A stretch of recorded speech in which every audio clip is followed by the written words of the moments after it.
What's up, everybody? Welcome.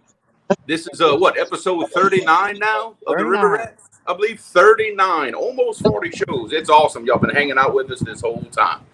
So we got Fishing and Freedom and Danny Stone Outdoors on the same screen, right here, the screen right. And down below me right here, we got the madman himself, Mr. Jerry Parker, Parker Pursuit. Hey, What's going hold on, on. fella? You have no idea how fast I am, do you? No, I don't. Hold that thought. He's running. Oh, I see you running down the bank. What?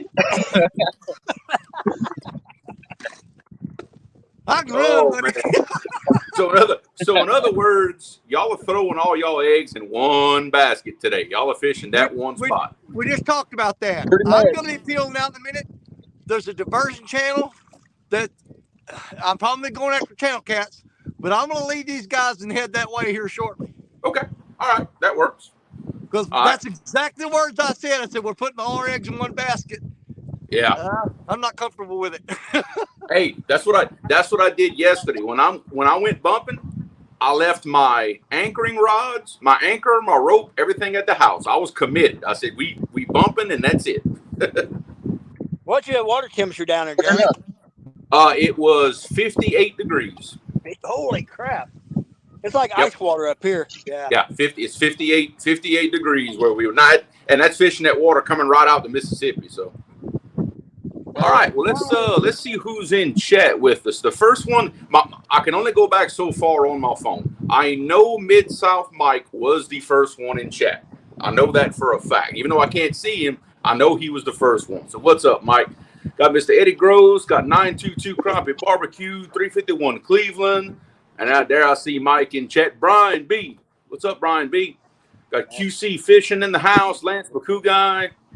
Let's see, River Rat 3030, which congrats on the win of that Abu reel on Sharina's channel, by the way. I saw she posted that this morning. So congrats for getting that. Misplaced Fishing, what's going on? Let's see, who else in the house? Brandon's Outdoor Adventures. Mr. Eddie Gross. Martin UK, what's going on, Mr. Martin? Thanks for joining us. Let's see, excuse my big fingers all over the screen. I'm just trying to scroll through chat here. PB Fishing, Mr. Paul Boyd, Catfish Dog in the house, Mike G, Cooking with Mike Chavez. What's going on, Mr. Mike? Todd Jenkins, the Weekend Angler. Josh, what's going on, buddy? JG Hill Studios. What's up, Todd? Mr. Coven with Fin Seeker TV. Gabe is in chat when he should be at the house. I'm not sure what's going on there. I thought he'd have been here by now. Let's see. Let's see. It jumped on me, trying to make sure I got everybody. Once the river gets back down. All right, Catfish Dog, Catfish Regulators. What's going on, Aaron? Let's see who else in the house. All right, I think I got everybody caught up. If I missed anybody, I forgive me. I'll try to catch everybody as y'all come in. So, Danny, Jerry, one of y'all, where are y'all fishing today? What kind of stuff y'all got going on? All right, we're down around the Tire Rock area. But here's the thing. I've been fishing this area pretty hard the last couple months, but the river is up about 20 foot. So there's a big rock shelf I'm normally standing on. Now it's actually in between me and Richard, a big rock point that sticks out. Okay. And I can normally fish this spot with 4 or 5 ounces of lead. We're having to throw 8 and 10 ounces of lead to keep our stuff pinned to the bottom right now. Gotcha. So it's way different conditions. And the river is it's dropping a little bit here, so the creek mouths aren't really kicking right here. But now with Danny and them, the river, they're below the confluence, their stuff is blowed out because they got all the water coming out of the Ohio. Yeah, gotcha. Okay, yeah, that's right. Y'all are above the Ohio confluence, correct? Yes. Yep. Okay. All right. Yes. Fishing where the Mississippi isn't quite as big. Yeah, the Ohio does contribute a lot of water to the Mississippi. Yes. So. Flat Rock Flatheads, what is going on? Now, Jerry, I hate to break your heart, but I couldn't 100% do what you requested that I do today. Okay. Not 100%. The store didn't have a couple of things that I really wanted. So no bread pudding today. I can't. I have to save that for next time. I can't do it today. and I could not find any fresh andouille sausage. But what I do have is some fresh made smoked sausage that the store makes themselves. Okay.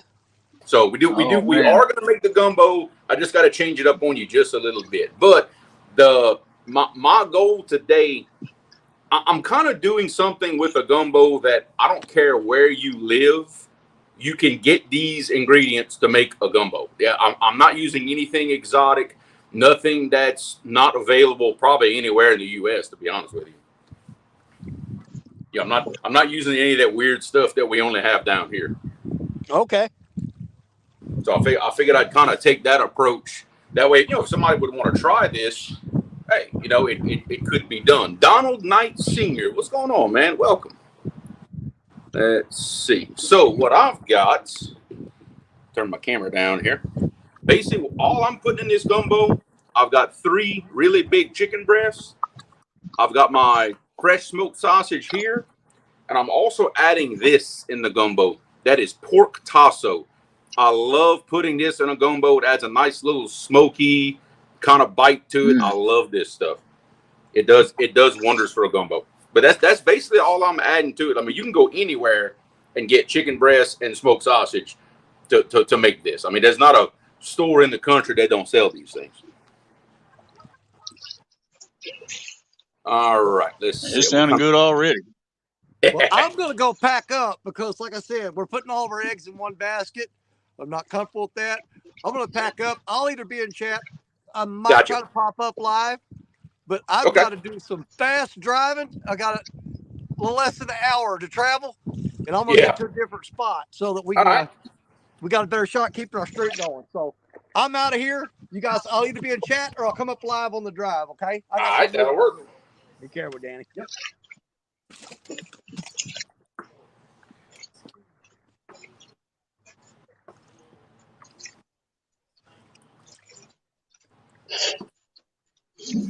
I just don't want to blow this through. All I'm doing now, I'm just kind of getting my stuff. I'm getting my meat cut up because what I'm going to do, I'm going to basically, and people do gumbo a little bit different, but the way I do it, the way I was taught to do it, I take all my meat, I brown everything in the bottom of the pot first. Mr. Donald Long, what's going on, man? I brown everything in the bottom of the pot first, take my meat out, then I make my roux, add my onions, add my bell peppers, my celery, anything else I want to put. And then once all that is made and the gravy is made, let's say, then I add my meat back in. That's the way I was taught to do it, and that's the way I like to do it. Because I find when you brown your meat first, it prevents everything from falling apart on you, rather than just putting it in the pot and boiling everything together. I like to take my meat out too. Yeah. Careful, Jerry. Careful, Jerry. Careful. Oh, it's going to be one of those shows. I can see it already. It's going to be one of those. What did you call it a while ago, Jeremy? Did you call it pork tasso? Pork tasso, yes. Tasso. Pork tasso. What cut is that? Richard, I'll be honest, I don't know. I don't know what cut of meat that is, but it's smoked. Basically, it's smoked and seasoned pork is what it is. Maybe somebody look. I know Mike Chavez is in here. I'm sure he knows exactly what this is. All I know is it's really good. That's all I know. I was just curious because raising hogs for decades now. I thought I'd seen every cut of pork there was. I've never heard of tasso. Well, the tasso isn't about the cut. It's about what they do to it. You know. Oh, okay. It's seasoned and smoked a certain way. That's what makes it tasso. See, Mike Chavez is saying spice smoked ham. That's what Mike Chavez is saying that it is. Oh, okay. It's a spiced and smoked. Right, so I guess it's a cut off of the ham. Okay, well, cool. Two Stands, what's going on, brother? Yeah. In fact, well, yeah. See, Gabe is right. I think it's similar to where the bacon comes from. To be honest with you. It's a shame I don't know that, Okay. but all I know is it tastes really good. That's all that really matters. Well, yeah, I never really concerned myself much with it beyond that, to be honest with you.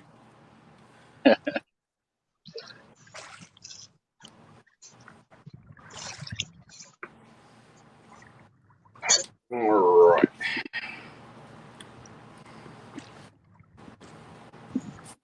Okay, that's going to be good there. Now, the smoked sausage is already smoked and everything.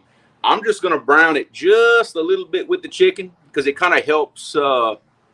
It gets a little bit of that grease out of the sausage, and I can use some of that in my roux whenever I make it. Miss Michelle, what's going on? LG Bass. Ooh, I ain't missing everybody. My chat hung up on me there for a second. MJ Fishing, what's going on? Okay. All right, let me mosey over, get my pot fired up, and we go get rolling. Why is my chat not scrolling? Okay, there it goes. Acting funny this morning.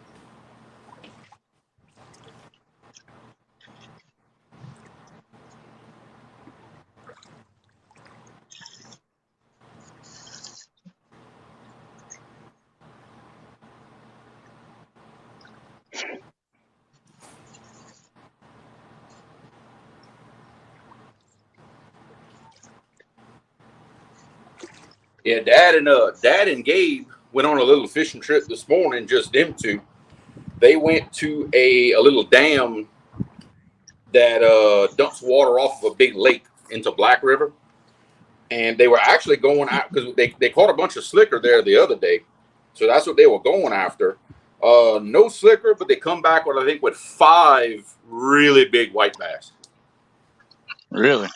Yeah. So they're cleaning that fish right now. He'll be here later. I thought I saw the queen in here. Yes, the queen is in chat. What's going on, Stephanie? Well, the queen she's actually here with us, but right before we went live, she relocated to the truck to warm up for just a little bit. Warm up? How cold is it over there? What is it here, Jay? 40s? Yeah. It's probably low 40s, but the wind's blowing about 8 or 10 mile an hour. I hate to tell you the temperature outside right now. You'll kick me out of my own life. It's probably like in the 70s, ain't it? It's like 80 degrees outside right now. No kidding. Oh, I could be outside in shorts, easy. Wow. Did you hear that, Jerry? He said it's like 80 down there right now. Shut up, Creole. Oh, I knew I'd get that action out of it. I love you, Jerry. Oh, that was awesome. He's like, shut up. Well, if I can't torture him with dessert, I'm going to torture him with warm temperatures. How about that? There you go. Oh, look. James Dockery is in the house, and Dockery agrees with y'all. He's like, we don't want to hear Creole talk about temperatures. I vote to kick him out. What's up, James? Up on the northern What's going on, Doc? Hope you're having a good day, brother. He's probably still got ice on his water. He might, yeah. He might. Dockery has been on a tear the last few days on the big bluegill and the crappie. He's been cleaning. Oh, yeah. Out. Boy, he has. I've been seeing the pictures on Facebook. He's been lighting them up. Yep.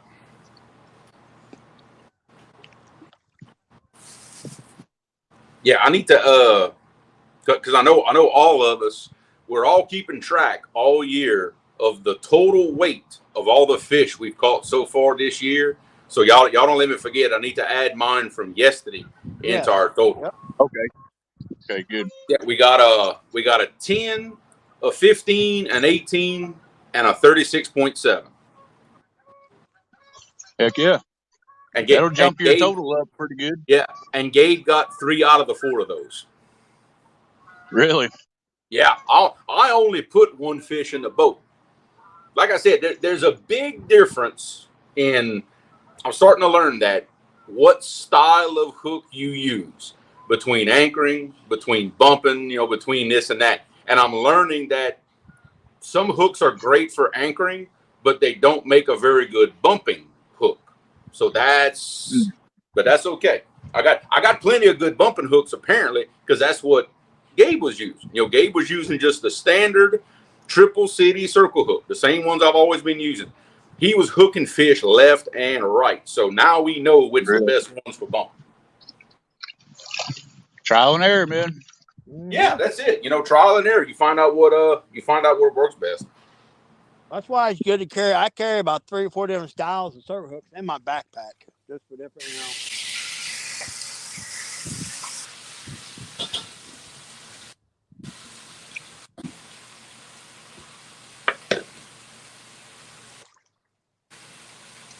Maurice Casey, what's going on, Maurice? I see Thomas Littlepage in the house. Mike Turner. What's going on, everybody?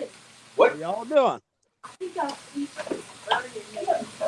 cooking. Oh. And seasoning I'm using today.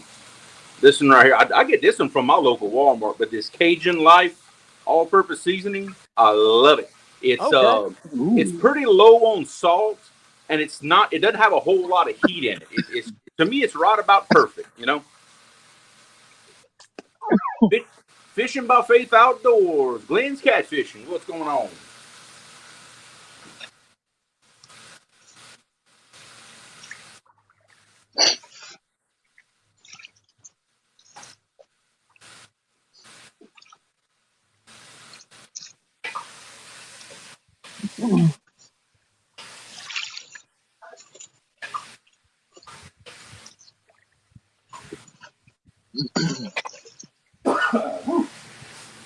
Yes, that's the problem I have most of the time, Jeremy, with say like your Tony Sacheries or Slap Your Mamas.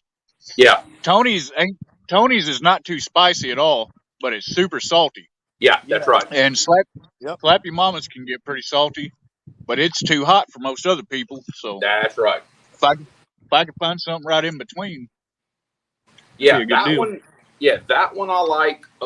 Cajun Injector makes their brand of seasoning blend. I really like that one.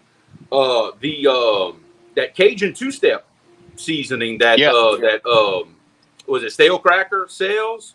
Yep. It's got a little bit of heat to it, but not much at all. It's actually pretty good. I like that one as well. Okay, I've heard good things about that one. Yeah, I've tried it on. The only thing I don't use it on like seafood, fish, things like that. I use it on like beef, pork, stuff that's more like heavy. I find it does really, really good for that. Huh.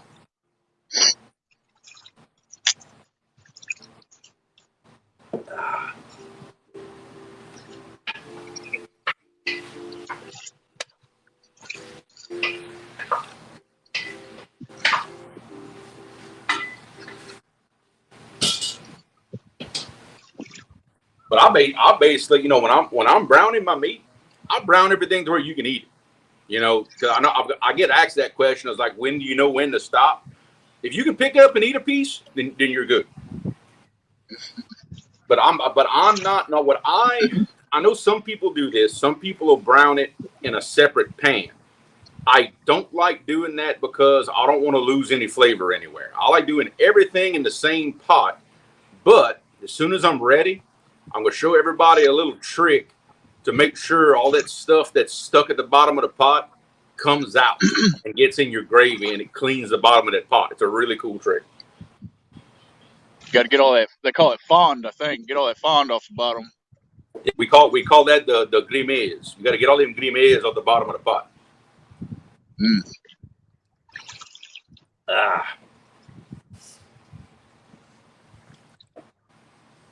But I did name the show. I named today's show Catching and Cooking. I'm taking care of my part. Y'all got to take care of the catching part. I'm putting the pressure on y'all. I hear you. Yeah, you're already holding up your end, ain't you? Yeah, I'm trying to. If it gets that bad, I can always hop in my Can-Am and run down the road to the pond and go catch a couple little bullhead real quick. There you go. Gotta keep the streak alive. Yeah, right. Desperate times call for desperate measures. Fact. Well, Danny's heading to a what they call it the diversion channel. It's basically a big waterway. It's real calm water, but those fish in these high water conditions will come up into there, and it's a phenomenal fishery. It really is.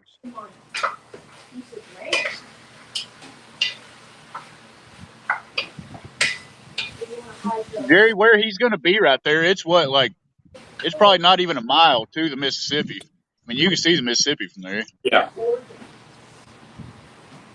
yeah, you got all kinds of species coming in and out of there.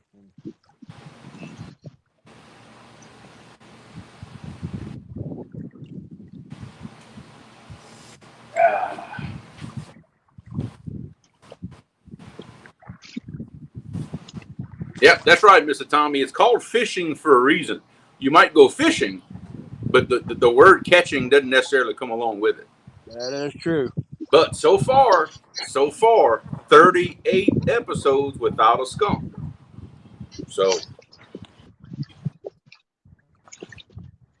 No pressure. No pressure. yeah, no, that's right. No pressure.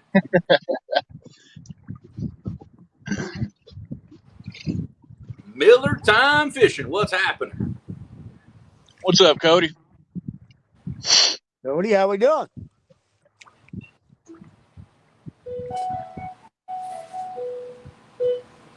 Turn it lower.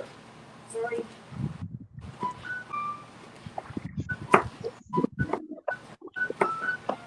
Hey, can you hear me? Yo.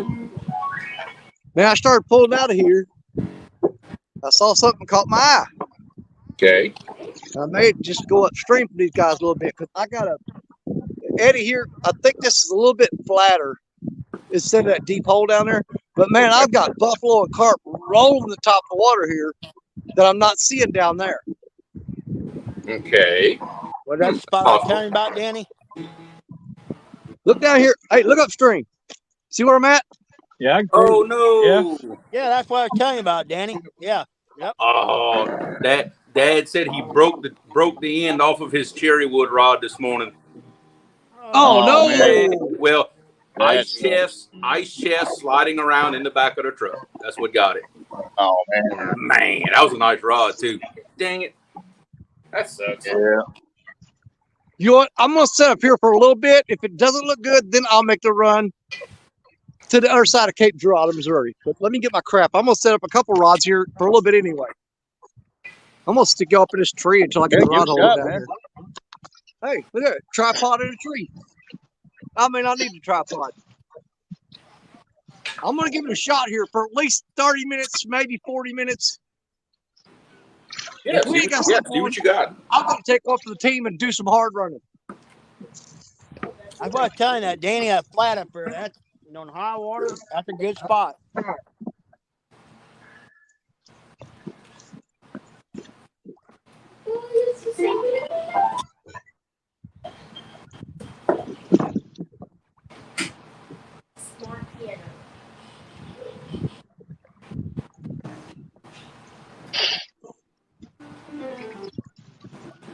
Angel Honeycutt, what's going on? Welcome. Mike trying to start some stuff here. He said a good son would buy 2 new rods to replace the one that got broken. Mike trying to start stuff already.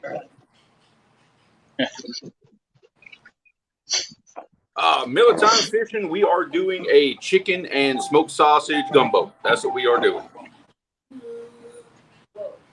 That's what's on the menu today.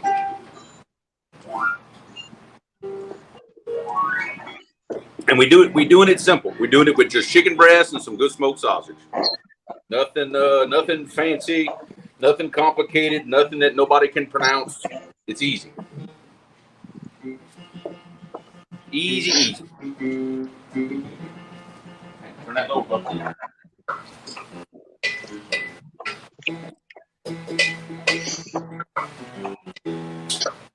Do it.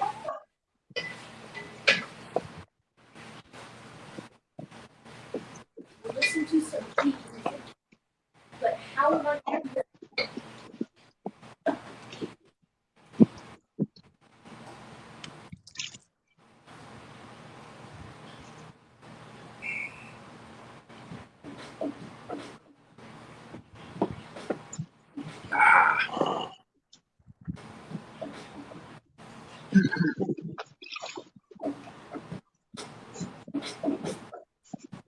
Oh, look, here goes Dad. But he did. Whenever that fish during that tournament had pulled that rod out the back of my boat, we thought we lost it. Dad did offer to buy me a replacement rod and reel for that. But then 5 minutes later, the fish brought it back. Yeah. Yeah, 5 minutes later, the fish brought it back to the boat. So we were good. Wow, look, I'm still, that's been over a year, and I'm still shocked that happened. That was one of the just craziest things I've ever seen like that, man. Oh, look. And look, the fact I that you wish lost it was bad enough. I wish the camera could have caught what I saw. Because as I'm reeling in what I think is another fish, the first thing I see is the back of that pin squall coming out the water. The hook had got caught in one of the crossbars on the reel, and that's what I was pulling in. Wow. Yeah. Man, that's the first thing I saw was the back of that pin squall. I was like, wow, look at this.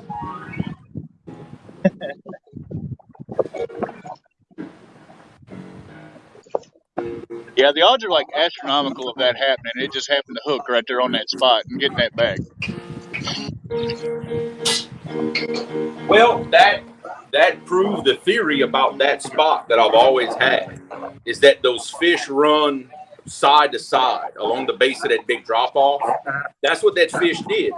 He took the rod, but then he turned left. Let's say he turned left and crossed my other lines and drug that rod across the lines. And it was a good 10-15 minute gap between the time I lost it and the time that I realized I had got it back. It wasn't immediately after. There was a little bit of a gap in there. Huh.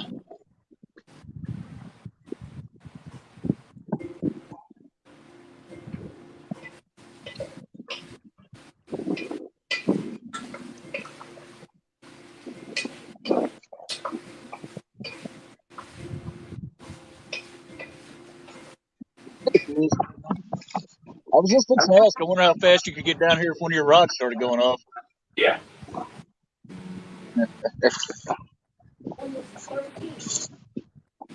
Hold on.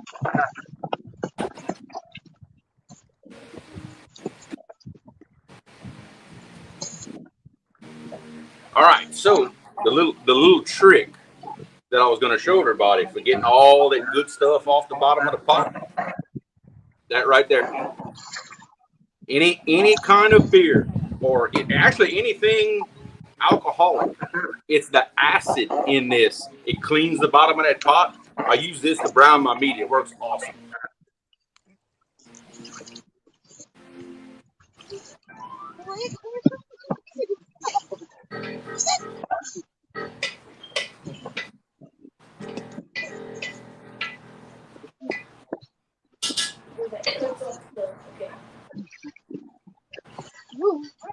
That's why you see in those fancy cooking shows they use wine to cook with, because the wine is acidic and it deglazes the bottom of that pot for them. But anything alcoholic will do the same thing.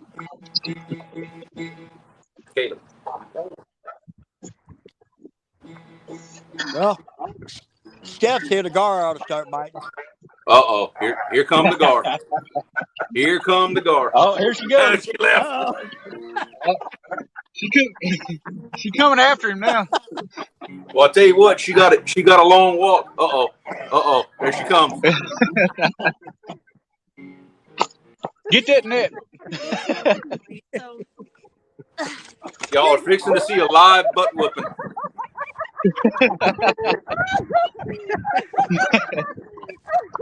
Oh, man. Knocked her down, but then covered her up. Ain't he a nice guy? And sometimes he midgets, you just gotta, You know what? Are you gonna grab a girl blood and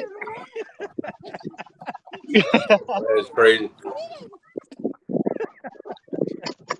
Let's see. Tommy says, first time I ever got a phone call first thing in the morning asking if I was still alive. Happened this morning. I've actually gotten a phone call like that before. I've had that happen to me once. Somebody thought I was involved in a car accident. And they called me. Hey, you alive? Yeah, pretty much. Oh, goodness. I'm staying here now. One of your rods go off. I'm just gonna. Well, grab it, girl. That thing, crank that sucker down. Exactly what it is. 12 foot. Good Lord. You're lucky. You're lucky I didn't want to beat you up on your live. Oh God, you can't move like you're dead. Oh. I got so many layers. Doing a little bit of gumbo. I'm gonna go ahead and put my hair curler on. I don't know if it's bad or not Oh man. before it gets started. Oh, he said Jerry beat her like a gar beats up her baits. Oh wow. Ouch. Matt, ow. That's fighting words there, boy. Well, if you ever watch that, she's like that little boy on the Christmas Story. It has all the layers of clothes on. Yeah. And here I am. I got the AC on in the house. I had to turn it lower because I'm cooking. That's crazy. You hear that? He said it's 80 down there where he's at. I'm not talking to the dude up there on your live, the one that has nice weather. We're not talking to him anymore. Cooking gumbo and 80 degrees. Poor guy. 80 degrees outside and you got pants on. That should be a crime. Jeans, I mean, not pants.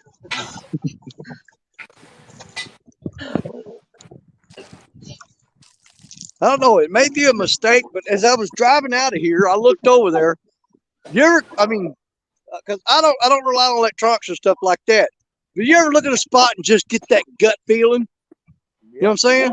I do that all the time. You get that gut feeling. You know, here's the thing. It could be gas. That's a different kind of gut feeling. That's the type of gut feeling that requires a trip to the sandbar. Something told me I need to go rod out here for at least 30 minutes. So we're going to go out 4 rods for about 30 minutes, and then we'll make a huge move. Yeah, we go find out if you're right. John Boy, what's going on, brother? And I thought I saw, there he is. Catfish Hero, Sean, the man. What's happening? Come on, brother. What's up, Sean?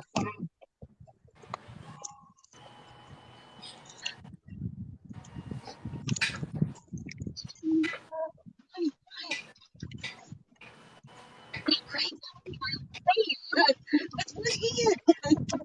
He's a giant. Yeah, with the warmth, not trying to beat someone up. They just kind of get that.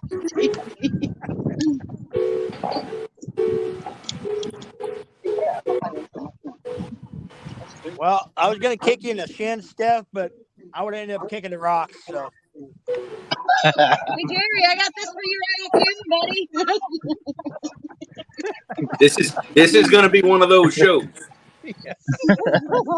I'm trying to cover my camera. It'll be all right. You know what? We on Creole channel today. We gonna let it ride. We gonna let it go. There you go. Thank you, It don't Creole. matter. Well, Very we're all beat up family. girl on the live. He's reading between the lines right now. We're one big dysfunctional family. Yeah. Big Wrench. What's going on, Brian? What's up, Brian? Get it. Come on, Brian. Yeah, you can. Get it.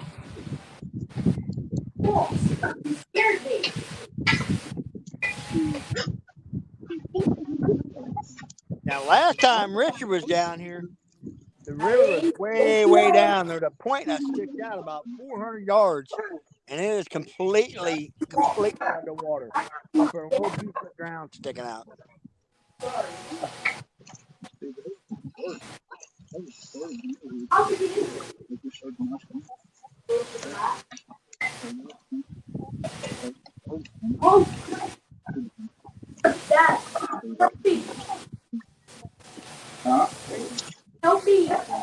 Right now.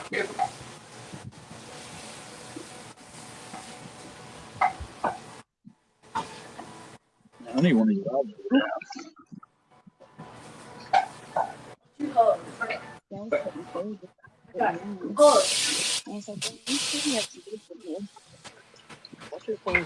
Sorry, guys. There's wasp in my house.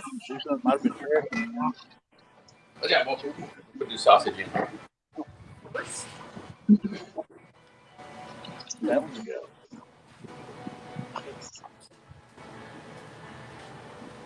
Jump.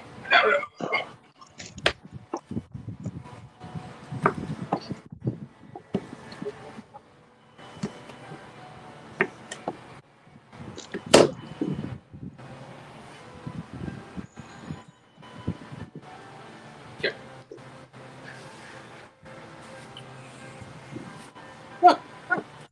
Wasp. Wait, where did he go?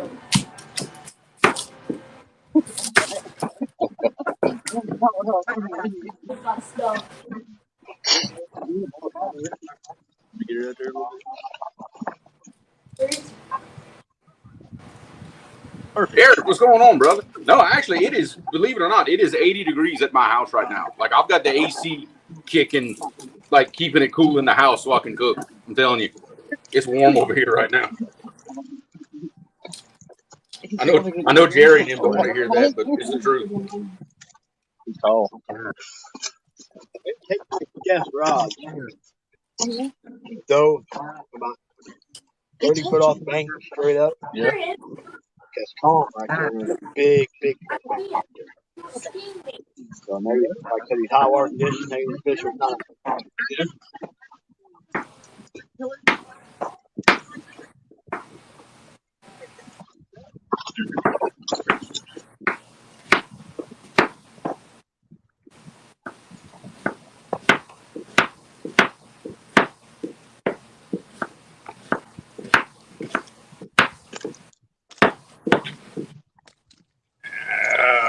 Might have to cut another onion. I'm not sure. We'll have to see. Let's have to see. You don't want piano.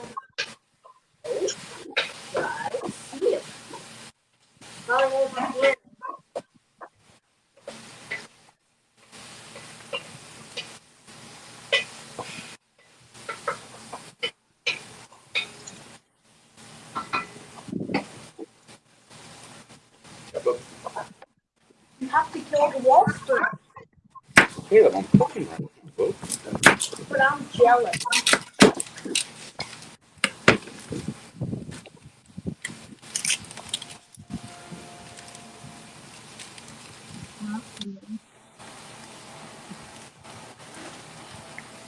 Can't see.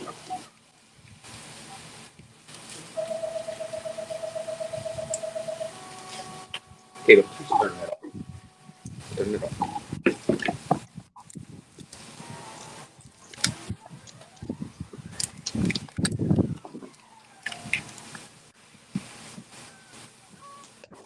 Let's see, I thought I saw Thomas. Yeah, that old cast iron pot that I have.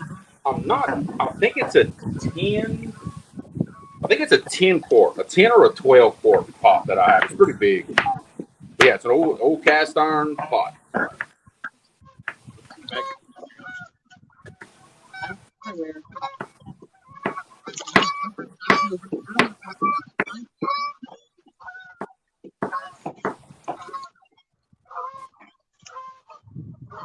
There we go. Now. I'll grab that rod. You barely missed that.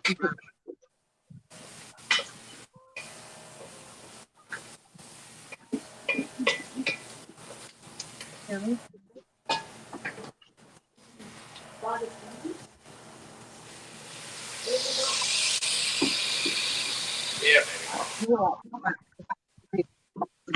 That was a good one. I'm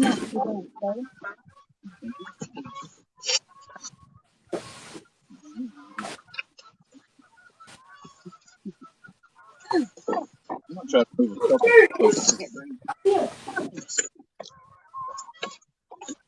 Get down, buddy. Better wait. This was nice. I set up earlier. Yeah, he's on my door. For you. Huh? Cold? Oh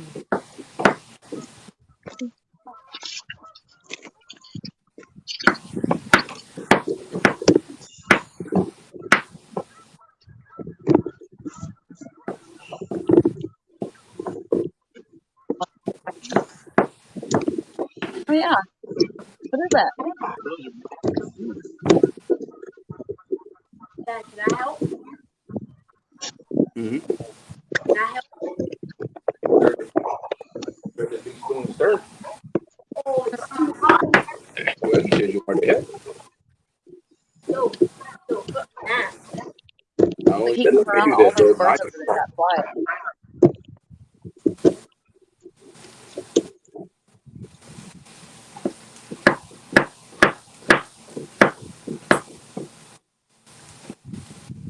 Predator. They gave the warning and then now they're all hiding.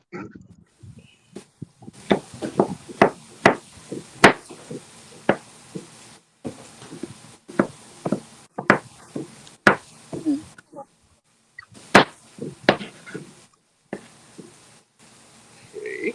There it goes. Whoop.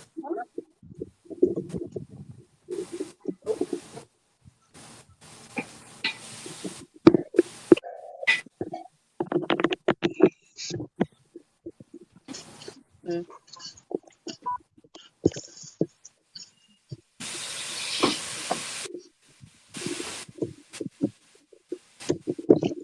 All right. Thomas is laughing at me about something. All right, Thomas, I will tell you now. If you're watching this trying to judge me based on proper technique, dude, you in the wrong show. I just grab and go. I'll be honest with you. This ain't one of them fancy cooking shows, brother.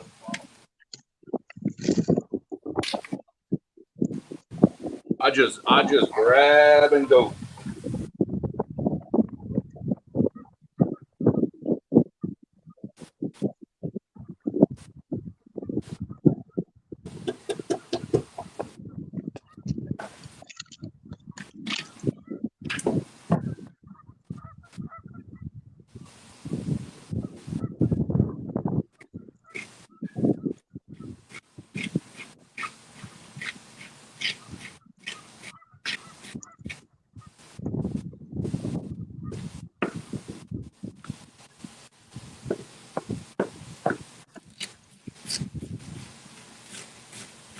Now, was that one a little bit better?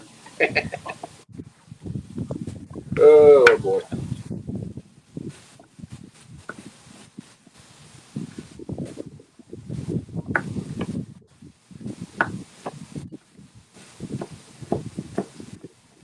There's a wolf in my house. Okay. All right, good. Got all the veggies cooked. Got the onions, got the bell pepper, got the celery. We are ready. Just gonna finish up with the sausage real quick, and we can move on to the next step.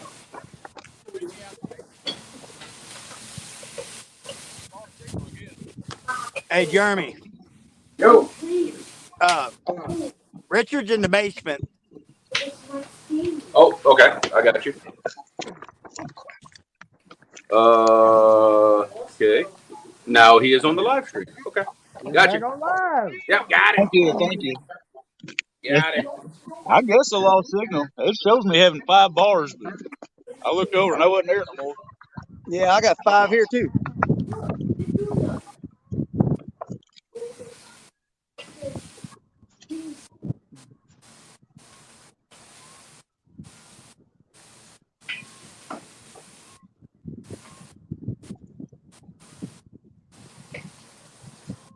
There's some country got a little bit too. Trying. Dying and failing. It'll warm it up.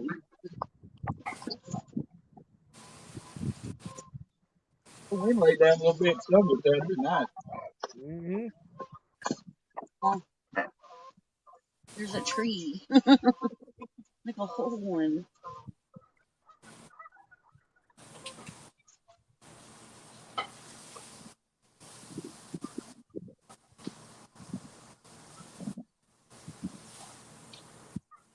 Parker, keep those geese down there by you. Those things are just creeping me out, man.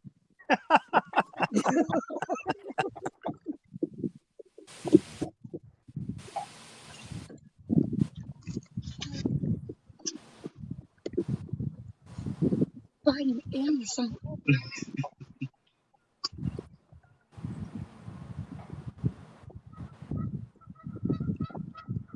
Predator.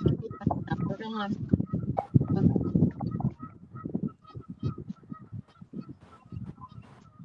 Look at that big old buzzard come flying over.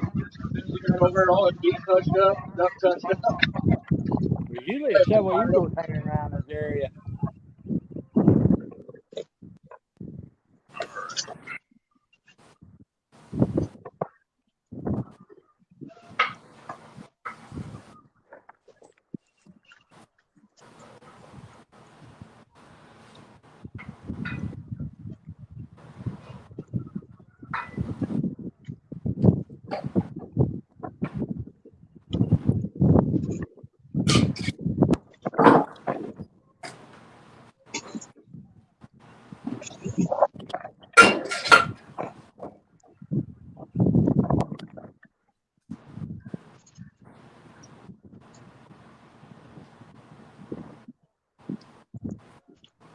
Okay, so what I'm doing now, got all my meat browned.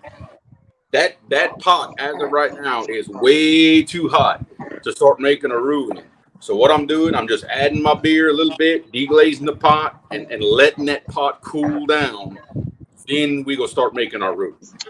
If I try to throw some flour and oil in there right now, hot like that pot is, I'm gonna have a mess on my hands. This is where stuff like this takes a little bit of time. Just you got to take your time, do it right. Thomas, honestly, I've never cooked a gumbo over a straight fire before. Dad and them have done that in the past, like when we used to have an old camp in the woods. And there's something about cooking things outside. I don't know what it is. There's something about cooking it outside that makes the food better. I can never explain it. But Yep. you can cook a hot dog outside and it's better for some reason.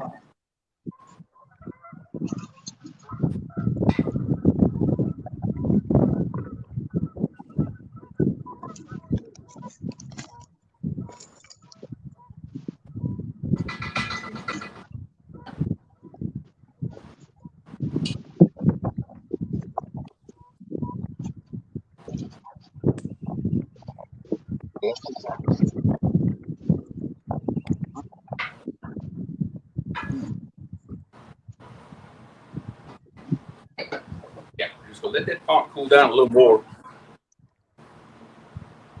Yeah, Brian, exactly. Don't burn the roux. You burn that roux, it's over. You just can throw the whole thing away at that point because everything's gonna taste the burn.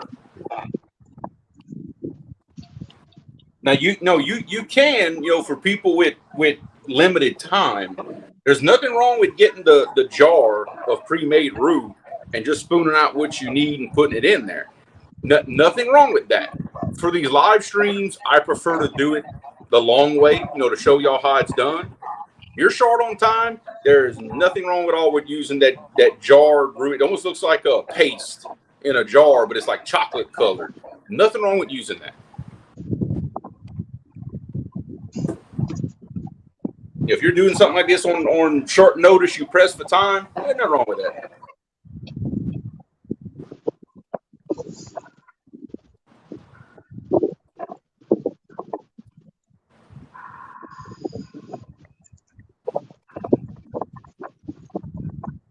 Brian Roush, this one I'm using oil because I'm cooking chicken and sausage. For my seafood, I prefer using butter for the roux. That's how I'll make the distinction. I have done both. Just depends what kind of meat I'm putting in it. But for chicken and sausage, yeah, I'm definitely an oil roux kind of guy.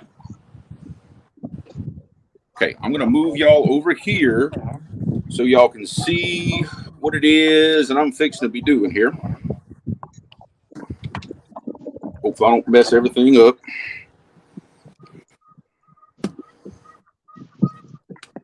There we go. Okay, that ought to do pretty decent. Okay. Still gonna let it cool off a little more. Yeah, a little bit more. It ain't gonna hurt nothing. Like I said, I don't want to mess this up. That's the biggest thing. I do not want to mess this roux up. That's everything.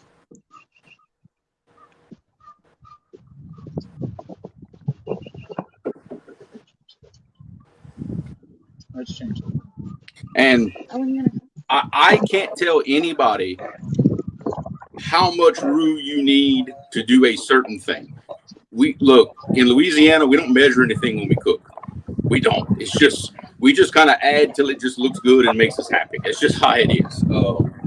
I will tell you this: if you always cook it in the same pot, you learn real quick what your proportions are to the pot you're using. I've been using this pot long enough. I've got a pretty good idea how much roux I need to make for whatever I'm doing. So that's the best way I can tell y'all how to measure. A little bit of trial and error, but you do it by whatever pot you're using. Oh, no. Yeah, this is, I guess you would call it a Dutch oven, but it's the one that's got the spikes inside the lid right here. We call that a gravy pot. But this is a big, very old cast iron pot. This pot is, oh, Lord. I don't know how old this pot is. I'll be honest. It's generations old. Tidal weights. Good to have you in here, Brandon. Okay, I think we got it cooled down enough. We can kind of get started, because you want to do this on low heat. You want to really, really take your time with this. Slow and easy is definitely the way to go. So I'm going to put about a cup and a half. Because beans it's a gumbo, I'm putting more water. I'm going to need a little more roux to thicken it up like I want. So I'm going to put a cup and a half of flour in here and about the same thing oil. But keeping in mind that I've got a little bit of grease in here from my chicken and my sausage browning. So I kind of have to take that into account when adding my oil. The biggest thing is consistency. Is to make it, you need your roux to be the right consistency. You don't want it too thick. You don't want it too watery. So what I'm going to do, I'm going to add a cup of vegetable oil. But I'm going to start stirring this and kind of see what I've got. And that will tell me, and I love a flat wooden spoon for this. I love it because it lets me scrape the bottom of that pot real nice. But let's mix this in really, really good.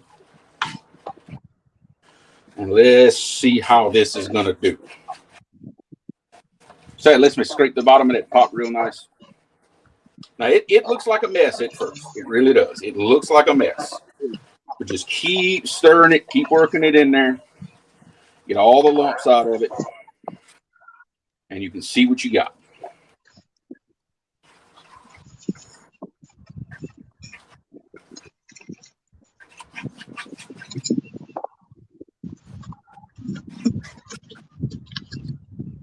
Starting to smooth out already.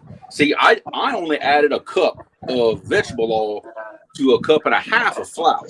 So, see how thick that is? I might add just a little more oil. I mean, just a bit. And not much, though.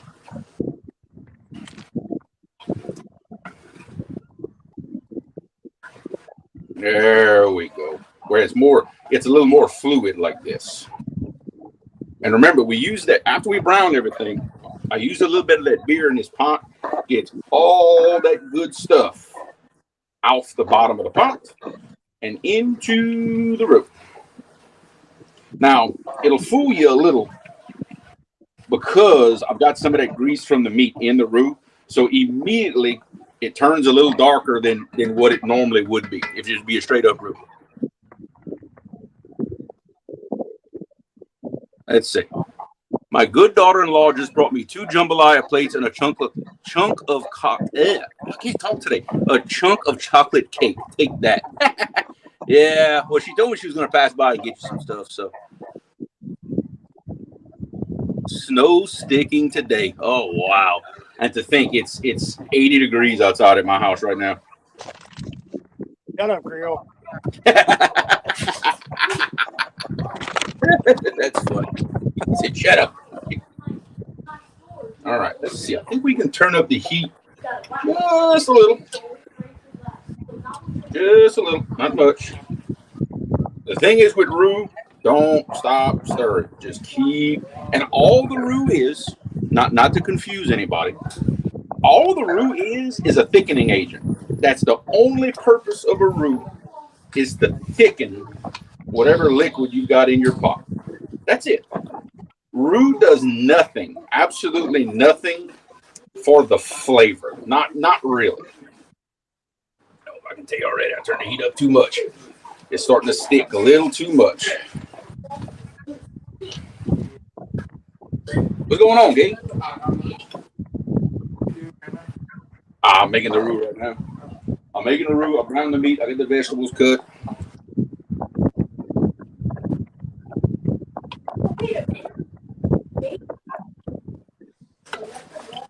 And we're gonna cook this roux down till it's like dark, like chocolate dark. Yeah, because you see, I got just a little. See if I leave it. So it wants to boil just a little bit. That's what you want. You want it to cook, but you also don't want it to stick. So you got to be real careful with your heat here. On this electric stove, I'm cooking it like on 2.5. Like I said, it's low heat. They had a lady over there fishing. Yeah. And she said yesterday he was catching a bunch of big blue cat right there at the bottom of the surf. Really? And she was throwing towards the gate. What she calls big. I think she said they were like 30 and 40. Ooh, that's big. Okay. That's big. What she was catching them on, I wonder. It looked like she had a crawfish, but I couldn't really tell. Really? It's that time of year. Yeah. You can catch stuff on crawfish, let me tell you. Okay, wait. Do I have somebody in the basement again? Yes. That'd be Richard. Add to stream. Okay. Sorry about that, Richard. I got you now, buddy. Are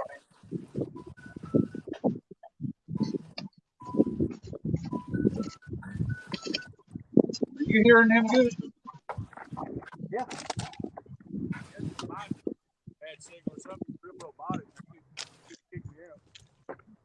Well, Thomas, actually, yeah, that's how you make a white gravy, is basically add milk to what I'm doing right now. Yeah, exactly. That's exactly how you make a white gravy. If you want a sausage gravy, well, technically what I've got is a sausage gravy in a way, because I've got all them little grimaces from that smoked sausage in there. But yeah, to make a white gravy, like for a chicken fried steak or something, add milk to this right here. You're just not cooking it down till it's like brown, like I'm going to do. Like you can probably add milk to this right now and make your gravy and you'd be done.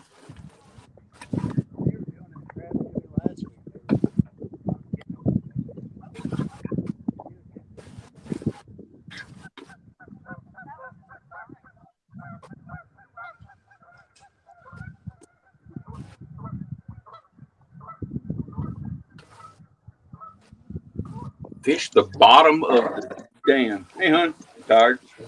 I got lots of cake. Cool. And I've got lots of dinners. I like cake.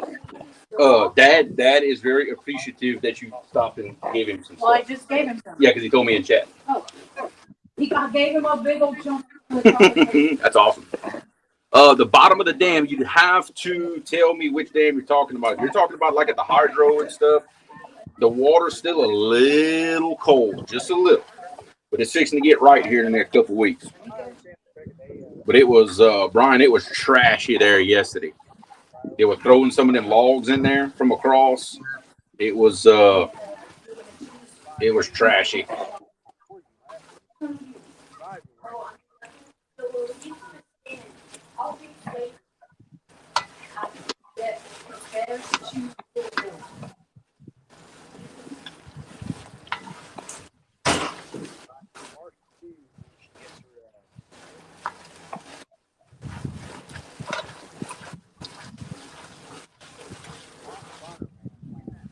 Well, Mike, I hate to disappoint you.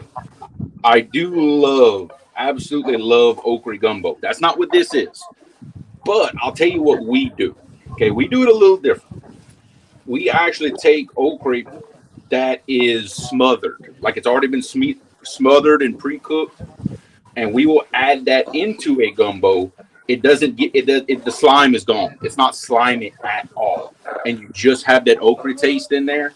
I absolutely love a good okra gumbo. But that this time that's not what this is. But we do use it. Now the people that'll just cut okra and throw it in here, I don't like doing that. I find it makes it slimy. It makes the gumbo slimy, and I do not like it. But yeah, we do use it's already been smothered, cooked, and usually put up in the freezer when we use it. We don't use it straight out the field, let's say. But a good okra gumbo, oh man, that's an Ovalls Parish specialty right there. I love a good okra gumbo. Actually, my grandmother growing up, and this was one of my favorite things that she would do. She would make a shrimp, crab meat, and okra gumbo. Mike, I'm telling you, that was one of the best things ever. But like I said, using smothered okra, that way it gets the slime out of it. So if that's what's turning you off from using okra in a gumbo, try it. I'm telling you, that might be just what you need.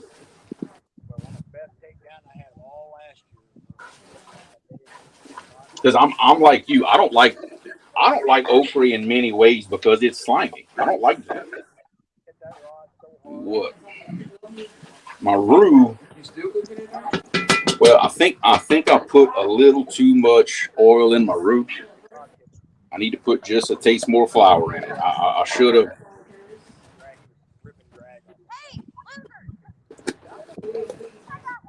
I shouldn't have added that little bit of oil in it. I'm telling you now. I shouldn't have added it. Hang on here. Uh-oh, what we got?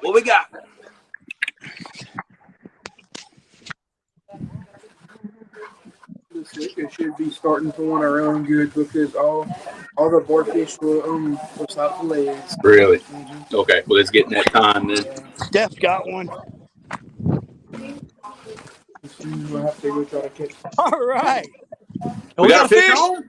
Yes. Streak continues. Okay, let's see. Hang on. Think Richard. Whoa. What's happening? Stephanie actually caught that one. It counts. Yeah, it counts. Yeah, it counts. Stephanie does save the day. The streak stays alive. One more week, baby. Boom. Nice. Good job, buddy. But, is it a blue or a channel? Who told you to throw there? Don't say it, Parker. Hey, Jerry, Parker, Jerry, that's not a don't say the G word. Don't do it. Well, she thought she had a hit. She told me.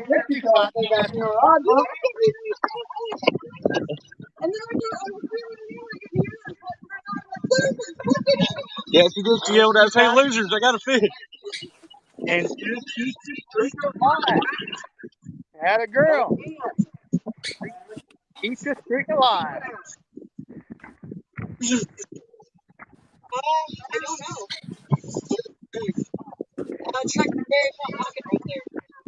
But just so y'all know, that channel actually I just find in the dark. Dude, I wish the cameras would have been on when Stephanie and Richard first pulled up this morning, because Parker just barely missed getting hit in the head with a whole Mountain Dew. She slung a whole Mountain Dew at his head. Had a girl, Steph. Yeah. Well, I know it ain't gonna hurt that head, so he ain't in no danger.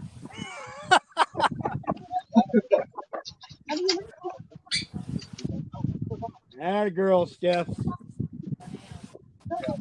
Carrying the boys today.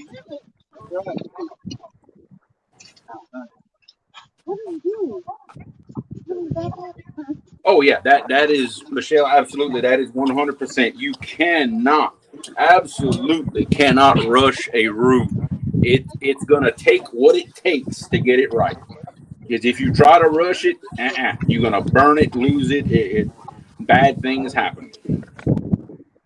You just got to, like I said, this roux, for whatever reason, it's taking a little longer than what I like it to. But you know what? It is what it is. You know.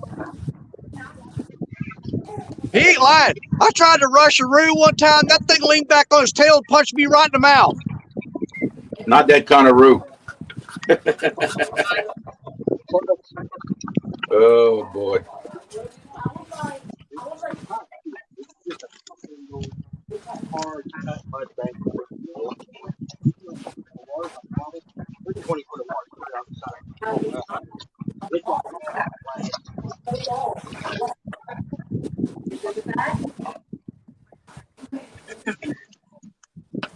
He's on the.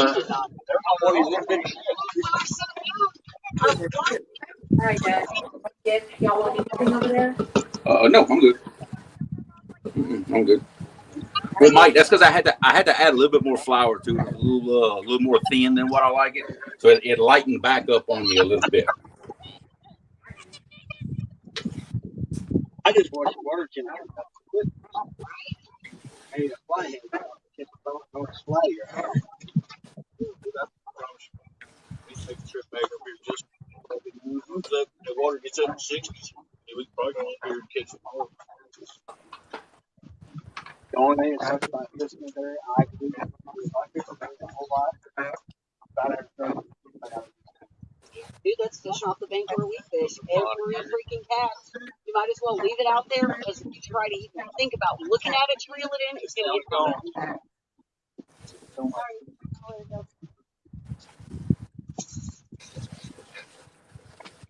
I mean, there's same.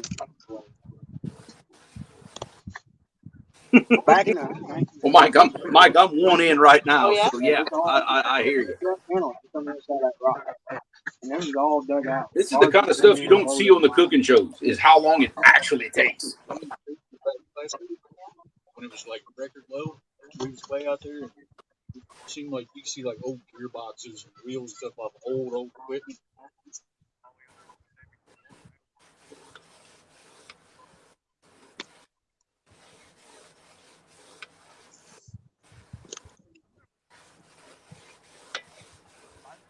Hey, thanks, Stephanie. That means I ain't got to move. I can just sit here and relax now. That's just wrong. It ain't.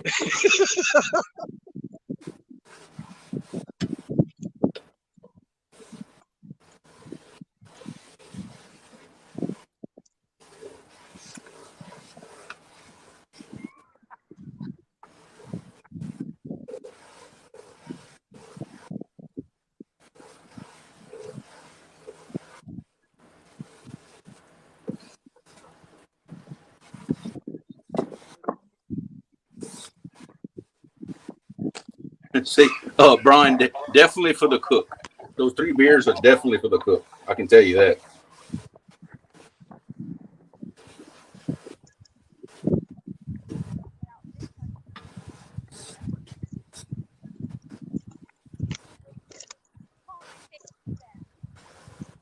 I still think my roux is a little on the watery side, but at this point, I'm not adding more flour. We're just going to roll with it. We're just going to cook that baby down. Jeremy, every once in a while, you have to keep an eye on, keeps kicking Richard to the basement for some reason. Yeah, I see that. Okay, And I got it. And we got 5 bars, and I'm like 30 foot from him. Yeah, I got plenty of signal right here. I don't know what the deal is. It might be a StreamYard thing. Yeah, I'm trying to move the tripod around a little bit, see if it helps. I tried fishing this spot during the river battle. I couldn't maintain a signal for nothing. But I did up my plan though.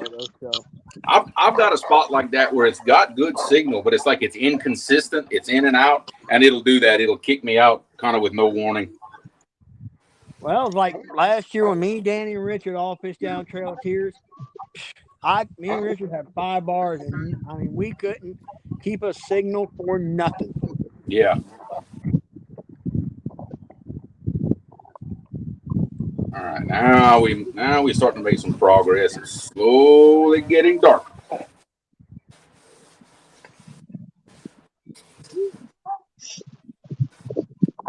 We're getting there now.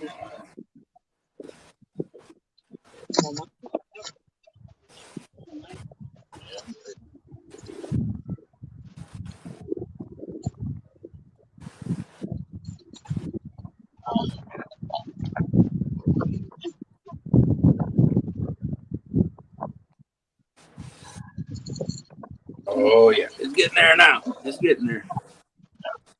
Smoking some ribs. Awesome.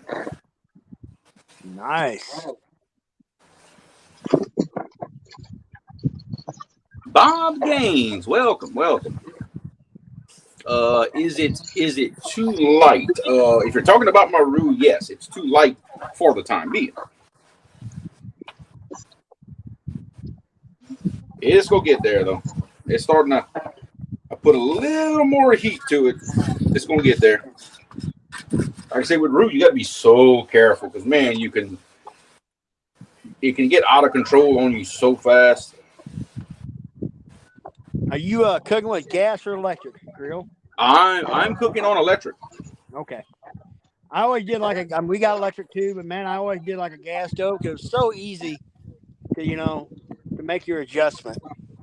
Well, the thing is with a gas stove, whatever adjustment you make is instant. And when you cut the heat off, you are instantly cutting the heat off. With electric, you kind of have to think ahead a little bit, Do you have a Blackstone, Jeremy? No, I do not. Well, look on here. Man, I bet you could make some fantastic dishes. I've got a Blackstone. That thing, it's amazing. But I bet. Oh yeah. I know. Roger's been telling me about all the stuff they do with theirs, and it is amazing. All right, look at that, guys. Look how all of a sudden it seems like the roux stayed light forever, and now look, all of a sudden, look how much that tone has changed just in the past 5 minutes. Like I said, whenever it starts to want to go, and this is really where you got to pay attention. Don't plan nothing. Don't try to go wash no clothes or nothing like that while you're doing this. This is it. This is your baby until the roux is done. Just soon get you a cold beverage, pull up a stool, and do what you got to do. Tony Harrison, what's going on, man? Welcome to the show. We got one fish on the bank and a gumbo on the stove. So we're doing good. So far today, we have made good on our promise. We are catching and we are cooking. Tell you what, Uncle Jeep, if you want to be here about 5 o'clock, it's going to be ready. I don't know how long it'll take you to drive here, but 5 o'clock, we're going to be eating this. I don't think gumbo mails very well. I don't believe.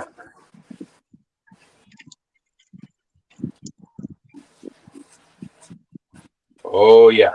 Look how fast that roux is turning, guys. All right, boys, I'm breaking out the big girl with the donkey bait. That's what I'm talking about. Time for Black Betty to get some action today. I'm actually going to come down on my heat just a little. Just a taste. Oh, Yeah, look how much that roux changed. yeah, darkened up a lot.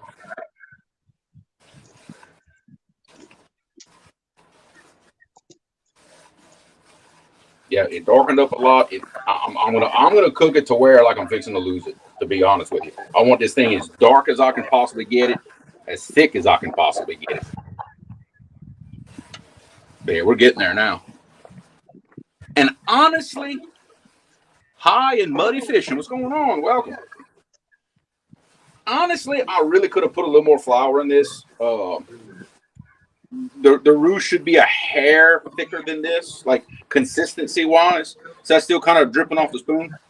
Really could be a little bit thicker than this, but it's okay. We can roll with it. But this is going to be a paste here in like probably 2 or 3 minutes. Almost to the point where we can throw veggies in this and rock and roll. Hey, where you at, bub? Yeah. My assistant left me there for a second.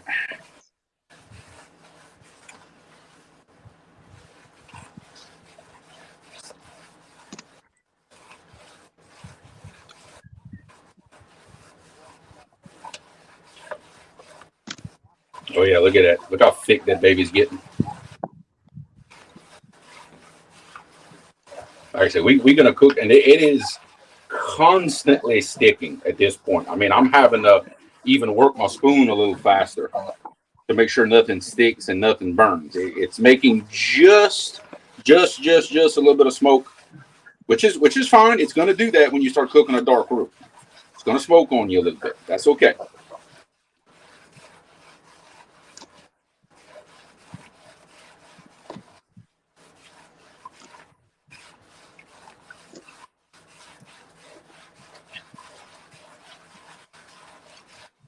Oh yeah, look how dark that's getting. I invited you for gumbo yesterday, Dad. Don't even start.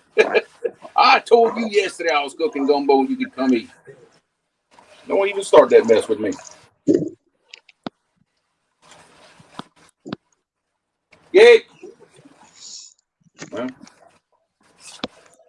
okay, so what I'm going to have to do very quickly is go grab my thing of veggies, chunk this in here without anything burning to the bottom of the pot. We got to do this quick. Be right back.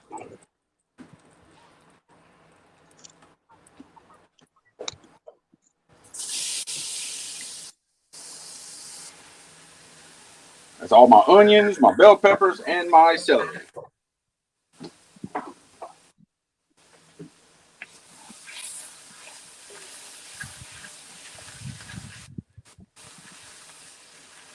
Right, now that the roux is made, now I can add my stuff into to where it don't stick anymore. Because you don't want to add anything to the roux as you're going, like water or something, to keep it from sticking, because that's kind of the whole point. Now, there it is. Now I can add that to the pot, deglaze it a little bit, put some seasoning in there. Oh yeah, we rolling now. You saw how thick it got, huh? Yeah. Look, it just soaks it in. Look at that, unbelievable. Have to put a good bit, and we're gonna turn our heat up.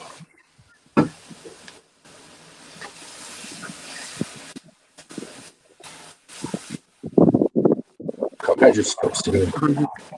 Jesus.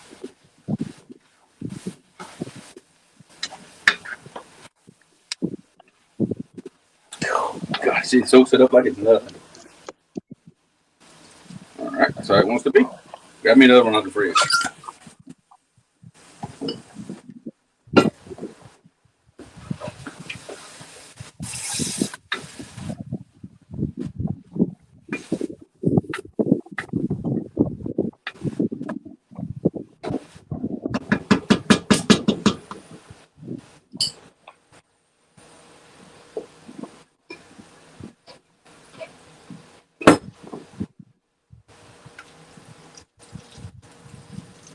Add enough liquid to this to where it kind of starts really wanting to simmer down this stuff.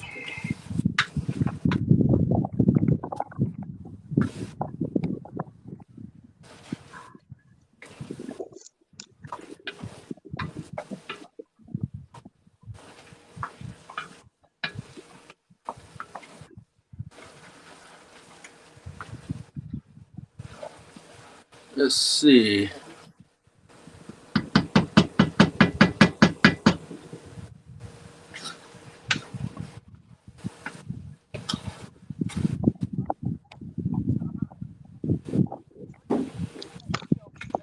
Sure, this one put the whole thing.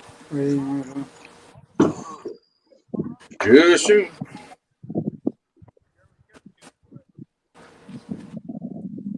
This will take that. There we go. Now we got something. Now it's starting to do something. Now we're gonna cook our onions down a little bit. Kelly, what's going on, brother?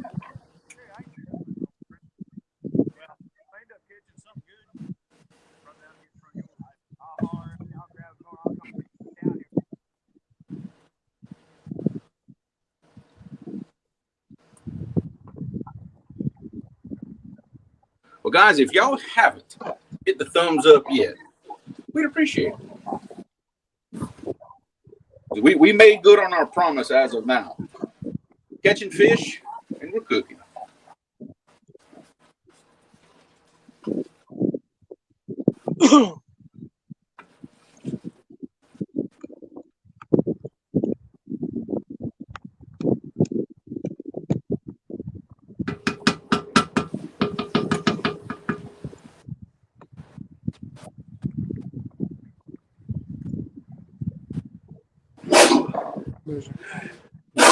Seasoning got to me. Ooh, yeah.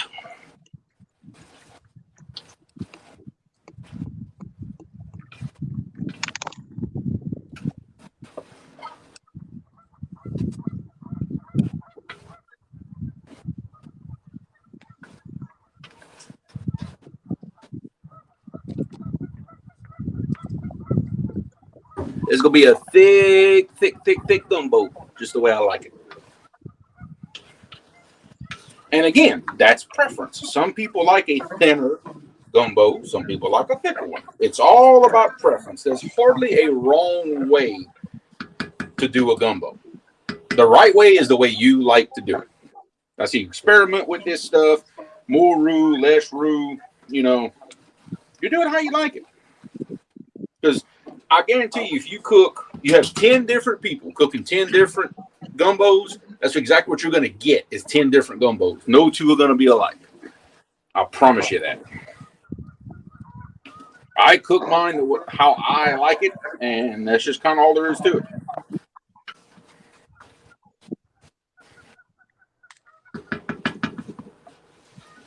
You know, Jeremy, I'm not sure, but I think on the next river battle, they're actually going to have 5-person teams.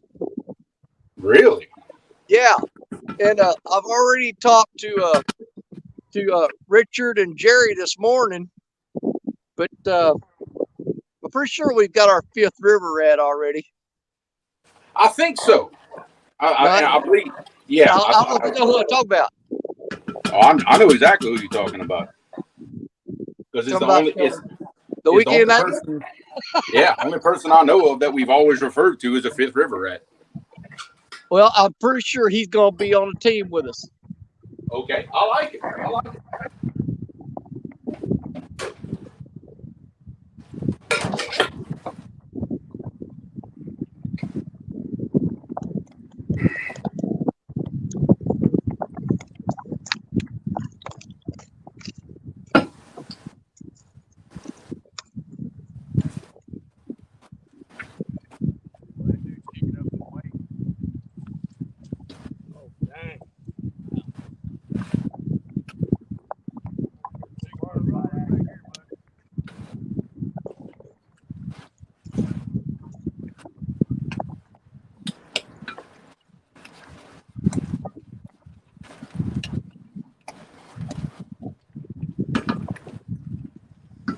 Okay.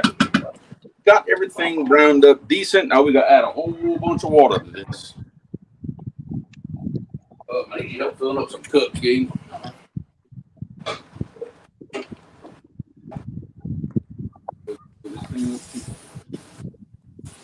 Will those two be enough? Will those two be enough?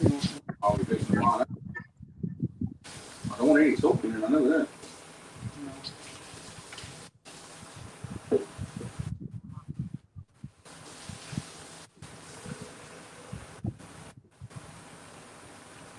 Just fill up this cup. I'm done with this.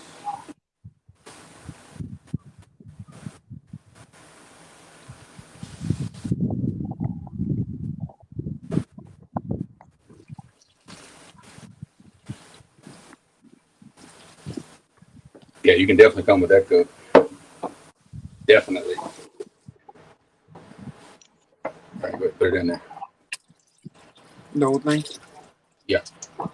Oh, that's good right there. Now, I'll tell you something. By the time I add my meat in here, the spot's going to be pretty full. But that's what we want. Yeah, I don't know if it'll take more water than that. Mm-mm. No, we're gonna stop right here with adding water, that's for sure. See, I still got some of that roux stuck to the bottom of that pot. See that? Just trying to, in fact, that's what I'm trying to do. I'm trying to scrape all that roux that tried to get stuck to the bottom of the pot. Scrape it and get it in my gravy because we want all that color in there.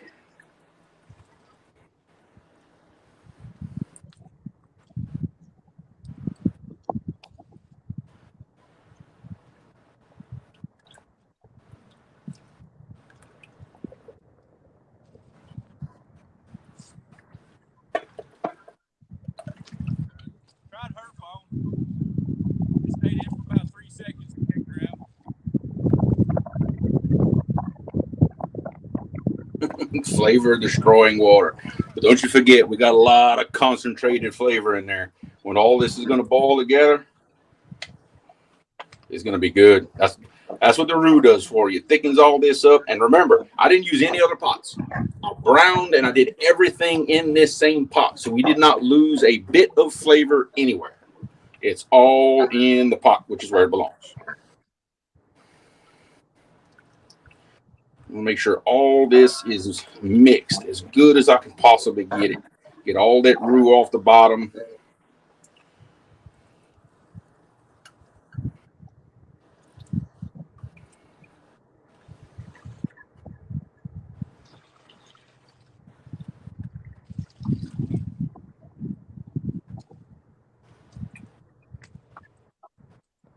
Oh, yeah.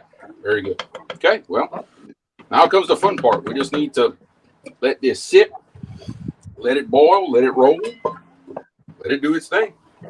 When it comes to a boil, I'll turn my heat down and just basically let it simmer for a good while. Move y'all back over here.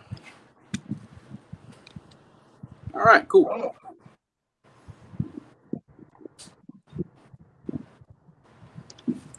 And Thomas, normally, if this would be, let's say if I was cooking this just for me, nobody else, I would almost put 100% beer. But my wife actually doesn't like when I do that, so I kind of keep it down to a minimum and just put the and I do the water. Now, what some people do, some people use they get the boxes of like chicken stock and throw in there.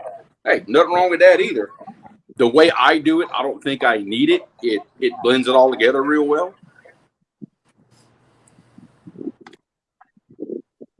But there's many different ways of doing it. Like I said, this is the I could call it the easy way, but it's the more basic way of doing things. But when we add all our meat back in there, all that flavors in there, you will not miss a thing, I promise. It is going to be awesome.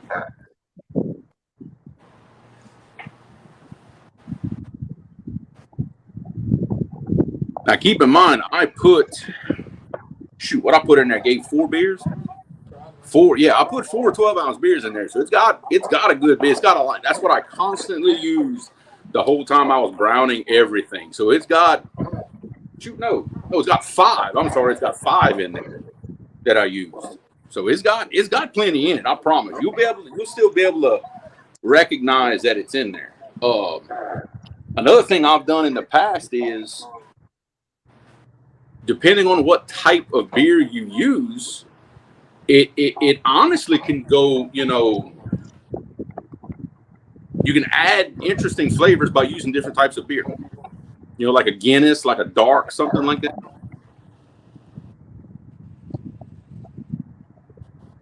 I know what you're talking about, Kelly. I know exactly what you're talking about, and trust me, I've got a long list of stuff for that. Trust me. Oh no, I ain't giving away all the secrets. What's the count? So far, we've got 1 channel cat on the bank, and I've got 1 gumbo on the stove. So we're at 1-1 as of right now. Yep, I was. Yep, Thomas, that's right. Yeah, I was. Because basically, the way I did this, I didn't want the beer to contribute anything but deglazing the pot. That's it. I didn't want any flavor from the beer in this. That's exactly why I use that ultralight beer.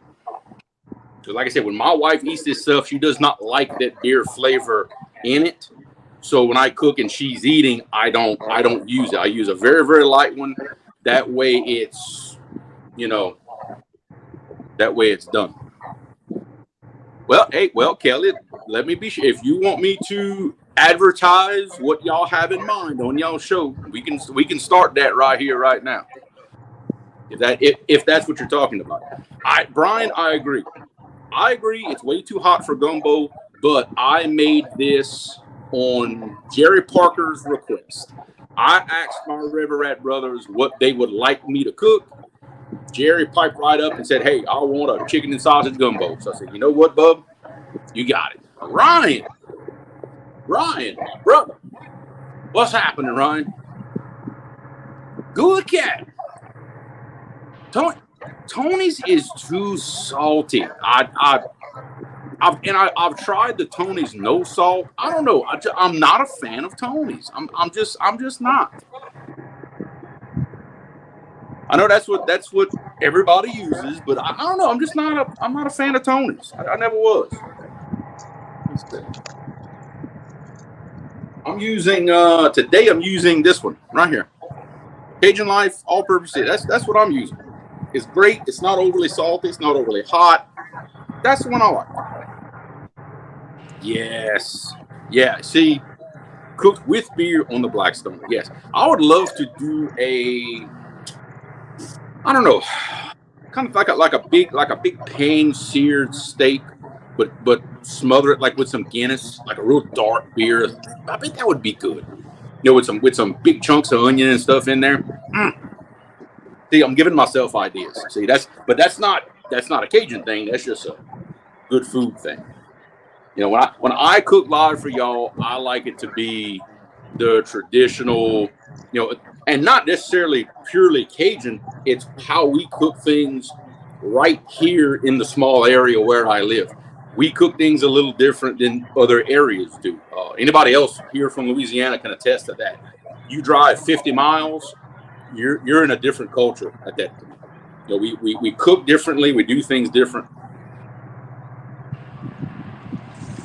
Yes, Mike, I got to get me some K-Freds. I know you really like it, and I think you like your seasoning blends about how I like mine. It seems like we have similar tastes in that. I've got to get me some K-Freds. I keep forgetting about it. I've got to get me some. But I'll tell you something else. Seasoning blend also it's a matter of opinion. It's a matter of personal taste. If you love Tony's, and by God, use Tony's, and that's what you like. I like my food to be a certain way. I really don't like hot, like spicy food. I really don't. That's why I back away from the slap your mama, because it's too hot, you know. But I don't like mine overly salty either, so I stay away from the Tony's. This Louisiana Life is good. I like the Cajun two-step. I've got a couple of, but the K-Fred, I've got to try that one. It's a tad salty and pretty warm. Okay. Okay, good to advertise. So, what Kelly and Kevin have going on their show coming up soon? Basically, they're going to pick up a tradition that was started with the Twerking Monkey YouTube channel. They're going to be highlighting people from different areas showcasing cooking and food from their area. So you're going to see a food and cooking series on Kelly and Kevin's show. I don't know when the first show is that they're going to do that, but they're going to try to have a lineup of all of these, let's call them YouTube chefs, all you know, in the community, to basically showcase food from their area and talk about all that. It's going to be something a little bit different, so it's going to be awesome. I'm looking forward to that. Gotcha. So Emerald, I'm a big fan of Emerald Lagasse. I love the stuff he does. He brings a different aspect to it because of his Lebanese heritage. He brings a really interesting twist to Cajun food. I love it. Uh-oh. I wasn't paying attention. Yeah, that's what I get. I wasn't paying attention. Ball over. Huh? Yeah, give me a towel. See, that's what I get for not paying attention. My stuff boiled over and got on top of the stove. Live cooking at its best. I can't believe I did that.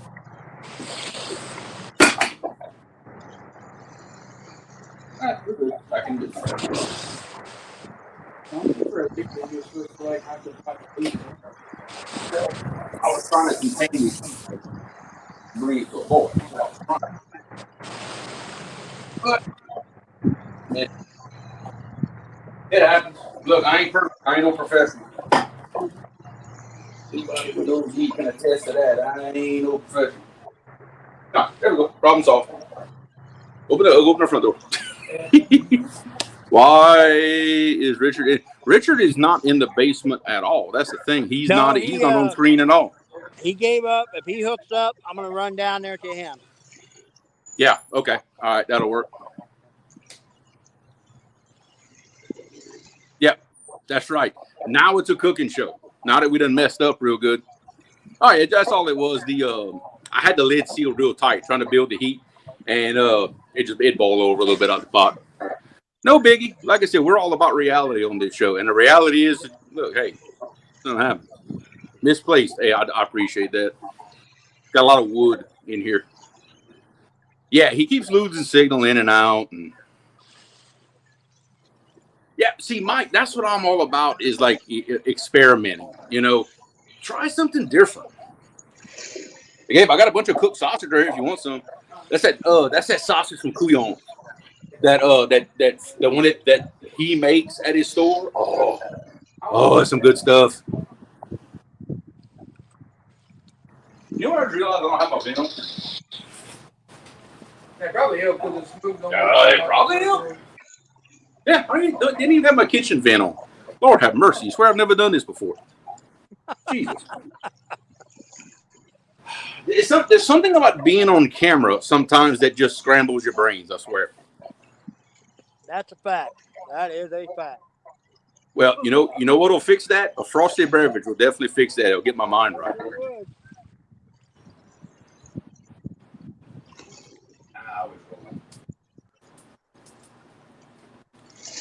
This will help right here. Awesome.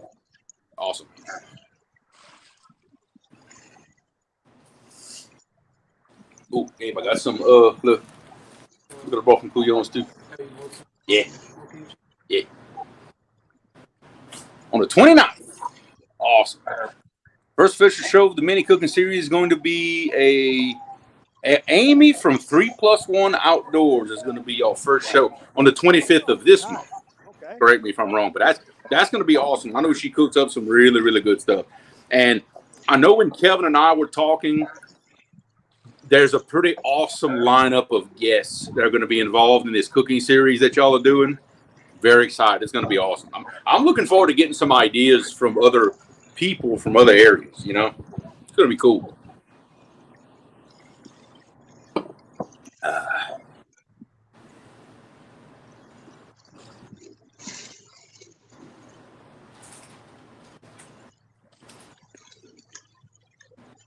Danny, you getting any hits down there?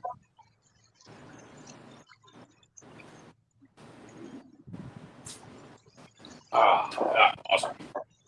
I wish y'all could smell the inside of my house right now. Oh my God. They need to add that feature to StreamYard, Smell-O-Vision. Oh, man. They really do. Jared be chewing on his phone right now. That's a fact. Oh man.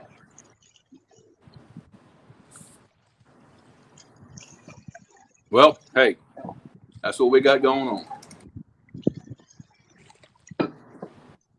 Some cooking, some fishing, some hanging out, some shooting the bull with everybody. Perfect for a Sunday afternoon.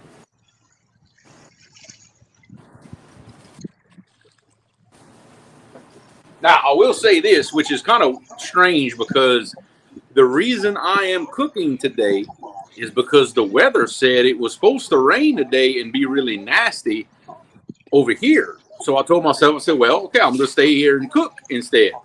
I'm looking outside. The sun's pretty much out, a couple of clouds and a little breeze. Go figure, you know, of course. But we did go yesterday. We made a bumper trip yesterday, caught a couple of pretty good fish. So I did get it out of my system for the week. I will say that. And really, the only reason I didn't go live myself is because there was a lot of other people live. Plus, the wind was blowing 15 miles an hour. So I said, you know what? We'll just fish. Not worry about the cameras, because basically we started a little thing that Thomas and Sharina are going to be doing on their channel here coming up, but a comparison of different brands of bumping rods. We started yesterday, and I've got some rods coming. We're going to compare all these brands of bumping rods. That way we can give y'all a good idea of what y'all looking at before y'all put your hands on. Thomas, the biggest one we caught yesterday was 37.6 That's the biggest one we caught. So pretty nice fish. I always look for a 50 plus when I'm bumping. That's just me. But a 37 pounder is still a dang good fish. Oh yeah. Real time catfishing. Now, guys, listen. We got to keep it tight here. We got a professional angler in the chat now. We got it. Thomas, not just yet. Look, it takes stuff forever to get to me because of where I live. They'll be there this week. They'll be there. It just takes forever, dude. The mail is slow around here.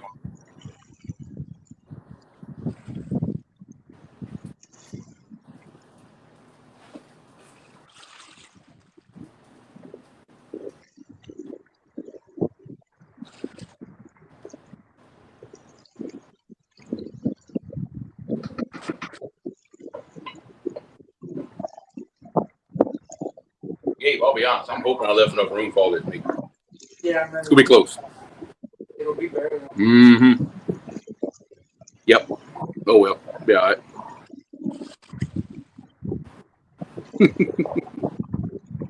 Yep. We got a true professional in here, so we gotta do this right.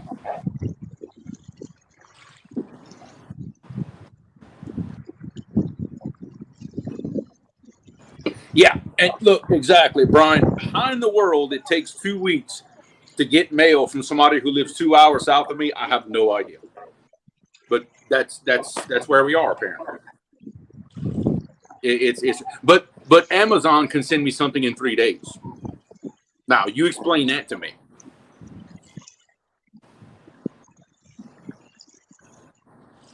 But hey, that's how it is around here.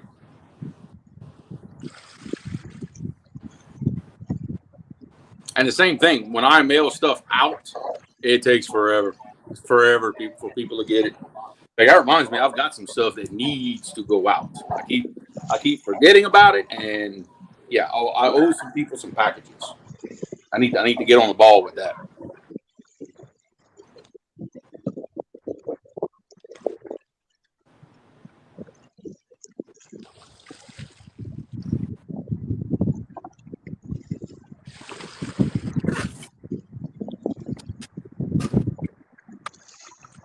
Oh, good Lord. It is. Phew. No, tell me what you brought back.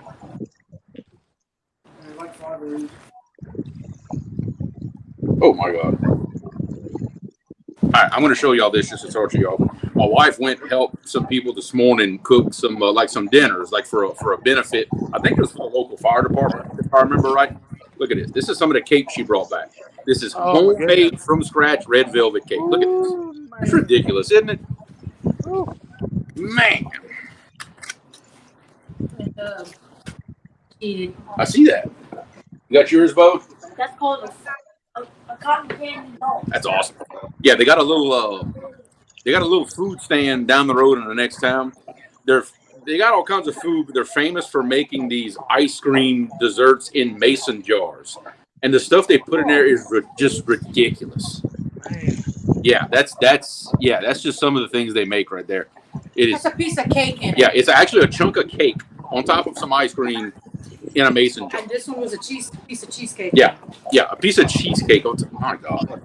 Well, when I get home, Mama made me a blackberry cobbler yesterday. That's what I don't count. Oh, that's good too now. That is good too. Waiting on well, I'm glad you reminded me because apparently I thought I had sent you some stickers, but you know what? No problem. I'll put you on the list and I will send you some your way. If I forget to send somebody something, man, y'all tell me. Real, I need to send you some of my stickers. Yeah, I probably owe a lot of people stickers. I just need to sit down and mail like a bunch of them, to be honest with you. I got them. I got some. I got another 100 in the room over there. I know.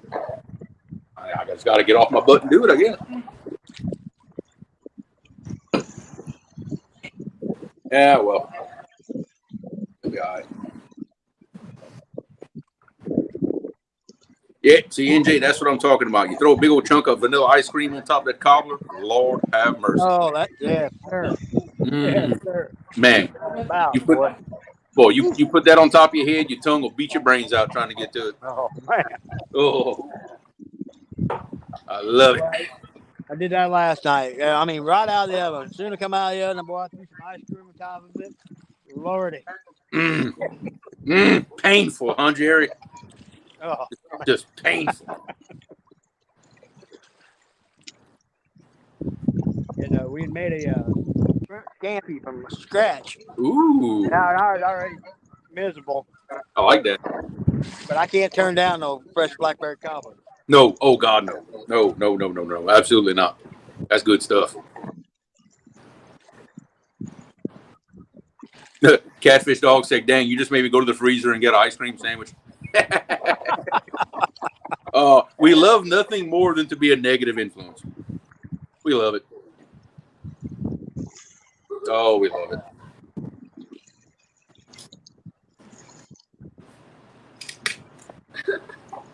Yeah, what I was supposed to make along with the gumbo was that chocolate bread pudding that I make.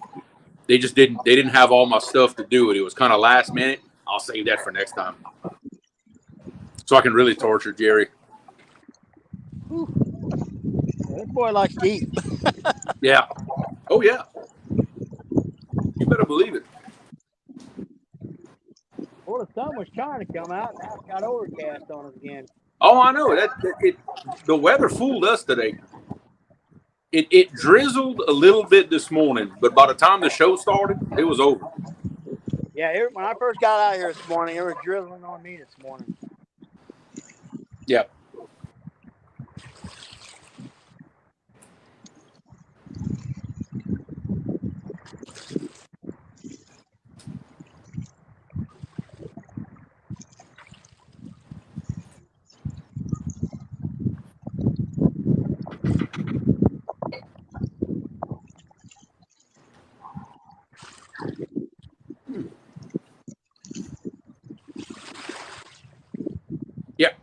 Like I said, Catfish Dog, that's what I was supposed to do. That was part of Jerry's request, was the gumbo and the bread pudding. Unfortunately, I didn't have time to go get the ingredients I need to make it the way I make it. But I promise y'all I will do it on another show. I actually have on my channel, if you look back quite a bit, I did a live stream where I made that exact bread pudding. It might have been a year or two ago, but I have done it before. But the one I make, it's not exactly a traditional one. It's a chocolate one, and I make a rum sauce to pour over the top of it. Lord have mercy. It's good. NJ, people cook it differently.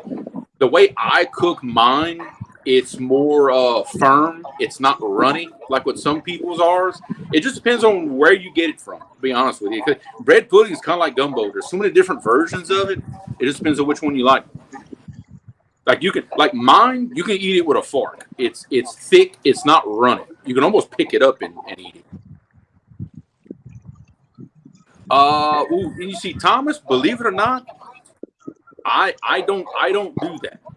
I don't even eat the what we call the red boudin, which is the blood boudin. I don't mess with that stuff. That's not one of my favorites. Believe it or not.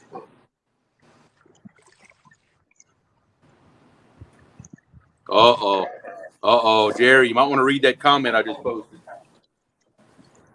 Read that one.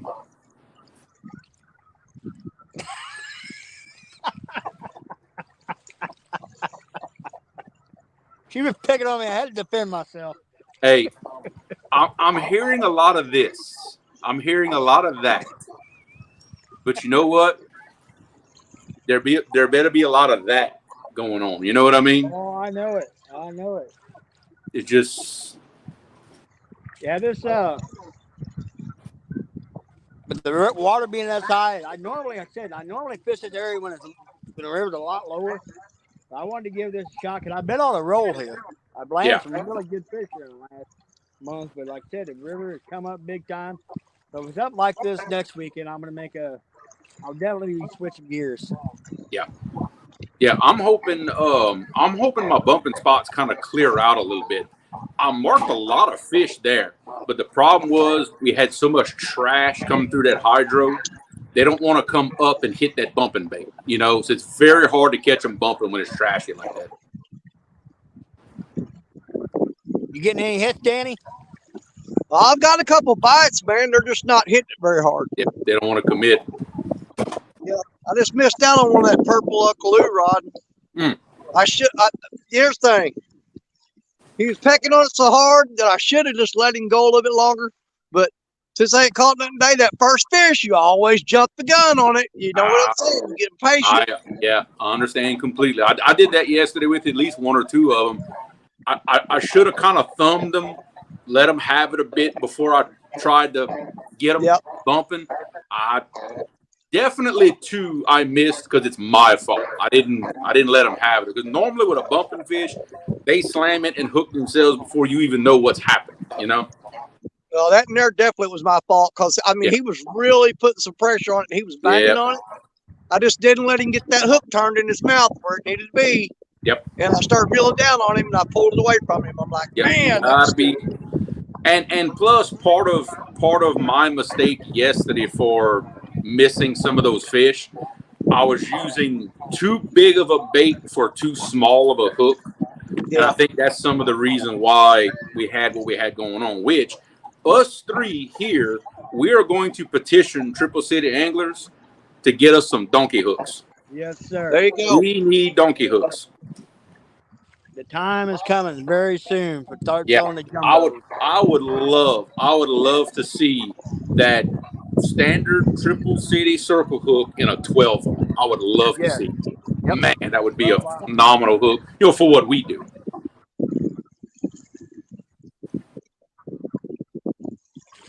Because I think, if I'm not mistaken, of the group, let's say of all the Triple City Angler pro staffers, us three, I think, throw the biggest baits on average of everybody.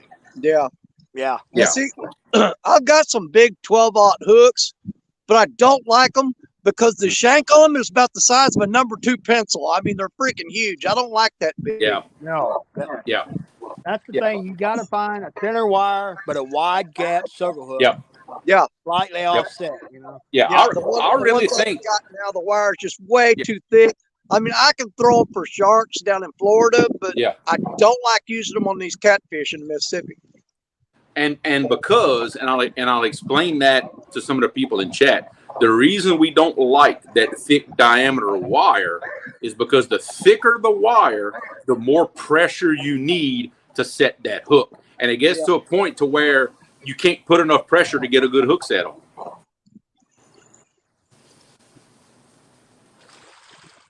And when we mean by baits, we're throwing like pound and a half or better size baits sometimes. Yeah. Oh yeah. Like yesterday, I was trying to use a slicker head bigger than my hand with a hook that really was a little too small for a bait that size. When I downsized my baits a little bit, that's when I started hooking fish.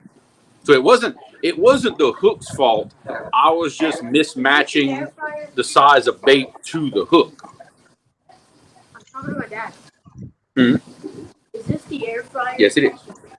Mike, on my rigs, I use either 2 or 3 ounces on my snagging rigs. That's pretty much all I need for where I'm at. 2s honestly will get the job done because you don't want a ton of weight on the back of that hook because then it messes with how you hook them. One time when you're snagging an Asian carp, they're up in the water column. Yeah. Yes, I did. Yep. Thomas, like I said, I've gotten down to where I use all Triple City hooks now. They do really, really well.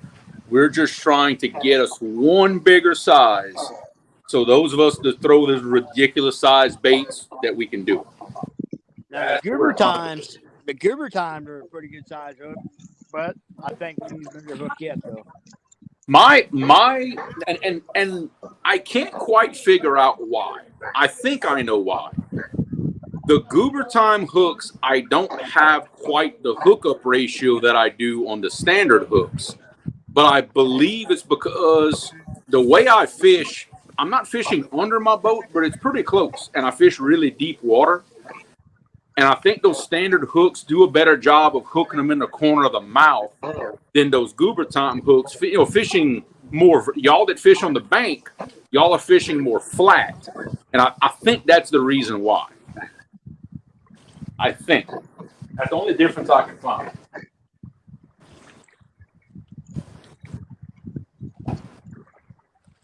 Yeah, before I use the Triple City stuff, that's pretty much all I use now. Gamakatsu is always my hook of choice. Yeah, I use those for quite a while. In fact, for quite a while, I used the Gamakatsu Big Cat circles for my bumping hooks. Yep. That's what I use because they had a massive gap in them. I mean, just probably one of the biggest 10-aught hooks you'll buy. Hillbilly Moonshiners, what's going on? How we doing? But look, I will say this about brand names of hooks. If it works for you, you believe in it, and it catches you fish, then by God, keep using them. Absolutely. You know, if you want to try different brands because what you have isn't working, guys, I'm telling y'all, give those Triple City hooks a try. For me, very, very, very consistent hookups. Yeah. Hook them in the corner of the mouth every time. They do really, really well for me. Really, really well. I've had a couple cats. I mean, it's buried. I mean, it went completely through the head. Yeah. Come out the skull. Yeah. Yeah. And you see, I have not had that happen yet. With those Triple City hooks, everyone has been dead in the corner of the mouth, exactly where you want it. Yep. Really? And if anybody would like to give them a try, I've got the website and the discount code right there at the bottom of the screen. Y'all can go get y'all some. And y'all, just not hooks. They got the sinker side. They got everything. Pin reels, loos, and Ancient Mariners. Yep. Now I saw on the website he also has the loos laser bait casting reel. Did you see that? Yes, I did. That's a very new addition. In fact, so new that I didn't even know about it. So I looked at the website the other day. Well, the one thing, like when I bass fish, that's all I almost run is loos. Mm-hmm. When I run my bass on my bass rigs. Yeah, I have a lot of loos gear that I use for bait fishing. I have the loos spinning reels, and I have a couple of the loos speed cast bait casting reels. Love those things. Yep. Oh yeah, absolutely. I actually got to knock the dust off my bass fishing tackle because Josh is having a bass tournament. I heard about that. So I'm going to be in on that. So I got to knock the dust off my bass tackle for that. Yep, you got to retrain yourself how to bass fish, right? Yes. Yes. And Big Wrench, you are also correct. Triple City Anglers very soon will have their own brand of fishing rod coming out very soon. The couple of things that I know about it is they're at first they're going to be a bait casting rod, medium heavy action, 7.5 foot. And if I understand Has correctly, he's trying to get it to a more of a budget price point of below, if I remember correctly, below $70. That would be great. Yeah. Yeah, he's trying to hit a little bit of a lower price point, to basically for our audience, because that's what our audience is looking for. A good rod, but not an expensive rod. Well, that's one of the things, on live streams, either with YouTube or TikTok, one of the things I get asked a lot is people starting out, what's a good starting rod reel? The big thing is, if you're just getting a catfish, do not go and spend a crap ton of money until you know you're going to stick with it. 100%. Yep. And grab an ugly stick rod. Yep. With a reel, and just to see if you want to stick with it. But now, if you start getting serious with it, then pull out, just pay what you can afford. Yeah. Yeah, upgrade your gear as you need to upgrade it. That's basically what we did. We started all out with ugly sticks and little Shakespeare reels. Then as we saw that big river needed heavier stuff, we just slowly started rotating the gear out. It's gonna vary the body of water you're on too, depending on the size of Oh fish yeah. you're going after, the type of fish you're doing, the body of water. That's gonna determine the action of your rods and the reel.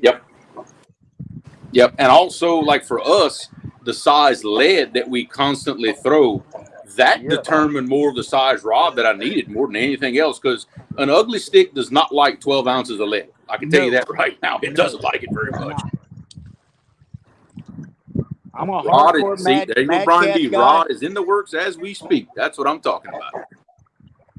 I mean, I'll be honest, I'm a hardcore Mad Cats guy for the simple reason these medium heavies will hold up to 16 ounces of lead.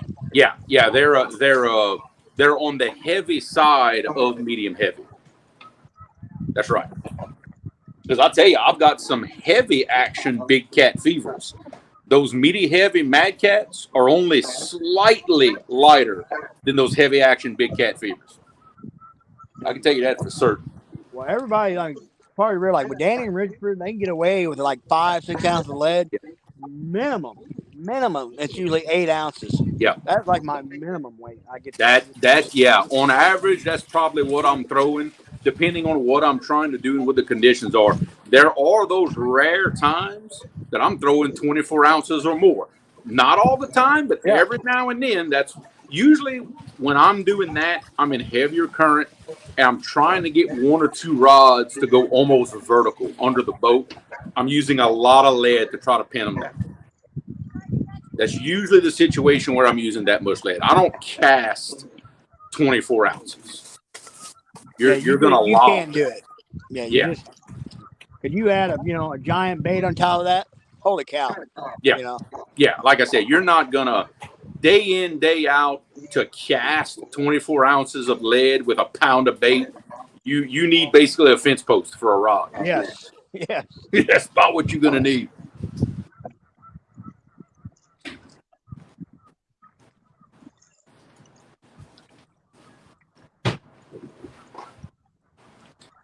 And Thomas, that's a good point. He says he knows someone that has a custom rod coming that most anglers can't afford. So get the best equipment you can afford. Exactly. I will say that, and it's all about what you need to get accomplished the goal that you want to accomplish. It's as simple as that. I used to be like big bass guy. I used to fish a lot of bass tournaments. And I don't even want to say what I used to spend on some of my rods and reels. Oh yeah. Yep. Like I'll tell you now, if you're thinking about wanting to get into bumping, look, bumping rods are expensive, but for $70-$75, that little B&M bumping rod, it is a great little rod if you want to try it out to see if you like bumping before stepping up to some of the bigger stuff. I can tell you now, I've owned a B&M rod and an Uncle Lou bumping rod for quite a while now. It's a great little rod for the price. I will say that. Great little rod. Caught many big fish on that little B&M rod. I love the B&M rod copy rods. Yeah. Oh, yeah. B&M makes a great rod. They really do.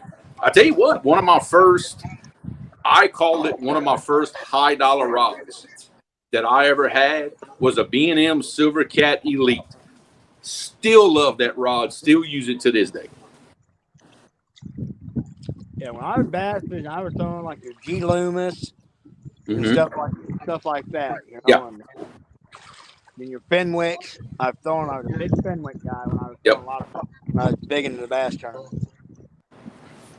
Oh, look, you can drop a lot of money really fast. But I know like me, and I know y'all are the same way, I've got a lot of different brands of rods, and I learned really quick where the situation that each one shines in. You learn really fast. I can't say I own any rod that I just don't like. I can't say that. I like them all. Now, I like some more than others. I'll say that. But every rod I've got is really good for something. But like when I'm targeting like channel cats and some of these lakes, like eater size channel cat or channel cat under 10 pounds, I still break out my ugly sticks. Yeah. Oh, you better believe it. You know, I still break out my ugly sticks. Yep. You better believe it.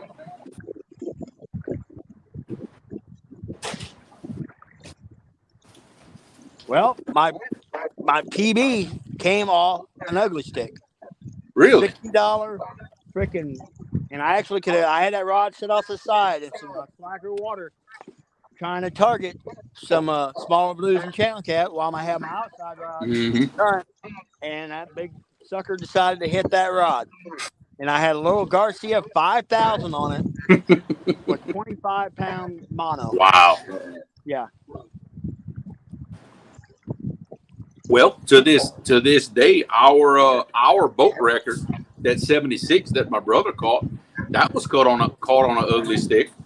My wife's PB, her 58-pound PB, was caught on a Pro Cat combo from Academy. Oh, Pro Cat rod with that little Pro Cat bait caster reel. That's what her 58-pounder came on. Well, Donegan still, he's got a few of them Pro Cats, but he's gutted them and kind of souped them up a little bit, though. Ah, gotcha.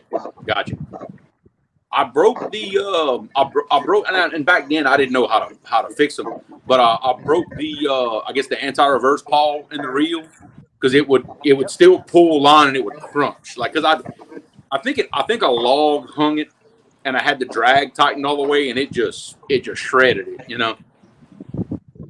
Wasn't made for that. Well, let's see. I do believe, like, I don't know if it's the case anymore, but the current world record blue cat was caught off an ugly stick.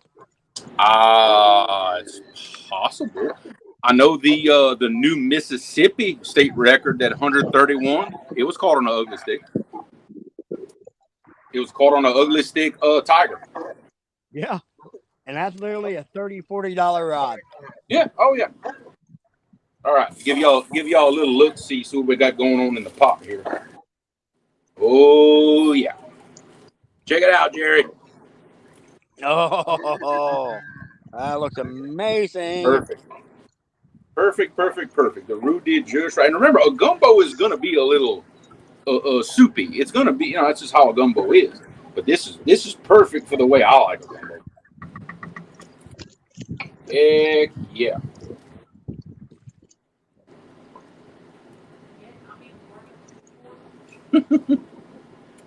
Well, you're eating lunch. I'm cooking supper. All town dinner. Yeah, that's right. All the ugly sticks got stolen, so I got big cat fevers with the insurance money. There you go. I love me some big cat fevers. I got a couple of them.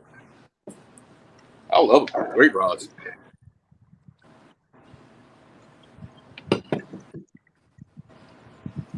What's Danny doing? Danny got a fish on? I think. Yep, Danny got a fish on. Heck yeah.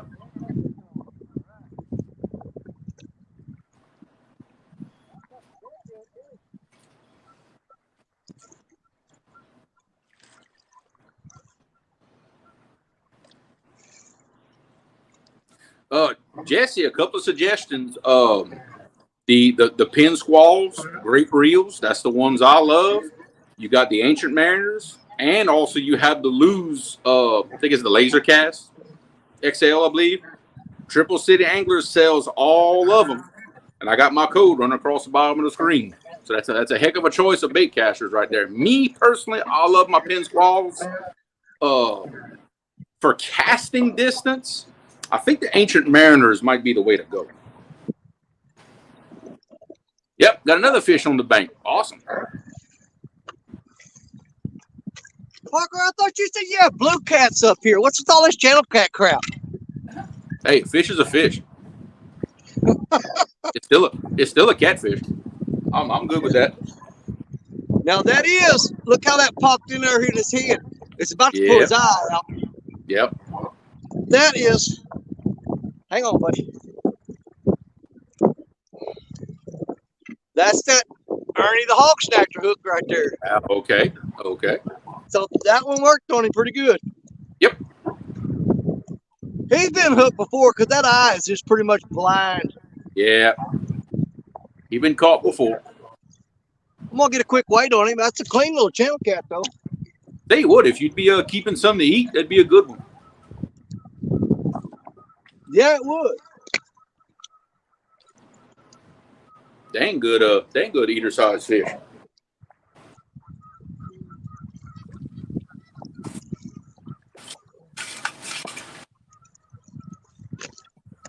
That was on that purple Uncle Lou rod. Yeah, buddy. Let's see. Can I use a left-handed bait caster? Well, I've never actually used one, but the handle's just on the other side. It take a little getting used to, I guess. All my spinning reels, I'll do left-handed. I'll say that. 4.63. Nice. Nice. I like it. Nah, let's get him back and try to grow up to be a 30-pounder. There you go. Or be food for a 30-pound blue. Yeah, I said that out loud. All right, cool. Oh, yeah.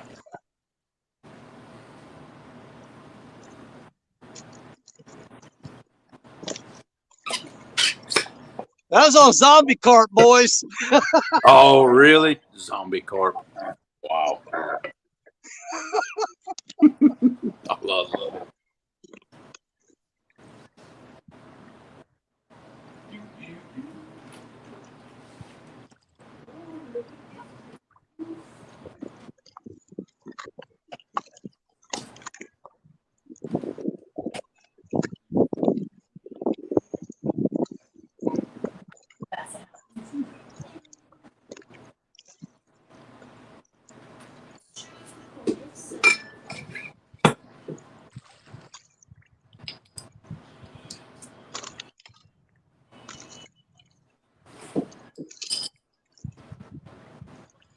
Oh, yeah.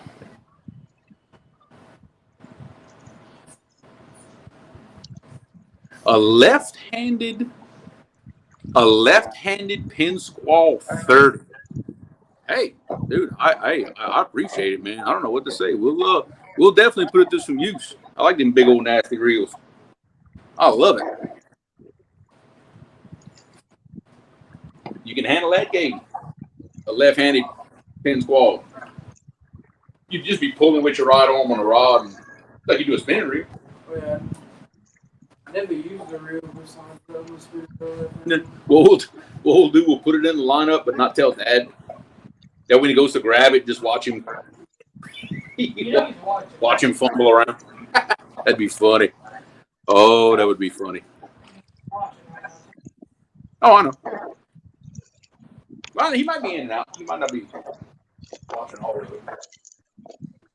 Hey, what? He can come get him some gumbo.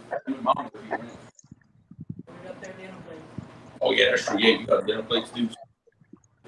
Very good. But I appreciate it, brother. I really do. That means a lot to me. It'll definitely have a place on the boat. It'll have your name on it, brother. Any fish on it that's dedicated to you and Sharina. Boy, that'll hold some of that 50-pound, Andy. Especially a 30, dude. Those suckers are like that. Isn't that the one? And they don't have the school dog. You gotta. No, it still has a level one. I don't know. It still has a level one. You can get them like that. You can get them like that. Dave Bozarth, what's going on? Freddie, what's happening, Freddie? In fact, that reminds me, Gabe, do you mind going and get Caleb's rod out of the Can-Am so we can take that little reel off of it? We'll put that that Cast King on there. Just forgot about that. You know, now Parker touched on it a little bit earlier, but I decided to rig up another rod I'm gonna throw one more out, which will make 6 rods for me. But before I ever started rigging that rod up, the first thing I did was touch up and put my conservation number on there. Gotcha. Okay? Gotcha. I do that before I even start rigging the rod up. That way I don't forget it. And game warden comes up and reminds me with a little piece of paper not to forget that. So, okay, so in y'all's state, you have to have that if you're over a certain number of rods that you're using? You're allowed 2 rods on the Mississippi River, okay, unlabeled. You can go up to 50 rods, which is insane. I don't know who would do that. Yeah, I know, right? As long as you've got your conservation number on those rods. Okay, gotcha. But if you get caught with that, with more than 2 rods and those aren't labeled, you get a ticket for them. Gotcha. Okay. No, we don't have that law here. It's a state by state thing. Different states have different laws. That's the same type of law. They do that with us with like yo-yos and limb launches. You have to have a tag with that number. Then they have to have it on rod and reels if it's over a certain amount. Now, other states, you have a limit on the rod you can use, and that's it. Oh yeah, there's a lot of states around the Ohio River. I think the limit's like 3. That's it. Can't use more than 3. Well, that's why you see a lot of these guys in the live stream fish with more than one person in the boat per person, so they can put 6 rods if there's 2 people in the boat. Yeah, you can just cut the just cut the rig off. Cut the rig off. That'll be fun. Cody Robinson, that ticket is $190 if he remembers right. Wow, that's like a decent speeding ticket. Dude. Oh no.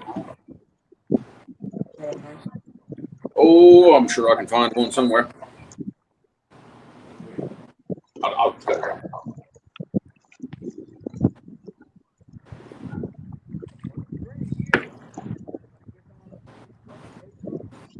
I'll just set it quick. Just throw that away. So being straight is in here. Let me see it. Yep. Look, that's the reel that's the rod and reel for my son right there. FOA rod. This is the 5-footer. For my little one, for my 10-year-old. We fixing to upgrade him from a Ambassador 5500 STX, which is my old bumping reel actually. Fixing to put him a Cast King Rover on there with some 40-pound mono. So Caleb getting an upgrade. Well, upgrade in size of reel.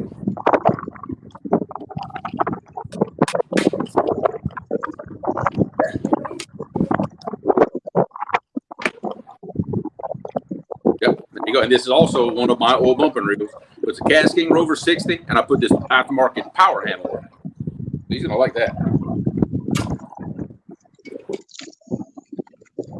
And we're gonna spool him up some suffix.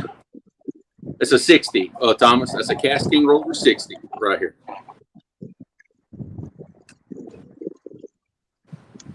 I think this would be a pretty good size reel for the rod. With the power handle, I think he can handle it. I believe. This would be good. Look, watch, Caleb, come see. Look, we put your new reel on your rod, bub. Watch, you're right here where the camera can see. All right, look, what's that? You hold that? How does that work for you? You reeling a fish like that? Look, put your left hand up here. There you go, like that. You reel one in like that?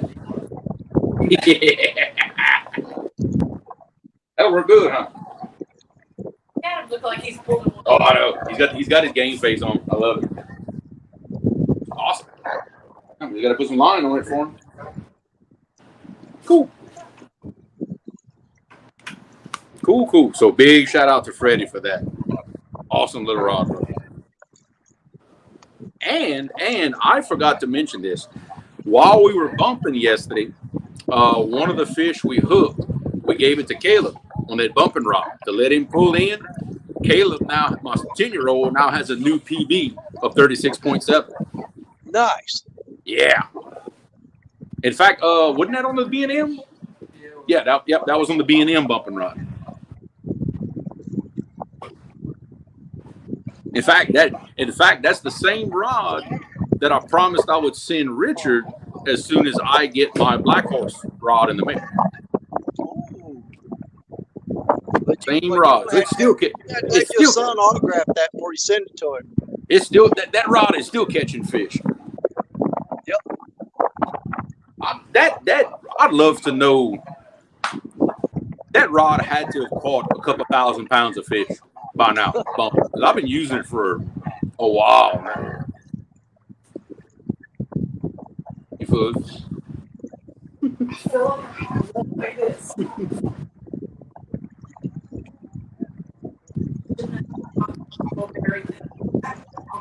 Be all right. There. I wanted it. Ah, well. I'm ashamed, but I don't. I'll take it. Wait till you're eating gumbo. Huh? I said, wait till you're eating gumbo. I've got several. Already 2 o'clock.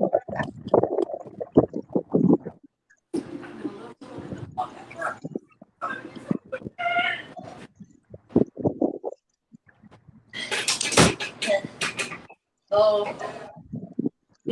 come meet my dad. My bowl is full. Awesome.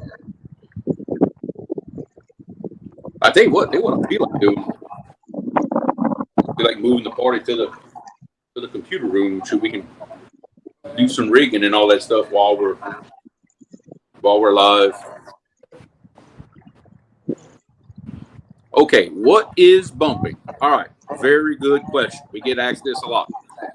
Bumping is a method of drift fishing where, and it's done out of a boat, not necessarily, normally out of a boat, where you physically take, like I tell you what, Gabe, don't mind, go ahead and go get all 3 bumping rods out of the boat and bring them right here. We can show the rigs and everything. You know what? I'm doing that. I'm gonna take this party outside while the gumbo boils. Hang on.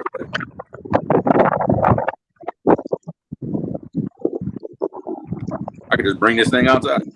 All right, y'all bear with me just a second.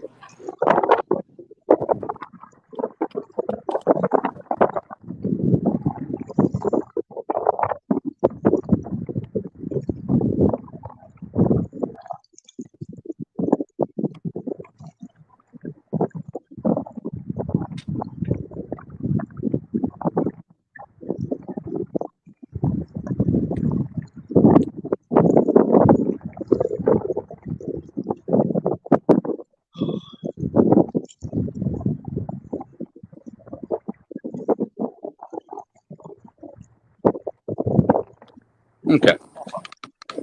There we go. Kind of get where everybody can see. Okay, there we go. All right. Bumping. Normally, we have specific bumping rods. This one happens to be an Uncle Luke bumping rod. Made a lot like a bass rod. Just heavy duty, medium heavy power, really, really fast, stiff tips. But these are carbon rods. They're very sensitive. What I'm going to do, I'm going to give myself the solo just for a second so y'all can really see what I'm doing here. And on this one, I happen to have the Okuma Convector low profile reel because it's comfortable, okay? The rigs we use is a 3-way rig. Start off with a 3-way crane swivel like this. My main line here, I use 65-pound braid. Braid is pretty much a requirement for bumping because you need the sensitivity. Now you'll notice, unlike many other catfish rigs you see, in line with the braid is a piece of 20-pound mono that just goes down to a loop. Okay? This one broke off yesterday. Okay, but it goes down to a loop, and that's where the sinker is tied. This piece of mono is in line with the main line to maintain sensitivity and maintain contact. Oh yeah, I know. Yeah, you can really see the coon eyes outside. Let me tell you. Then off of the tag of the 3-way swivel, I have my 80-pound leader. Now this is a little bit of a different rig, but I'm running an 80-pound leader, about 18 inches, down to a triple city cat daddy. And you notice I have a big snap swivel right here because I need to add another swivel because of the current. And then I go down to a 10-aught hook, a 10-aught triple city hook. That's the Hog Snatchers. And what you're doing with this rig, the way we do it, I take my boat, I put it in the current, I let the current push me back, but slower. Okay, slower than the current. I use my trolling motor to slow myself down, and I'm just taking this rod and I'm just plopping the rig right out the back of the boat. It goes down. As soon as the sinker hits bottom, I lift the rod. But when I pick that sinker up, the current pushes the sinker back. So I'm just walking this rig in front of me and following it with the back of the boat. Ideally, you want the rig to be walking away from you about the same speed the boat's moving back. And we're just bumping. Boop, boop, boop. We're just bumping that rig along the bottom as we go. That is what bumping is. You can also bump either from the bank, if you have like some kind of a wing dike or something you can get on out in the current, you can do it that way, or from an anchored boat, just basically plop the rig out the back and let it walk away from you basically until you run out of line, and then you bring the rig back to you. But we do it from a moving boat. And the reason we like to use the carbon rods that are light, low profile reels that are light, basically is because you're holding it and you're doing this the whole time. Bump, bump, bump, just like that. You're holding it the entire time. So you want something that's light and you want something that's comfortable. Now, another version.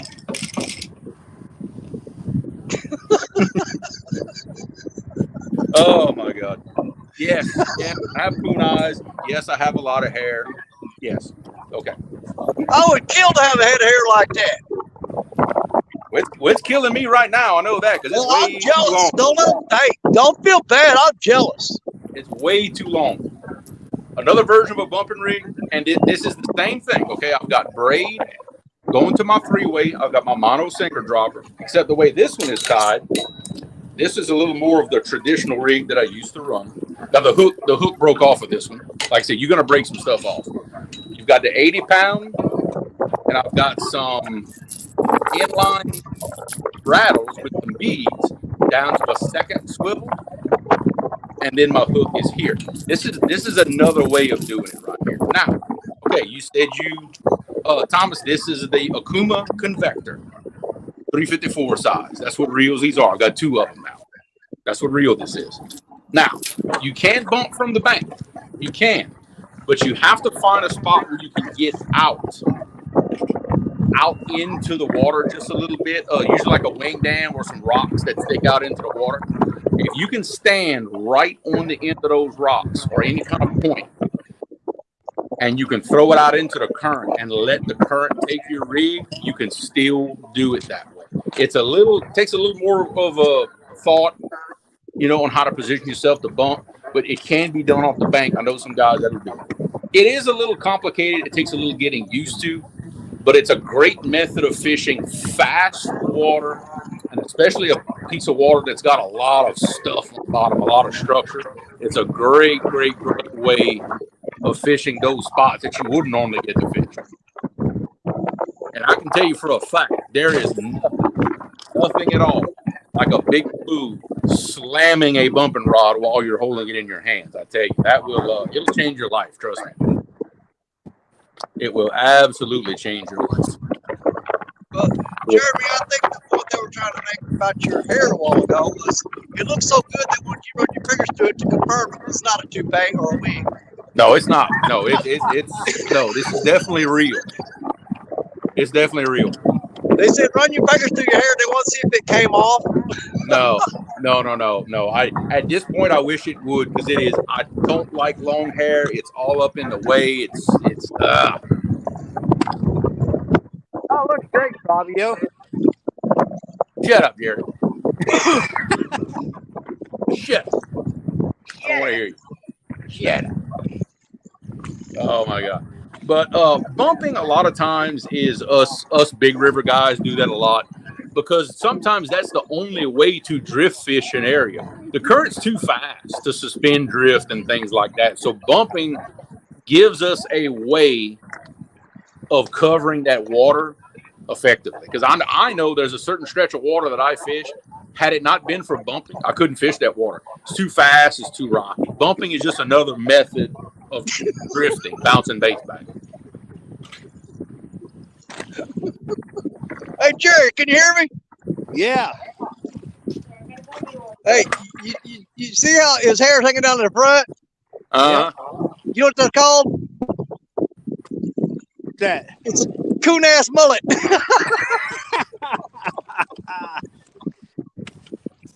Yeah, but I got it going all the way around, dude. It's long in the back, and it's just it's out of control. Y'all see why I wear a hat all the time? It's just out of control, dude.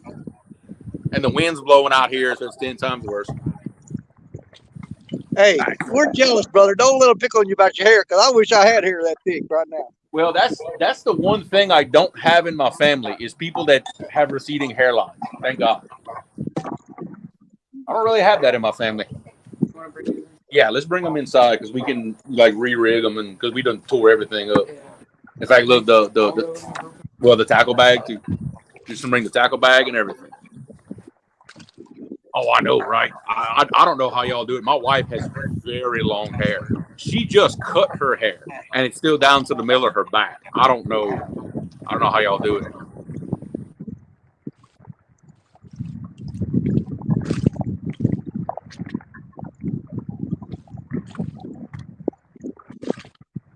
Yeah, most of me and my family, they don't have receding hairlines either. It just completely runs off.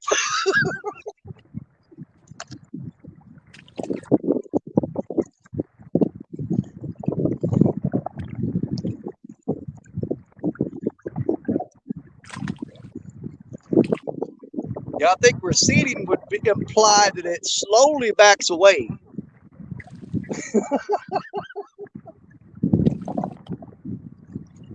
Yeah, not runs off completely, right?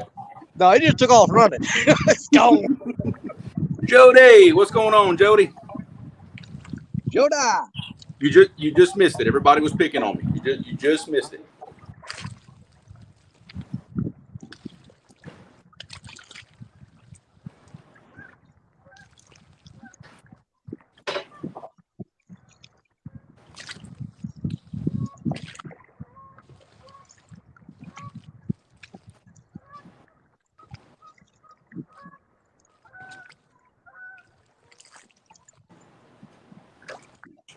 You know what?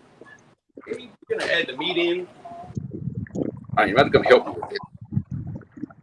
I'll hold the bowl if you want to kind of like plop this in there.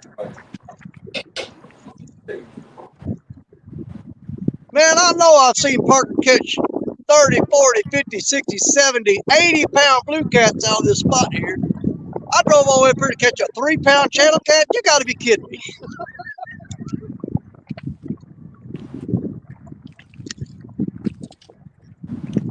Come on, Parker.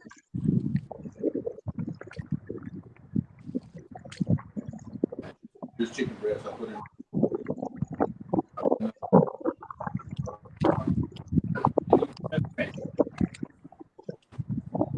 They roll that.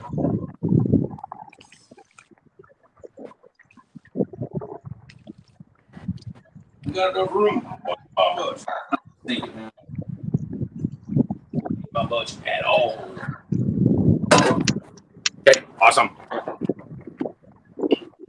Let's see. I thought I saw Jody picking on me. Yeah, I know y'all do because y'all love me. I didn't see it, Jody, but I'm gonna go back and look. I don't know. It must be way back there. I don't see it. Where'd all that wind come from? Okay, now I see it. Thank you, Jody. Oh, Lord. The joys of working construction where you have to have safety glasses on all the time. Yep, exactly. Now, and I almost forgot, but now is the time that we are going to add our pork tasso gumbo. Can't forget about that.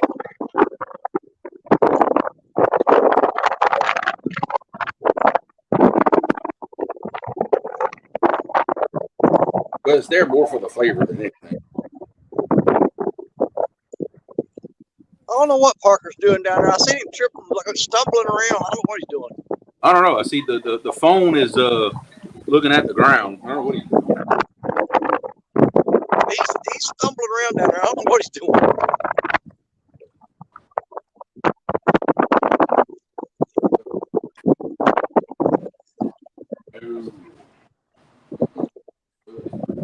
I think he's relocating a bunch of rods at this point in time. Gotcha. You see, that's what we try to do, Josh. We try to inspire people. Cheddar brats off the pit balls. That's what I'm talking about.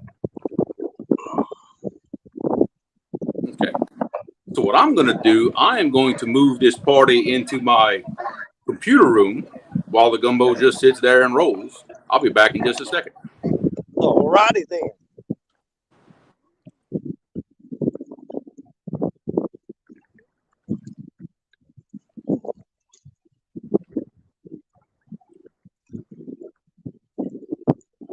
Ooh, I got 2 seconds of sunshine. That warmed me up for just like a.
Parker ever get his camera straightened up?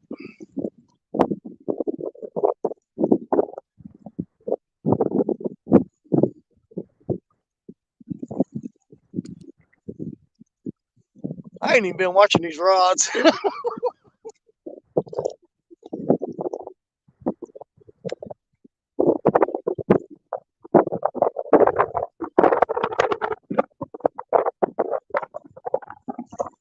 I have to face toward the wind whenever I'm watching the rod. I'm not enjoying that at all. Let's get my back turned off.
Back it up just a minute here.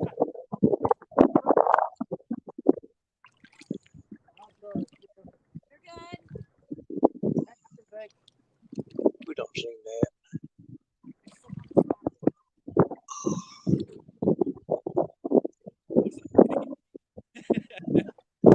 Y'all talk about hot dogs and stuff.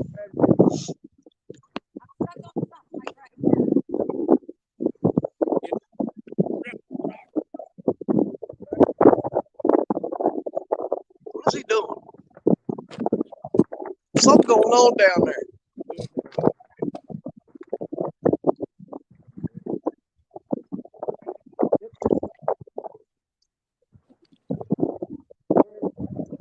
What they got?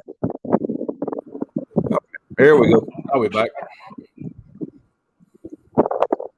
I don't know what's going on down there with them guys. It looks like they're hand lining a fish here, but they got the camera pointed toward the ground.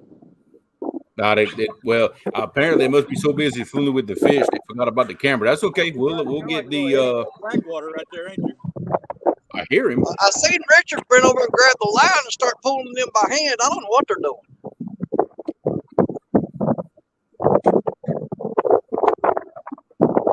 Now I think they're throwing rocks in the water. What's going on, Kevin? We just finished basically putting together our gumbo. I'm just letting it roll on the stove now, so I figured come in the hey. Making all that noise. You're making all that noise. Yes, I love it. Chris was kind enough to make me some catfish clothing hats, but in LSU, which is also my channel logo color. So I love it. I appreciate him a lot for doing that for me. What, you gonna get on my shoulder?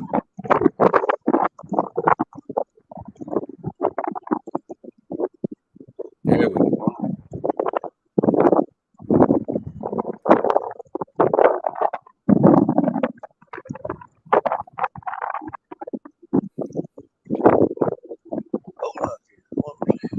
All right. Yeah, figured I'd come sit down in my little office, I guess, for a second. Yeah, I don't know what they got going on down there.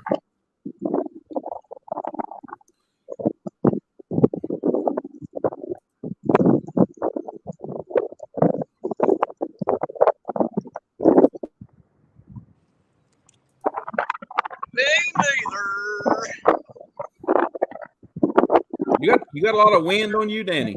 It's blowing it. Yeah. Okay. You hear it? Yeah, because I can hear it. Yeah, I can hear it. Yeah, I can hear it. In fact, I think I see the phone vibrating. Yeah, it came out of nowhere, man. It just big gusts of wind every now and then.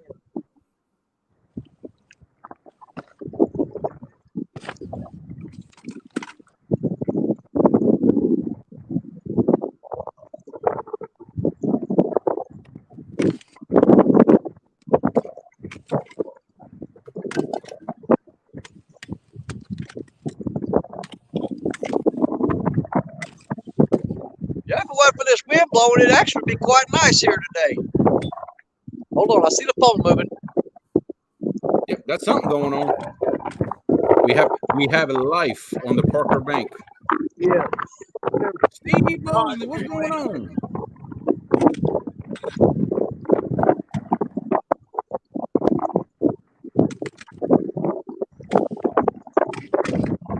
I'm just 100 yards from him, and I don't even know what's going on. I don't know. He's getting it set back up. I heard that. I heard that too, apparently.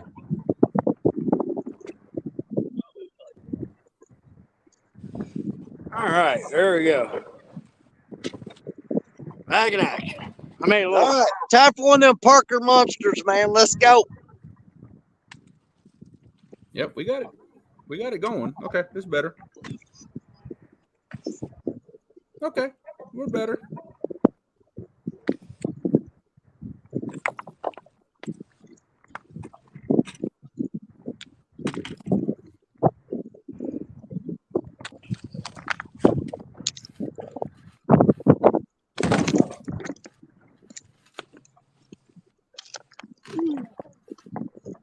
I've got so much stuff like right here on my desk, like tackle and the hooks and like stuff I don't use anymore. Man, it's you don't realize you have all this junk until you start like reorganizing everything. Oh my goodness, yeah.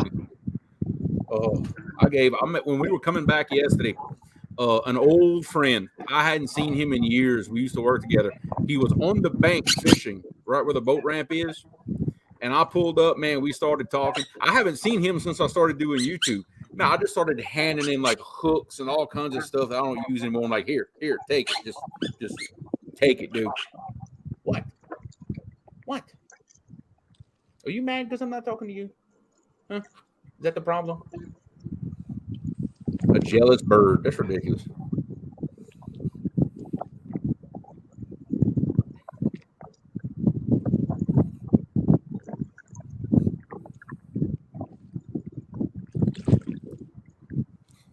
Yeah, it's been the same thing here. Either the wind is blowing or it's hard to catch a really good day.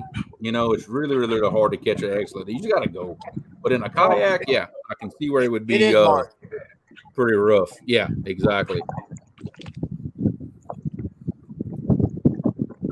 Yeah. Oh, look, I've been ow. Really? You gonna bite me? Really?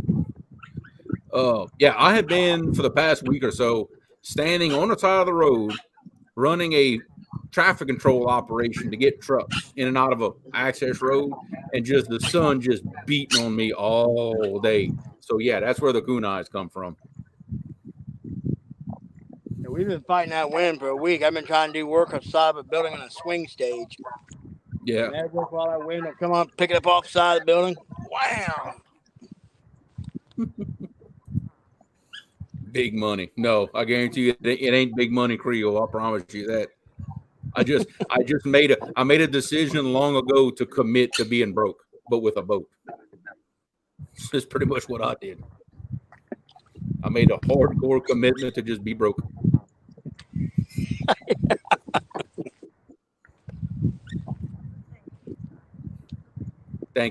Thank you, Jody. Oh, Lord. Well, it's a good thing I love you, yeah, Jody.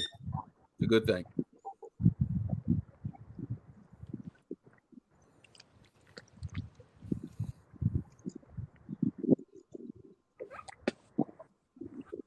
What?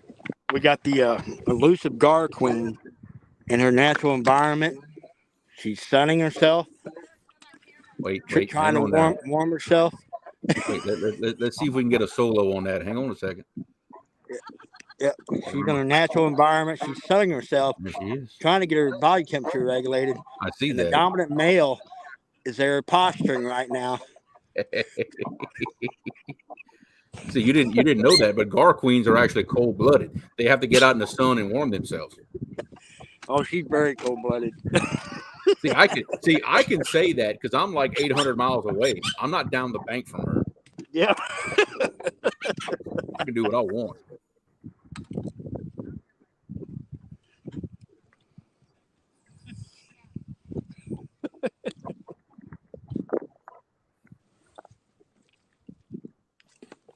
Yeah, I'm gonna have to sleep with a gun in Mendota. She'll probably come to Kent and try to murder me.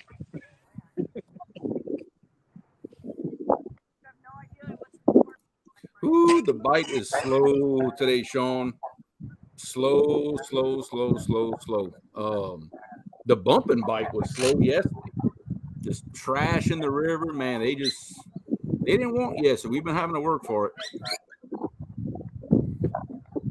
I'm reading, Jody. Trust me, I'm reading. Well, here we just come off a massive rise. Now we're on in a falling pattern. So the bite's been in a few days here. Mm-hmm. Yeah, it's been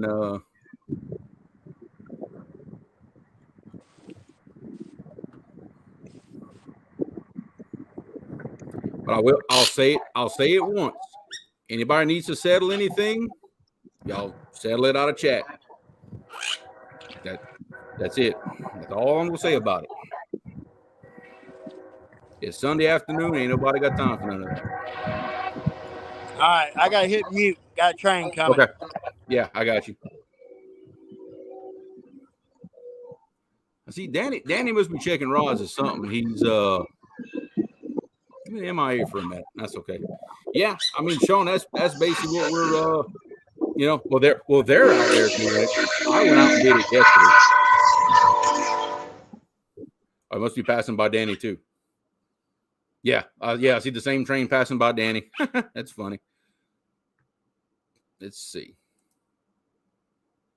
Oh, okay. He chose to mute it. Okay, well, that's not so bad. Train bite. Yeah, hopefully a train bite. Yeah, I have no idea how close that train is, but I'm freaking deaf. The little rod guy. We've been talking about Freddie. Oh, Lordy. I love it. Yeah, but the river, the river being up, down, up and down, it's been messing with the bite so much for everybody. You know, it's been hard to predict. But we do have 2 fish on the bank. We do. We do have 2 channel cats on the bank, so the streak continues. Hey, will you stop? Really?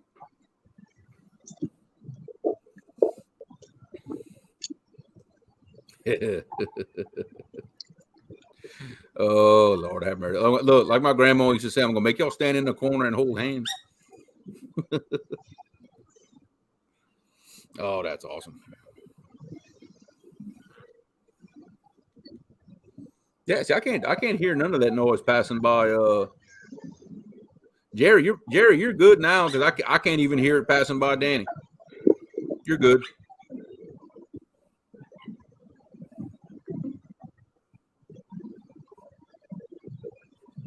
The big spook on the 5-foot rod. Yeah.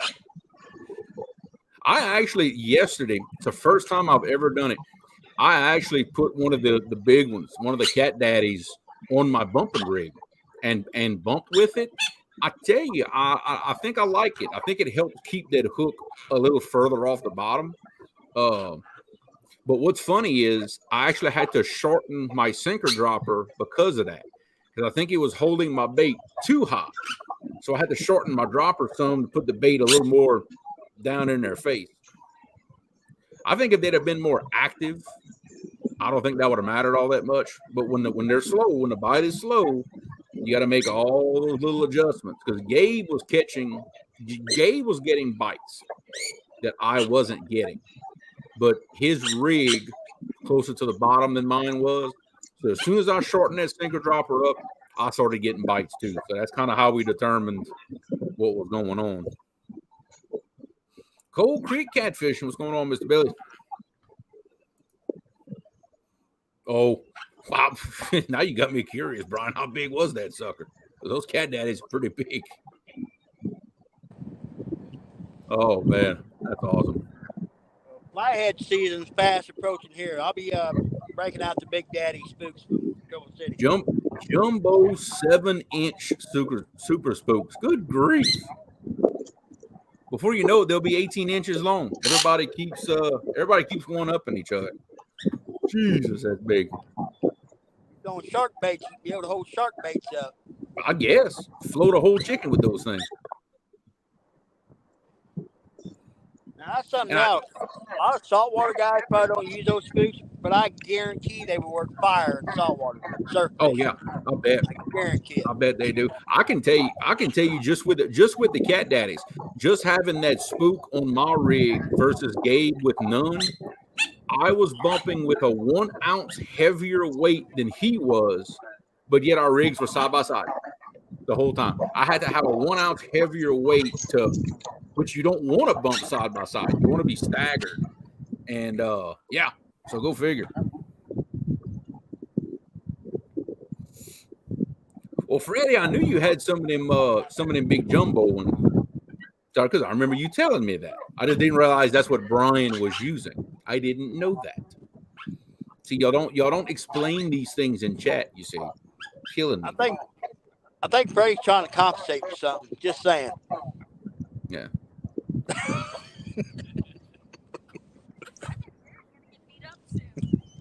Jesus. Oh, Thomas, it ain't about all that. Just we ain't gotta, look, you talk to people, you do what you gotta do. In chat, we talk to each other. It ain't no big thing. It happens. It happens. I ain't worried about it.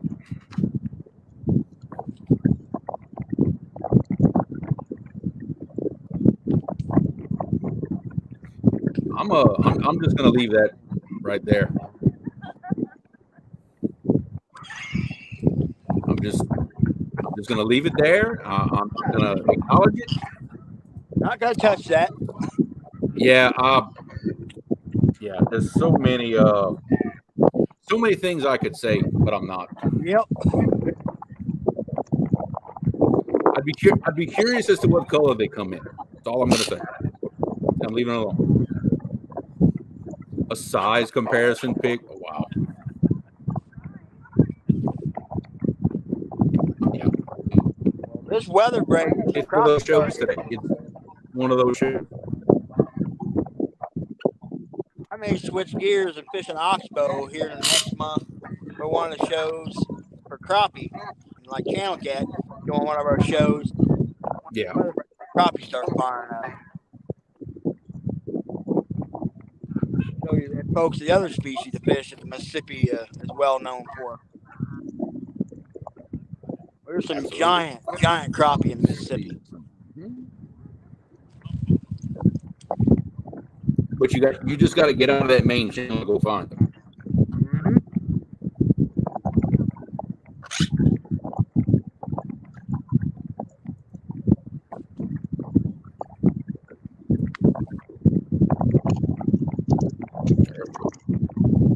He's gonna fuck out on it.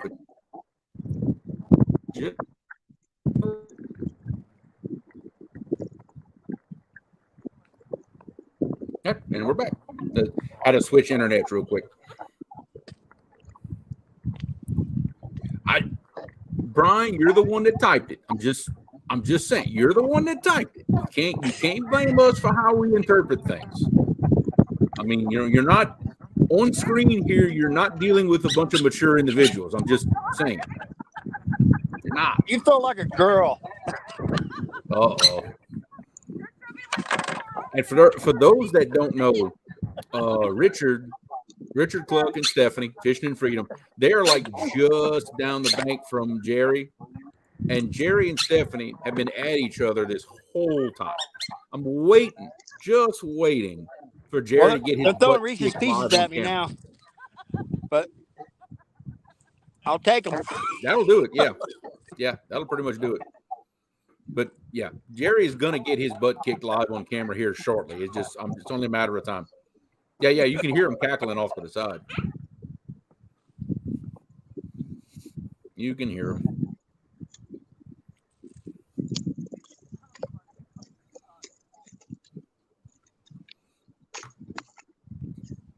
Yeah, for a midget, she's pretty feisty.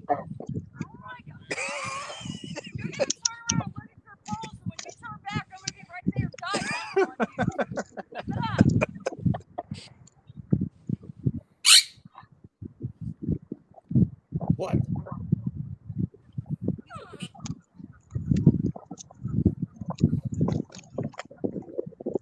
See, they're throwing more out there toward the main channel, and I'm tucked up in this cove. I think I'm in a Channel Cat daycare center. You getting dinked to death? Mm-hmm. Man, they're just pecking it, man. They're not hooking up. It's some little bitty ones. They've been wearing that orange Uncle rod out, man, just pecking at it. See Jerry walking over there to the bank like he might have something. Nah, he ain't got nothing. Like, no, he ain't got nothing. Wow. Way to be encouraging. Man, if this wind would lay down, it'd be a really nice day today. Yeah, not bad.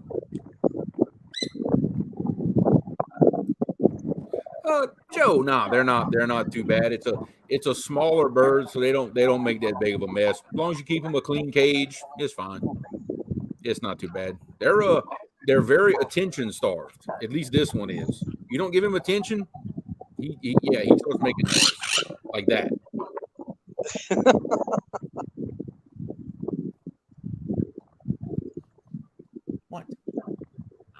What?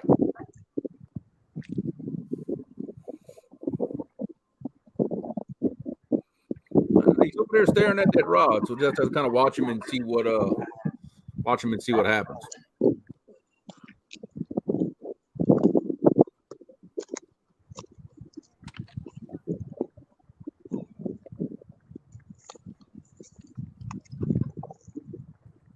started loading that sucker up.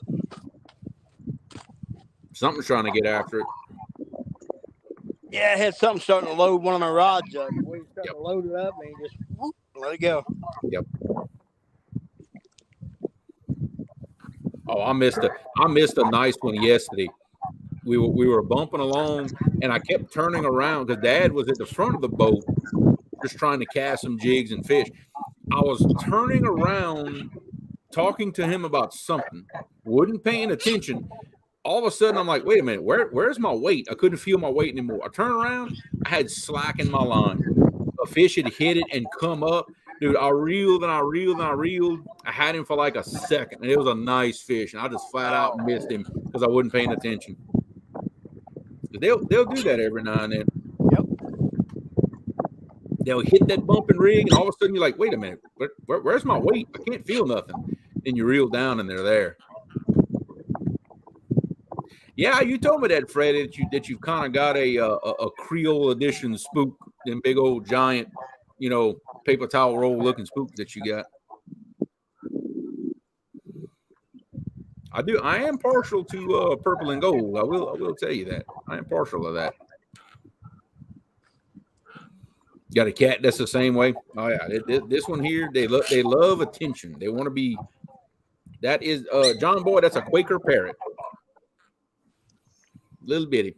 They're about the size of a parakeet, I guess. Purple and gold. I didn't know you were the LA Laker fan.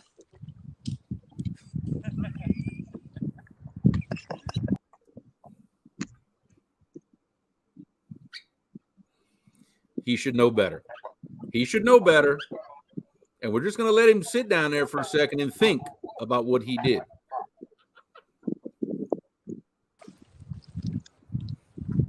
You got that out of your system now? How dare you?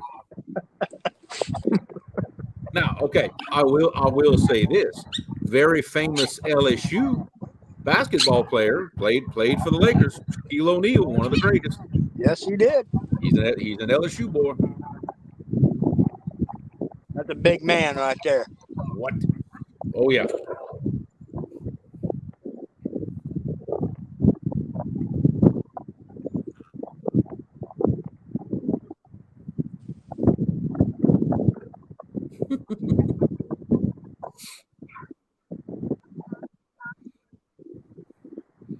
Yeah, we have over the years we've had a few famous athletes come out of Louisiana, come out of LSU. I don't know all of them. I couldn't tell you, but Josh, I will time you out like right now, dude. Roll Tide, you got to be kidding me. No, that is look. I can hear my wife in the next room that you timed out just for that. Actually, Freddie, I was a big fan of Clemson a couple of years ago when they beat Alabama in the championship. I was a Clemson fan for a little while. I really was. That's right. Pistol Pete was LSU. His statue is still standing at the stadium. Oh, I know. You're kidding. I know you had to. You couldn't help it. So yeah, but that'll definitely get my attention, and apparently my wife's too.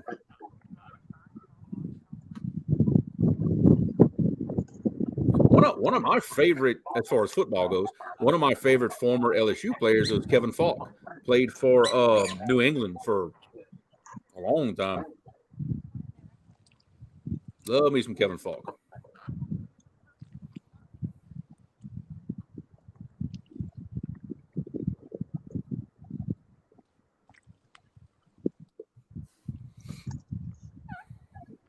What?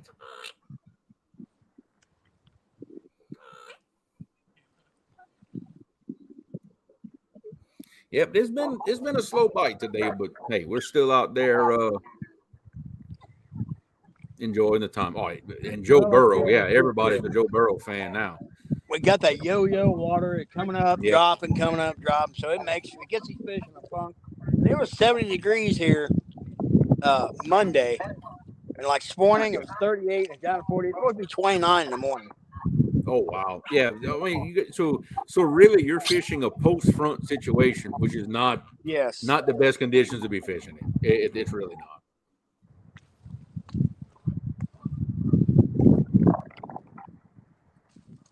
What are you doing? I ran into some old boys yesterday in one of the backwaters while I was getting bait. They'd had trot lines out soaking for 24 hours, and I think they got one blue cat off there. That was it. Well, so that proves to you right there the fish aren't moving. Because you got to for trot lines to work, the fish have to be moving, and that proves right there that the fish hunker down somewhere. Now, if you happen to be able to find that spot where they're hunkered down, throw some baits in their face, yeah, you can do decent. But if they're not moving, you're gonna have a hard. From the bank, it's the same thing. You're gonna have a hard time catching fish if they're not moving from the bank.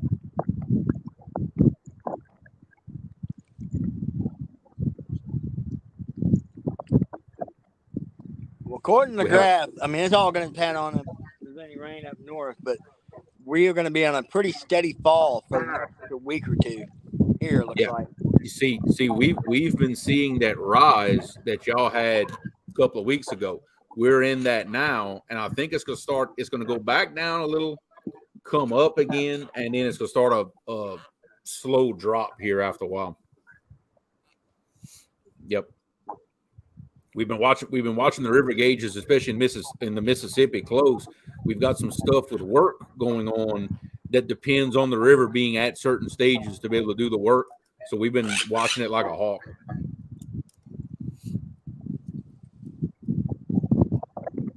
Ooh. Changing spark plugs and chasing a misfire. Ugh. Those can be a pain in the butt, but I'm sure Josh, you know the tricks. Swap coil packs, swap wires.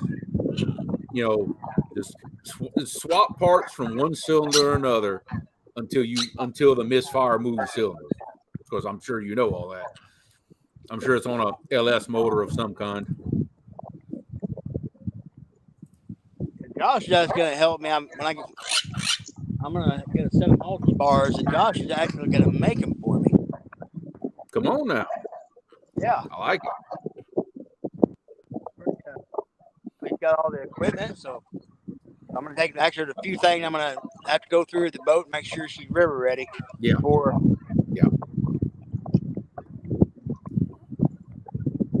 Ooh, older engine, a 5.7 TBI. Ooh, and a misfire.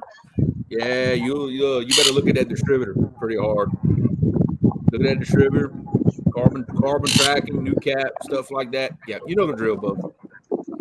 You know the drill.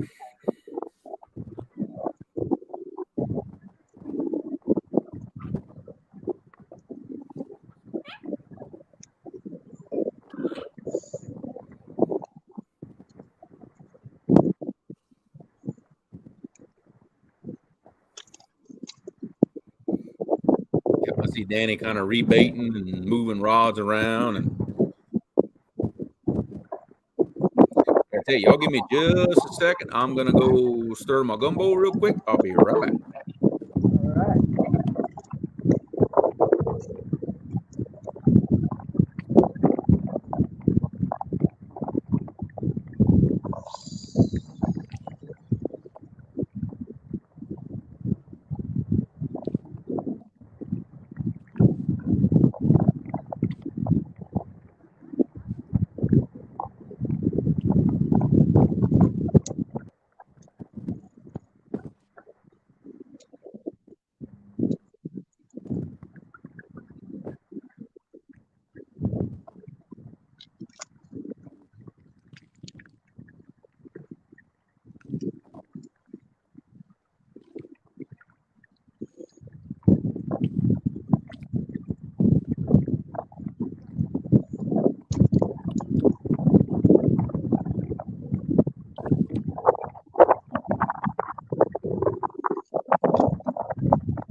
Hey, is Dunnigan still in chat? I think so. Hey, Josh, Let's all go to Kentucky next weekend. And Danny, it'll be Saturday when I go. I'm gonna go Saturday.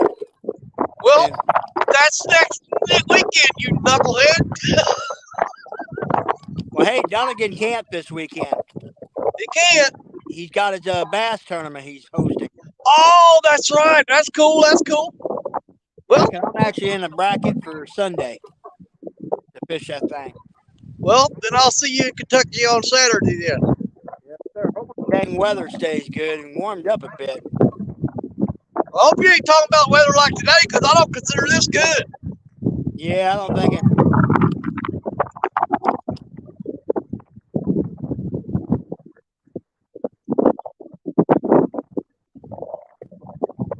Well, I'll put it to you like this. I hope you're there. I'm going with or without you.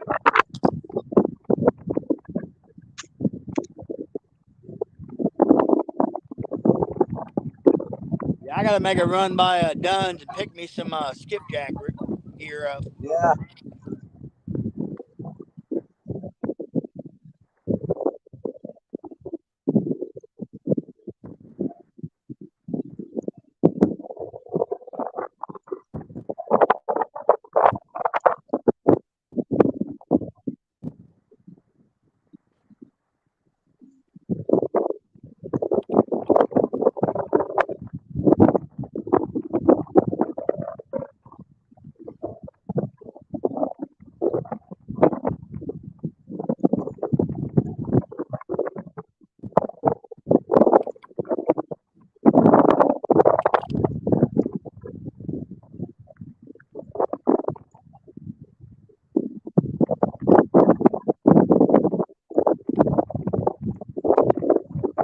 Danny, you got some wicked wind whipping through your mic.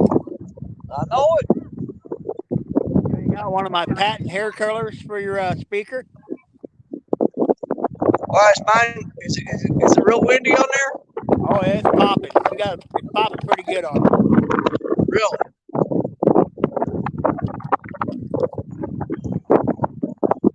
This phone case I got usually takes care of that.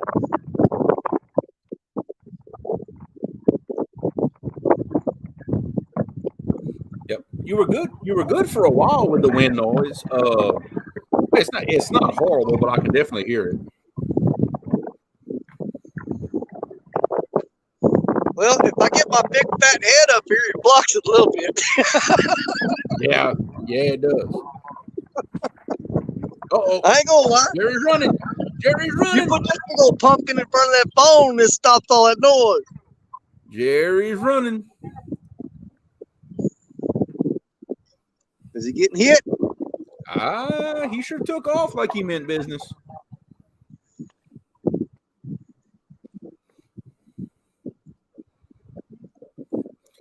Let's see. We had football in chat. Now we've got mechanic advice in chat. See, this is the place you come to learn a little bit about everything.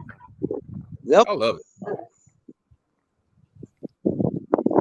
Well, they learned more about that stuff and cooking than they did fishing today. I know, right?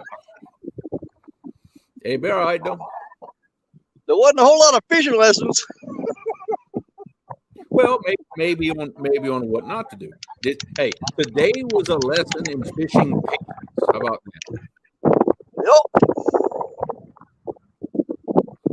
It was a lesson in patience. Man, I'm just hoping this is not going to be a repeat of last year. Well, because last year we started off January or February doing pretty good. And then the floodwaters hit and just kind of messed everything up. And then went straight from that to drought.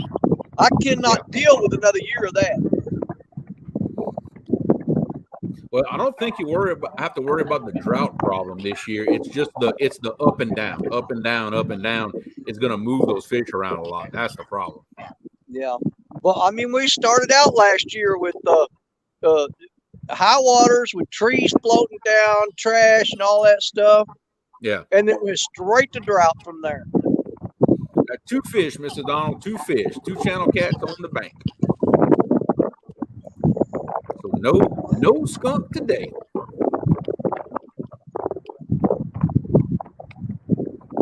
See, that reminds me, I need to get me a couple of those foam hair rollers that Jerry's talking about for me windscreen on my phone. I got a whole bunch of them at the house that my wife, every time I get home, she goes, "You didn't take them rollers with you again." All right. She goes, "I don't know why I bother buying them if you're not going to use them." Yeah, he hit it. Yeah, he hit it and didn't come back for it, did he?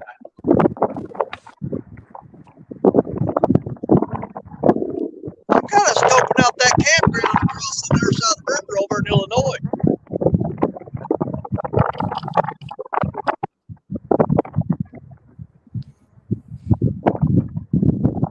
Now, there's actually a campground over there, RV hookups and everything.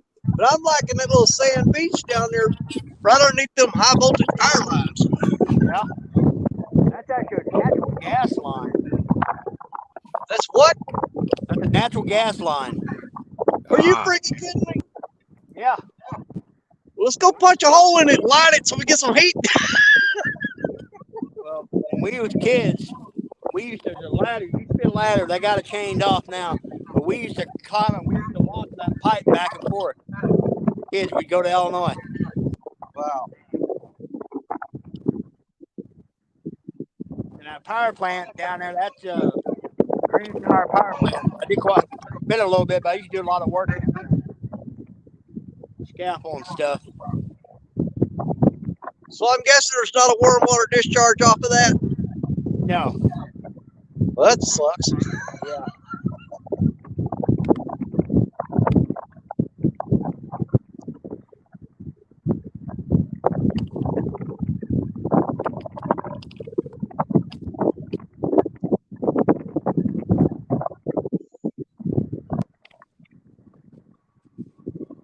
It used to be, but they don't hardly run it anymore. Yeah.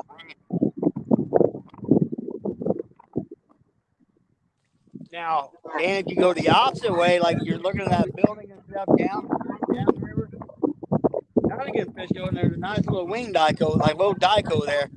And he fished over there a few weeks back on the show. And that's where he was, and he had good water right there. And he had a couple of good bites there.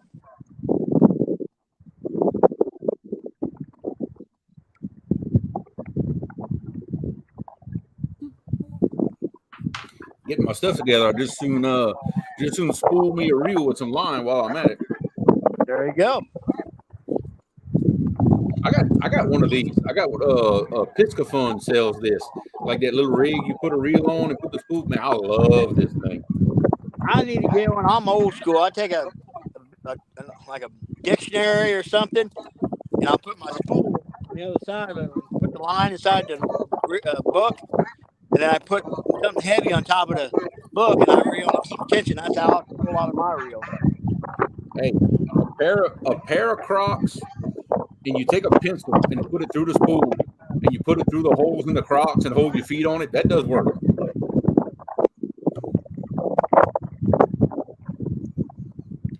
I have been known to do it.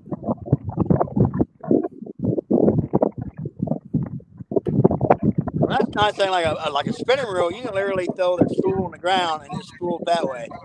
But that's actually the better way to do it, so it don't twist up on you. I was gonna say, don't you get? Does that keep you from getting a line twist in there? That's like a lot of people I've seen do it. They put it like inside of a glass bowl where the spool can like actually flip and roll around. It gets the twist out of it. Yeah, like this rig here. Of course, I got a big old spool of mono on it. This rig's got a pin that you pull to spool a spinning reel, and it'll let the spool rotate like as you put it on the spinning reel.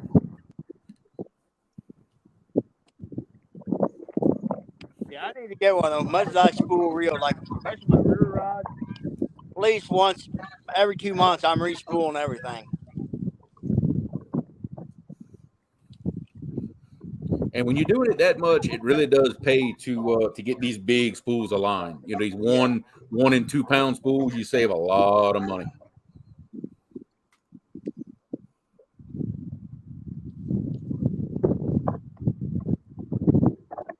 Yeah, Jerry, it actually amazed me today to how many times I've come up here this close to this place and never been here. Because that overhead garage door company, you know what I'm talking about? Yeah, pair of overhead door. Yeah, man, I have to run it there at least twice a week.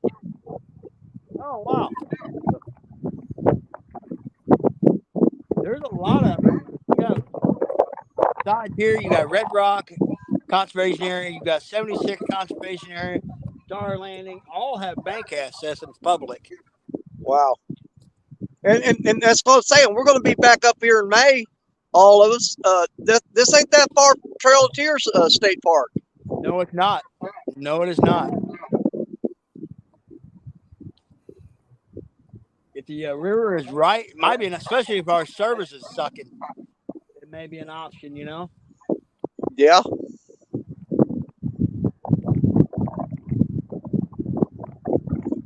Yeah, this year will be the first time I go up there with this new phone because I don't have that FirstNet phone anymore. So I'm kind of curious of what that's going to be like. I'll tell you right now, like where we was fishing that day when we all first met up between those two dikes, Yeah. that would actually probably be a really good spot right now. Oh, I guarantee it.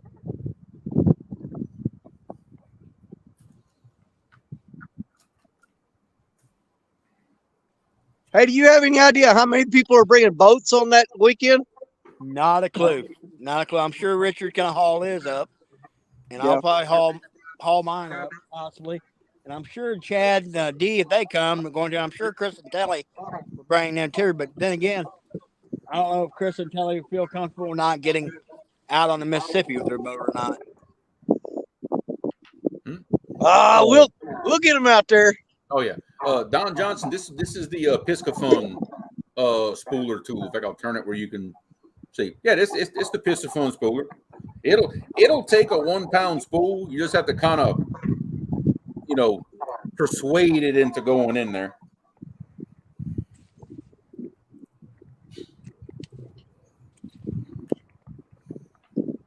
Alrighty. Put that back out of the way.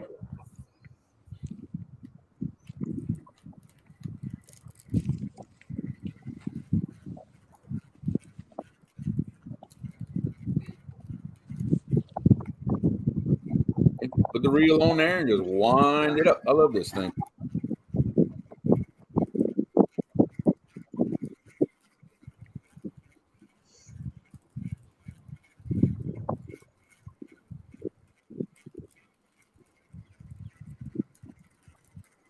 Man, it ain't gonna get dark till late tonight, is it? Yeah. No.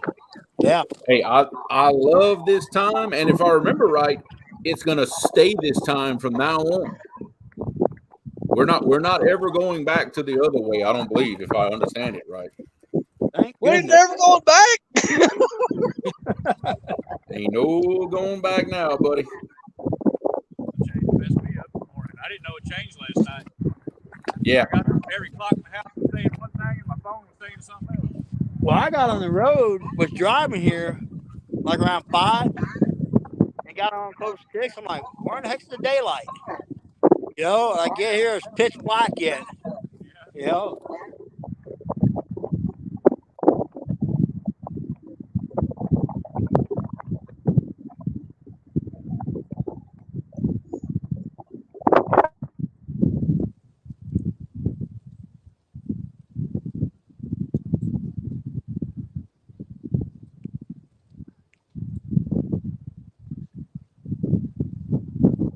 I'm trying to reach for mute my mic every time there's a big wind gust comes through.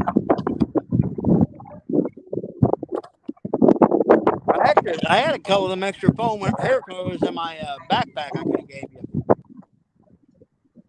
I mean, can y'all hear that wind right now? Yeah, getting some pop.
Man, it was bad enough for this water rising and falling back and forth the way it's been.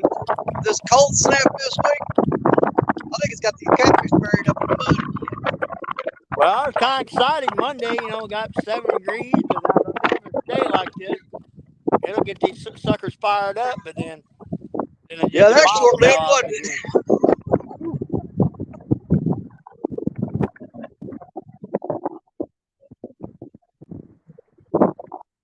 Water, it's like ice water.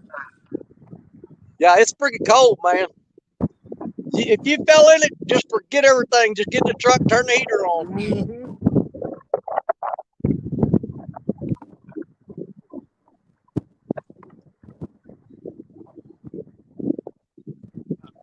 Yeah, I went to work Monday in a t-shirt, and then Tuesday I showed up the same, and I about froze to death. Oh yeah, it's just crazy how it's changing.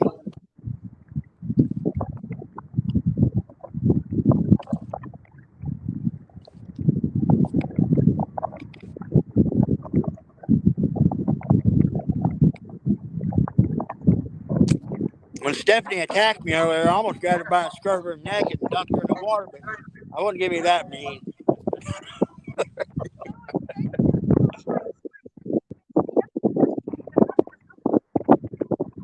Man, there's an awful lot of rocks down here for her to throw at you. You know that, right? Yep. Well, she was throwing Reese's Pieces at me earlier. I was just eating them. Hey, do you see how sharp these rocks are? Yeah. If she skins one of them off your head, Oh, yeah. It's gonna be a bad day.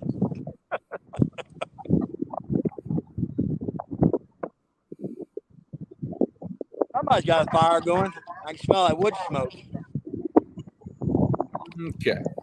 where you see that at? I can smell. I can catch a little bit of wood. I can smell a little bit of wood smoke. That ain't Could be fire, one of buddy. the houses up in the hollow, though. I had ham and beans and cornbread for supper last night. You probably catch a whiff of that because the wind blowing right for you. That's nice. I come back just in time to hear that. Oh, Mike, it's coming along perfect. All the meat is in. I'm letting everything boil and get happy. Like Emerald would say. Just letting it get happy. But it's just See, this is the hardest part for me right here. I can't believe I'm on the Mississippi River because I've never seen it this narrow before. Yeah, it's a big difference between me and you guys. Like, it's narrow and swifter here, but versus y'all wide as heck down there. Yeah. A little slower.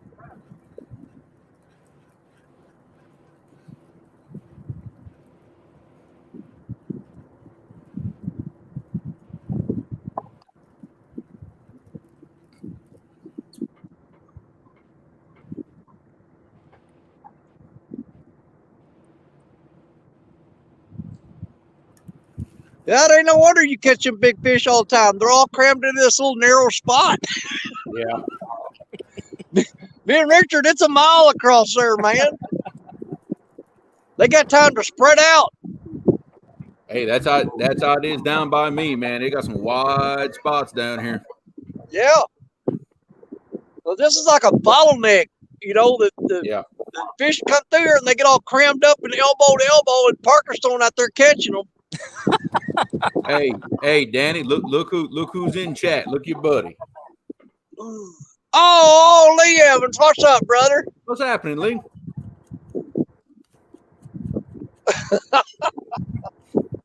My buddy Lee. What's going on? The mouth of the Mississippi. I love it. That's it.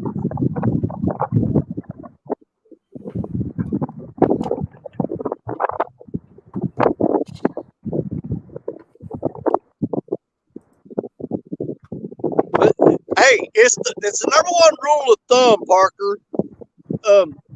It happens every time. When you invite somebody up to fish in your area, it's gonna suck. Yeah. Yeah. I had Fish in the Mid-South come up and fish with me last weekend. I'm like, man, he couldn't have come at the worst time. It's every time, like Richard, he's come up twice now, and both times the conditions have been just crap. I came down and fished you all. The conditions were crap. we managed fish, but just condition was just crap. Well, Missy, I'm not Dude, it's just 100% sure what you're asking me there. Now if you're talking about the way I position the spool, it depends on how big the reel is. I like to position the spool top or bottom to where it kind of lines up with the reel. So a smaller reel, I put it on the bottom, but a bigger reel or like a spinning reel, I flip it up where it's more in line with it. So if that's what you mean, and that's what I do. Yeah, that's kind of leading into the same argument about which way do you put the toilet paper roll in the toilet paper roller. There is an answer to that question. If you look up the picture of a toilet paper roll holder in the U.S. Patent Office, it shows the paper coming off the top and hanging in front. Yep. So there. Dang, Danny, I think that bird's going to swing and dock on you. Dude, he's fixing to light me up. Look at that. Yep. Oh, yeah. Yep, you fixing to get all of that. Yeah, he's kicking his butt right over here toward me. Yep. Richard is just down the bank from Jerry. For some reason, it kept kicking him in and out of the stream. So they're literally like 200 feet down the bank from where Jerry's at. Yeah, they're only about 30 feet from me. Oh, okay. Well, yeah, they're right there. You know what? If I was rich, that's what I'd buy right there. Just one of them right there. I'd live on that thing and fish every day. Yeah. They go, hey, are you pushing barges with that? And I go, crap, no, it's my fishing boat. Yeah, there you go. There we go. Now, got my son's rod rigged up. Got some 40-pound mono on there now. We ready to go. Now I will say, like when I had the other phone, he would kick me out. So far, last two times since we've got a new phone, it's been the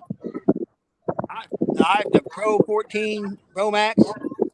Yeah. Yeah.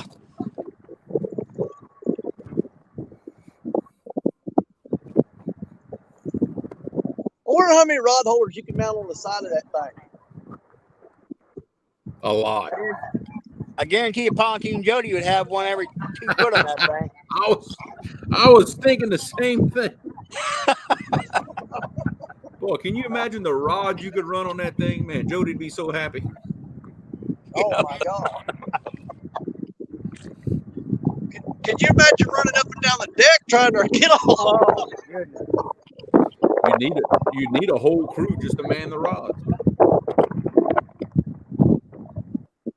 My dad used to work on the river years ago, and he used to tell me stories. They get down around New Orleans, and they tie up, they catch crabs. They were sitting there one day and kept getting bites. The captain was from down there, and he said, "Boys, you guys are doing it wrong. Next time y'all get a bite, just start reeling up real slow and get the net ready." Yeah. There's some big old blue crabs. Yep. Look, and at certain times of the year, those blue crabs will come all the way up to where I live. That's a fine eating right there. Yep, you better believe it. In the Mississippi and New Orleans, you can catch blue crabs, speckled trout. You can catch all of that in the river right there. Speckled trout, that's a good eating. Mm-hmm. Yep. Yeah, I think the pompano are fixing to start running within the next couple of weeks. But I'm not going to be down till July. They'll be pretty much thinned out by the time I get down there. But you can always count on your whiting and stuff in July. Yeah. I mean, you can probably get onto some bull reds, maybe. Some black drum. Black drum, the Jack Crevalle are always a bonus, especially, that time of year. They're hanging around. Yeah, those bonita tuna are running close to the shoreline right now, too. Those are fun to catch. Oh, yeah. And they're great bait because they're bloody. Oh, yeah. Those bonita are fun to catch. I like getting off in a coastal way and catching those mangrove snappers around the boat. Yeah, mangoes. I know exactly what you're talking about. Hey, that's good eating too, them little mangoes. Oh, man. Yep. Well, when we get a chance to hit the pier down there at Fort Pickens, Man, you can get those mangroves, but mostly you get the sheep's head. Yeah, sheephead. Yep. Yep, get a lot of sheephead there, and those are pretty good. I was in my kayak in Aaron Coastal one time and throwing a big old topwater. I had about close to a 30-something pound jack grab it. That thing towed me all over the freaking place. I bet. Oh yeah, those things don't quit. And I've caught a few big ones that have a live mullet or something out there. And man, they will make the drag sing. Mm-hmm.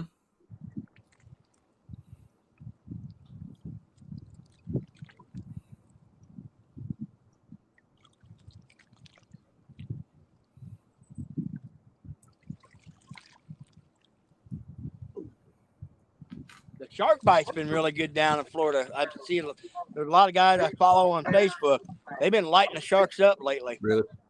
Well, it sucked last year. I'm hoping it's better this year. At a certain point in time, my shark bite was pretty decent. Yeah. I didn't get a single shark last summer. In August, so I'm gonna try it down that way. Yeah. Damn sharks. But I'll probably take some bass tackle and hit some of the canals and try for some peacock bass since I'll be all the way down around Orlando. Yeah. Oh, yeah. Well, you can have that. I'm not going that far south. But the only thing I got on last year really thick and heavy were the bluefish and ladyfish. Man, they were really thick on the beach last year. Man, I've seen them bluefish. Like, we was in Panama City one time on fishing the pier, and there was a school of baitfish. I mean, it was probably the size of 3 football fields come in, and the blues fish were everywhere. And I was slinging rattle traps at them. And I was catching them suckers every freaking cast. I'll bet. Well, it's probably like some of the stuff around here that if they're in there feeding heavy, it probably almost don't matter what you throw at them. You're gonna catch them. Yeah. Oh, my favorite on them is early in the morning throwing topwater lures in the surf. Man, they will smoke it. Yeah. And especially in that shallow surf, they ain't got nothing to do but to run. They can't go down, so they just run. Oh yeah.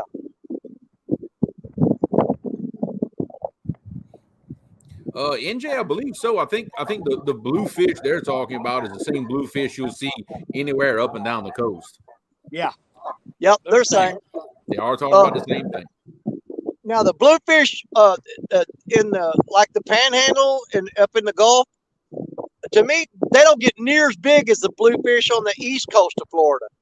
Gotcha. I agree. Yeah. They're way bigger on the east coast. Well, you're fishing the Atlantic waters at that point. Right. Yeah. Yep. That's what Mike Chavez said. Bluefish are okay if they're fresh and grilled with lemon. I bet they would. Oh, they are. I generally use them for bait, but they're perfectly fine to eat. Yeah. Well, really, there's not very many saltwater fish that aren't good to eat. There's ladyfish. Don't eat ladyfish. Those things are nasty. Really? Yeah, Jack Crevel ain't worth a snot either. For bait, apparently, I hear a lot of people checking. Great shark bait. Yeah, that's what it was. I was watching a fishing show one time. They were catching a bunch of jacks for shark bait. Oh yeah, they're great shark bait. Being down around and here's the thing: the bonita tuna, they're really not that great at eating fish, but they are so freaking bloody, man, that they are some of the best bait you can get is bonita. Yep. I know. You know what? That's what I need to do. I need to try to get something bonita to bring back. I wonder how these catfish would react to throwing that saltwater bonita out as bait. Because I mean, it's bloody as it gets. It's tuna meat, so it's dark. It's not a white meat. So, hey, there ain't but one way to find out. What the crap was that? In Orlando, I might try to get some big live bait and try to see if I can hang into one of them Goliath groupers or something. Yeah. I ain't messing with them freaking things. Y'all can have them. I know for a fact that a bull shark will eat skipjack. I know that for sure. They will eat, even though they ain't native, they lead the heck out of them. Well, you think about it, bull sharks are hanging around that fresh water. I mean, they're keen on the skipjack, the Asian carp. Yep. I mean, they're eating all the freshwater species. And I will tell you something else that we learned. Those bull sharks will eat catfish. They'll eat those small blues. Had a commercial fisherman telling me he had a bunch of them on a trot line. He had caught a bunch, probably 5-8 pounds. All that was left was the heads. Those bull sharks had eaten them off of the trot line. Yeah, he's talking about Parker wanting to get on them Clyde grouper. I took that off my bucket list a long time ago. Yep. After I saw a guy get his hand crushed between the rod and the gunnel of the boat when that fish pulled it down and he couldn't get his hand out and it smashed all 4 of his fingers and broke them. That'll do it. Like, not for me. Thank you. Creole, you need to rig up a big, giant rig when them things move in. And take about half one of them big old skipjack and run a couple 12-aught hooks in them and see if you can't hook into a giant bull. I've got a plan. I've got a plan for that. I'm gonna have to do it just one time, but like y'all see it on the wall behind me. That is the biggest Patriot ghost float that he makes. That right there will have a shark rig on it with a 16-aught hook and probably a big live mullet. And I want to see if I can get some. Yo, we're talking about this, but I don't want people to get confused. Creole hates freaking sharks. Absolutely, I do. I can't stand them. But that's why I'm doing it one time. I'm gonna go live one time when I know they're there. Get it out of everybody's system, and then that's it for the year. That's the thing. Everybody, after they saw you catch those sharks, they're just like driven to it now. They want to see it. Of course, naturally. All right. Well, misplaced. If you got a question, hopefully I got an answer for you. But I'm here. But then, I've been down in Florida surf fishing, and I actually got to the point where I was getting pissed off about the black tips. Yeah. Black tip shark, oh my God, every time they're so thick, they get to a point they're annoying. Yeah.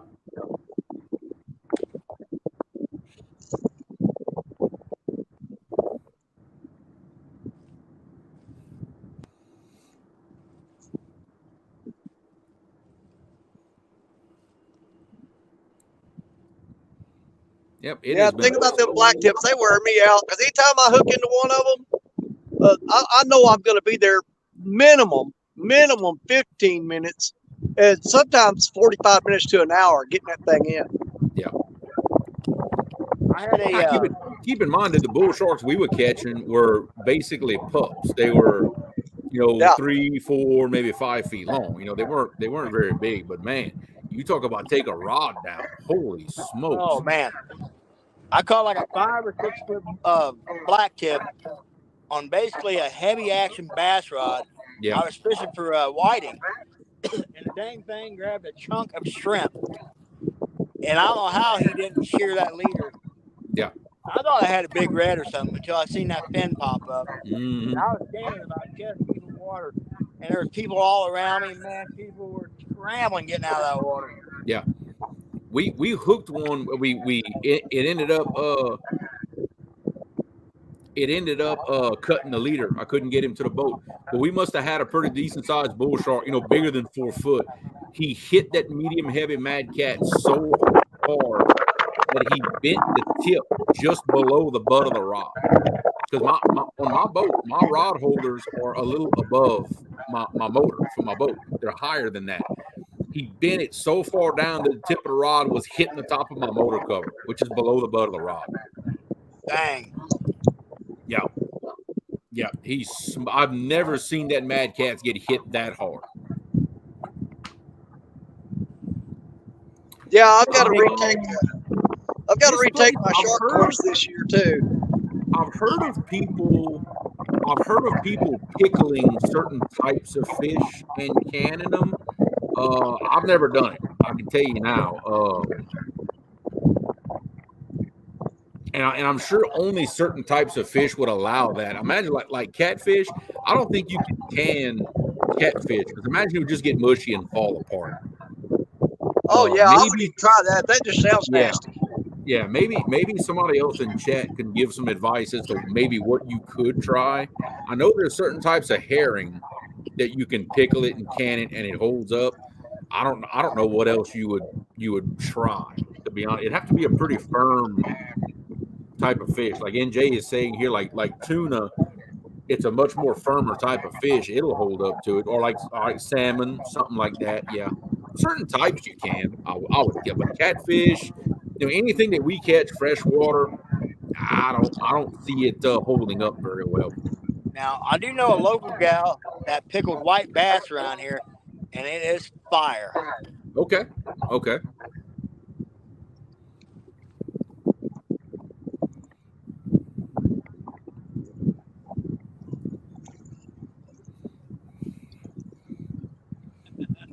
Well, it's three. I got 3:20 on my clock. Y'all wanna roll it till 4 o'clock?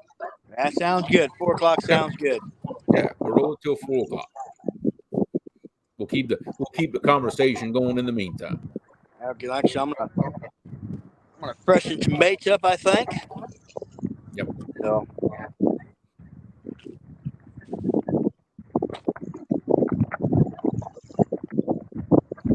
Yeah, NJ, I was thinking the same thing. Any kind of panfish, I imagine it's too soft. Yeah, I'm gonna freshen everything up. We're gonna go to flaky. 4, then we're gonna shut her off. It would just fall apart. Alvin Lewis, what's going on? Devin Moe, what's going on? Devin Moe, we got 2 catfish on the live, 2 channel cats. Been a slow bite today, but no skunk. We still do not have a skunk, so we're happy. I wonder if you could pickle those red horse suckers. Yeah, you can. Now you ain't trying to eat that, are you?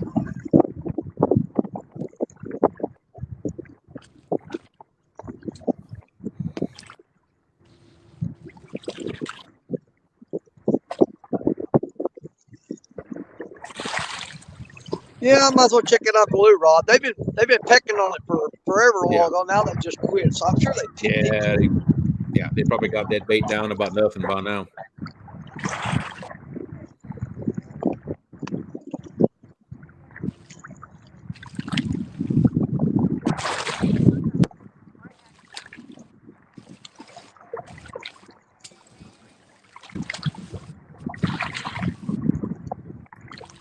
Let's see. I'm gonna put some ways the fish besides freezing.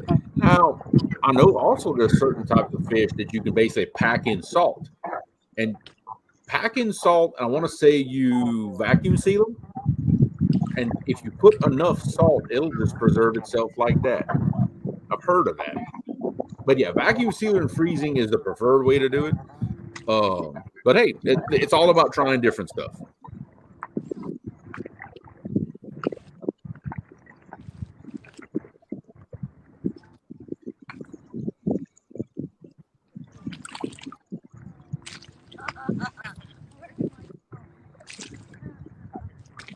Yeah, fish jerky, why not?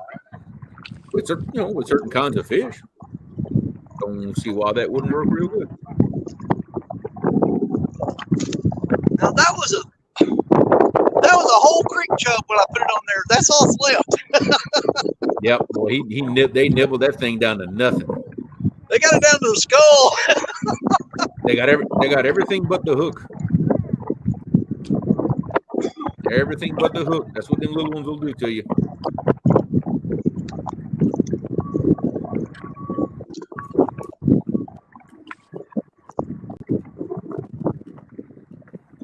That's why sometimes, depending on not necessarily the size of your bait, but how long your bait is, that's why I love this rig right here. That double hook rig, because you can stick the front hook in the nose, you stick that rear hook close to the tail, you can fish a long bait, but have a hook on each end. I love it especially sometimes when you have to use whole fish for bait. Love a double hook rig for certain situations.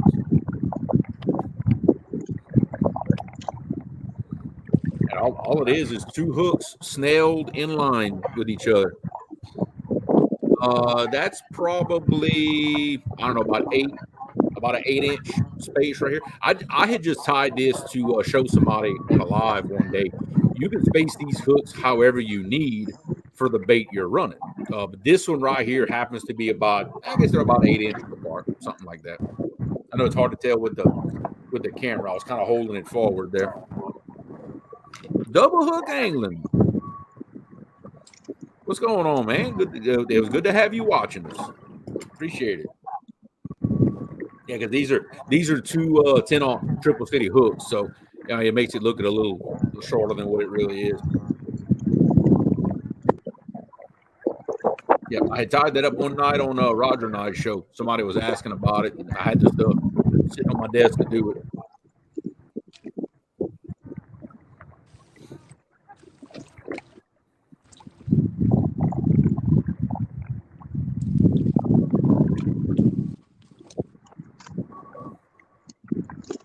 Man, I just barely avoided a backlash on that reel because I was casting that gust of wind blowing right toward me, and I was casting right into it. That caused me to backlash almost every time I do that. That'll do it. Yep, 100%. You don't throw directly into the wind; it's not good. You gotta have a ton of weight for that not to affect you, and I mean a ton of weight. I mean, as soon as I reared back and I swung that forward, that wind picked up and almost blew that bait right back to my face. We lost Jerry for a second. I don't know what happened. He's got a rod in his hand. I don't know what he's doing. Nice chicken bait. I appreciate it, brother. Ooh, man, that wind noise is popping bad now. I hear it. It must be okay. Yeah, Danny must be having some real bad wind. I can actually see the phone shaking from the wind blowing on. That's crazy. The beauties of live streaming in the outdoors. Gotta love it. You gotta fight the wind. You gotta fight the sun being at the wrong angle. You can't see the screen, and who knows? That's what makes it interesting, though.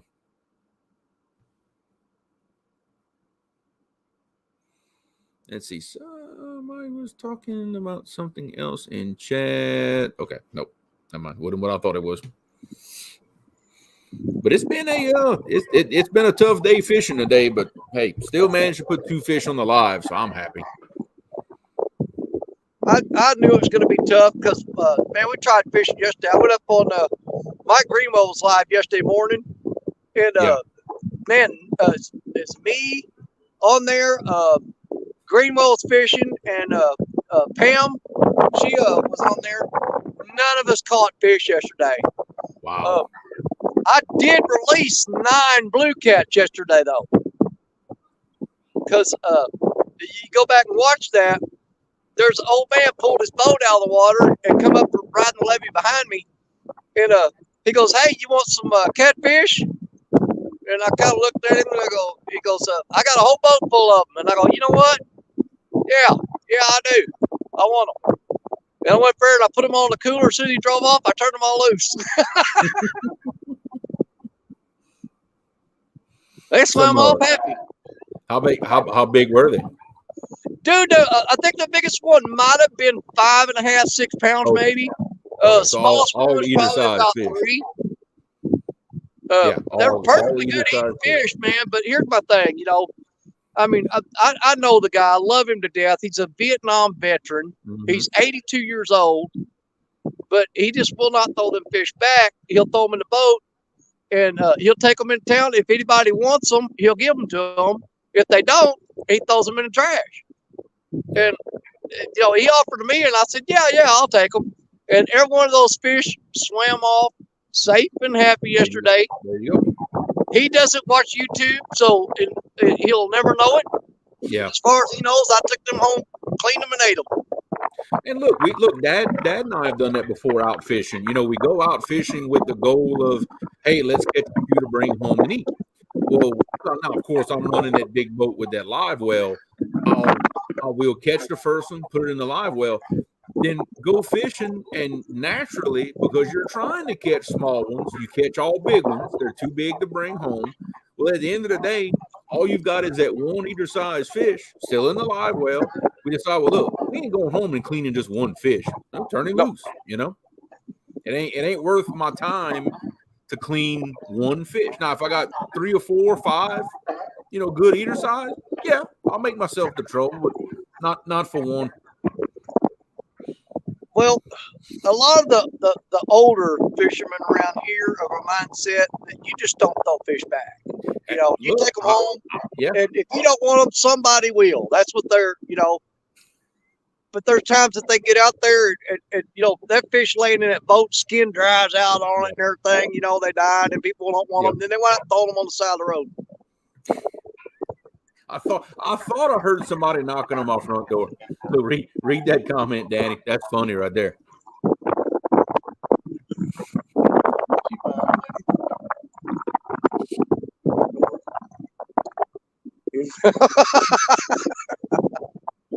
Hey, that's NJ. You better be glad he didn't show up with a big giant Tupperware bowl with a lid. Well, I tell you what, to knock a dent in what I cook, you need a big one.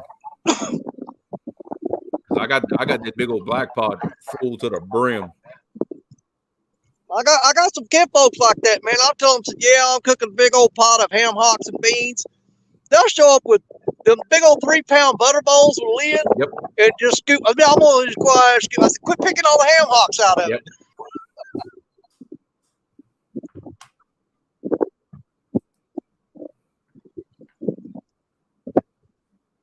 Yeah.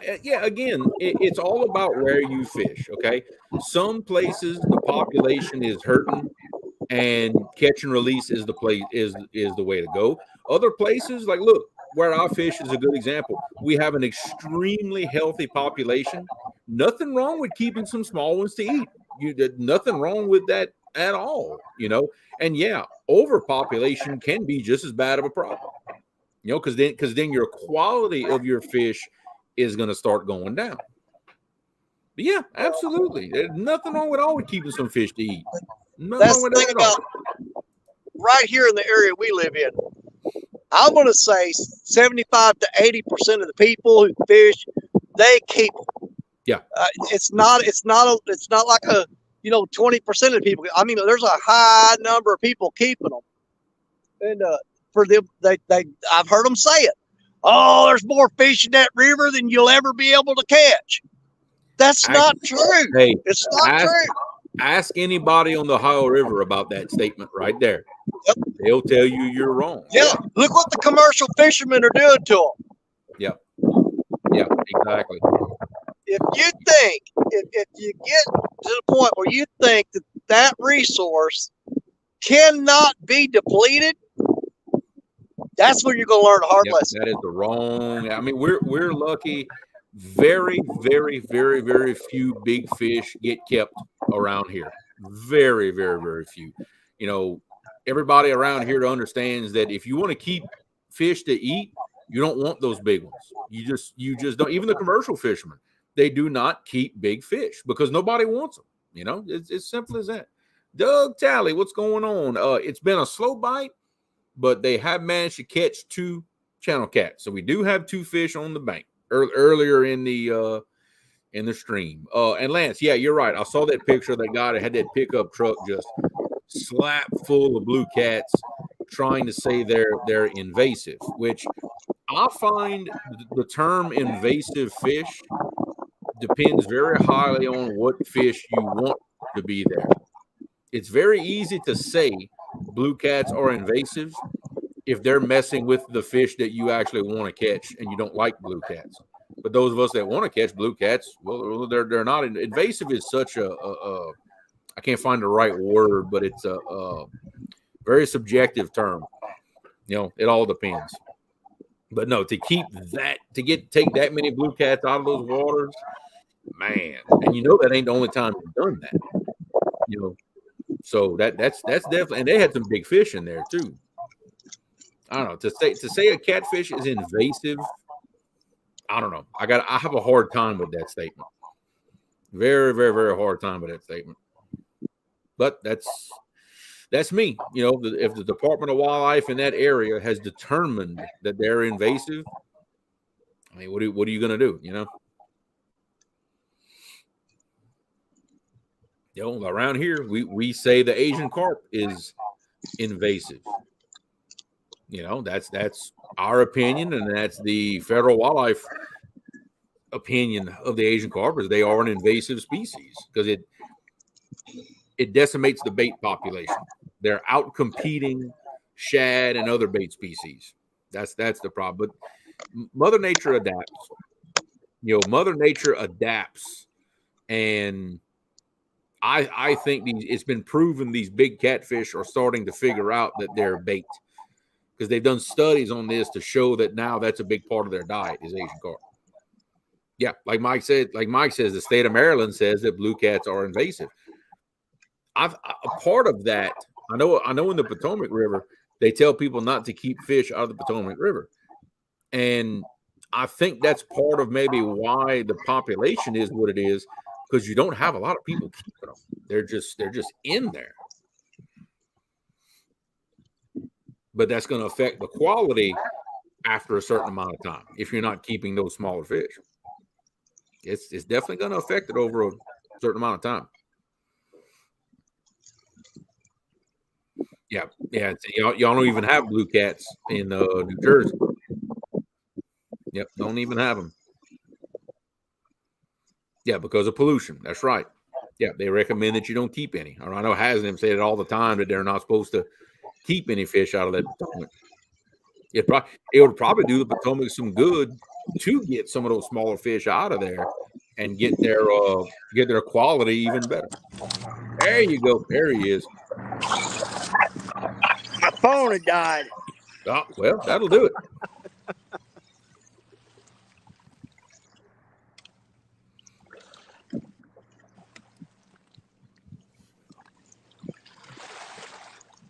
Well, since we've got so many more hours of daylight now, I'm definitely going to be stopping at the diversion channel on the way home. It's halfway between here and the house. I'm going to stop there and check that out on the way home too. Yep. Because it'll be out of the wind. Yeah. And in chat, y'all remember also that now there's, to my knowledge, at least 2 companies now that sell the prepared Asian carp bait in a package that you can buy. I know there's the dark water baits, and is it Blue River Carp? Am I saying that right, Ben? Yeah, that sells the Asian carp package bait.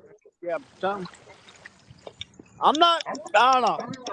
I'm sure it works, but I'm not entirely sold on that prepackaged bait, you know. I've tried them. I've gotten bites on them. I have caught bowfin, grinnell, dogfish, whatever you want to call it. But you throw a dog turd out in the water, don't grab it. Do what? You throw a dog turd on the hook and grinnell and grab it. Yeah. Well, I'll tell you what, I'll say this. I've seen some people use it in their videos.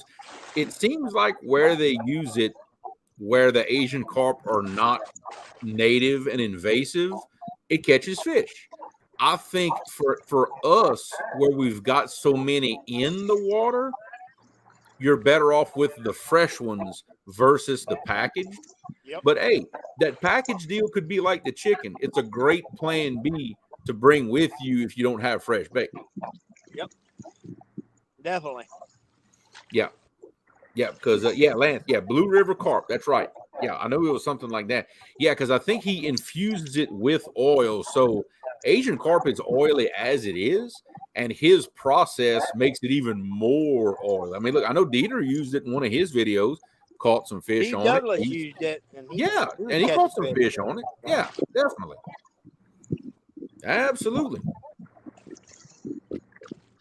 I tell you what, I'd rather have that with me than some old chicken livers. I can tell you that. At least it's fish. There's a gentleman I know fishing that local lake in town. There's a big channel cat there, and he swears by that nasty freeze-dried shad from Walmart. And those freeze-dried shad? I didn't think it was possible to catch a fish on that. Those things suck. Yeah. Heck, I didn't think it was even possible to catch a fish on them things. You know. I've never caught a fish on those. Yeah. No. And when I first started catfishing, before I really knew anything, that's what I was trying to use, and I was wondering why I wasn't catching nothing. Well, once I found YouTube and started learning, I'm like, oh yeah, throw this stuff in the trash. Now it will catch the heck out of some turtles. I will say that. Oh yeah. It'll catch the heck out of that. Well, I'll put it to you like this. I all up and down this river in our area, you know, they sell those shad. You get the natural color.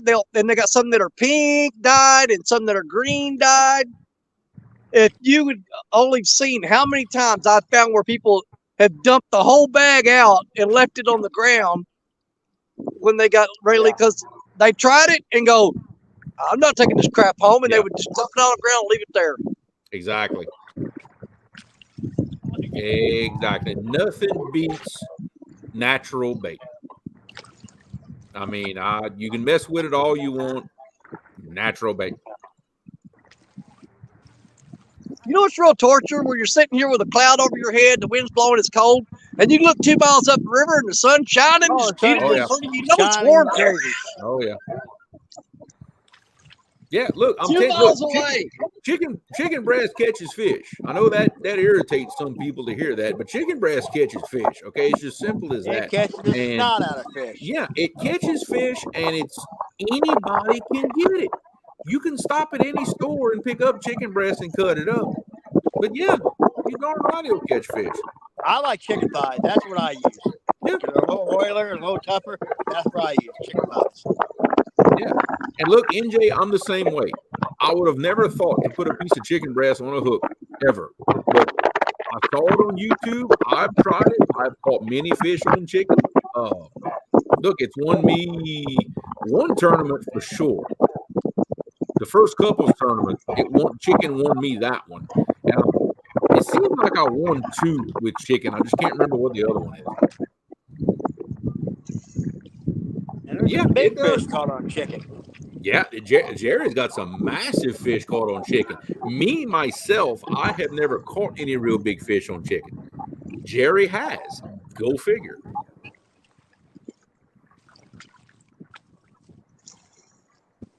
Hey, Richard Cluck started out the winter before last. Not last winter, but the winter before that. Dude, he was consistently landing 29, 30-pound blue cats every time he went out on chicken. Yep. And I think every area is a little bit different about what you end up catching with chicken, but we've all caught fish on it. Now, some people don't want to admit that, but hey, we've all caught fish on chicken, whether we want to admit it or not. You know, I'm betting today, after the bank bite sucker for Richard, he's going to say, screw this bank crap. I'm going back to the boat. And I would agree with him. Hey, if you think that wind's bad on the bank, get out there in a boat where it can hit you from any direction. At least here you got a bank to block it sometimes. It'll be all right. I'll trade that for being able to move around and try to find fish. That's just the thing about boat fishing. If they're not there or they're not active, I'm mobile. I can move. That's the biggest thing. Well, I know the boat, though, it's going to be a little harder for Steph to stay on that guard by being on a boat, you know. Oh, my God. He just doesn't learn. You fixing to see her fly across the screen like Ultimate Warrior style, just wipe out Jerry. Yeah. I got my button ready on solo screen just in case it happens. She's gonna fly across and just smoke Jerry, throw him in the water. Well, I am excited because Richard's been tearing it up in the boat. And I think Stephanie's gonna shatter. Stephanie will absolutely shatter her blue cat record this year. Guarantee it on the boat. Guarantee So it. far, okay. As far as the river rats are concerned, the biggest fish that has ever been put on one of our live streams is your 92, right, Jerry? No, that wasn't doing on one of our lives. Richard got the for one of our lives. Richard's 88. Richard's Is okay. our I river thought rats your record. 92 was caught one. So Richard's 88 is the biggest fish ever caught on a river rat show. Then I have an 85, our very first show. And That's Danny's right. got a 70, and I got a 72. Okay. See, that's what was confusing me. I thought that 92 was on one of those first shows that we did. It was an 85. Okay. All right. And of course, Creole's got the PB for sharks. So you got to bring that shit up. You're killing me. Oh, y'all kill me. but I'm pretty sure me and Dunnigan probably got the record for like PB drums out of the boat. Oh my God! Yes, dude, y'all were. Those are all like annihilating absolute freaking giants. Yeah, that was insane. Yeah, that was and nuts. And right now for us should be about prime time to start catching them. In fact, we may have to do a special little episode, bring some live crawfish with us. I would love to try to catch some on a bumping rod. I'd love to try that. I'd love to try that. I've caught them reeling in crawfish before. I'd throw the bait out there and be reeling in to check the bait, and they would smoke it like a bass. Yep. Oh, yeah. Yep. Remember, highly aggressive. I've caught so many of them on crankbaits and jigs when bass fishing, you know. Yep.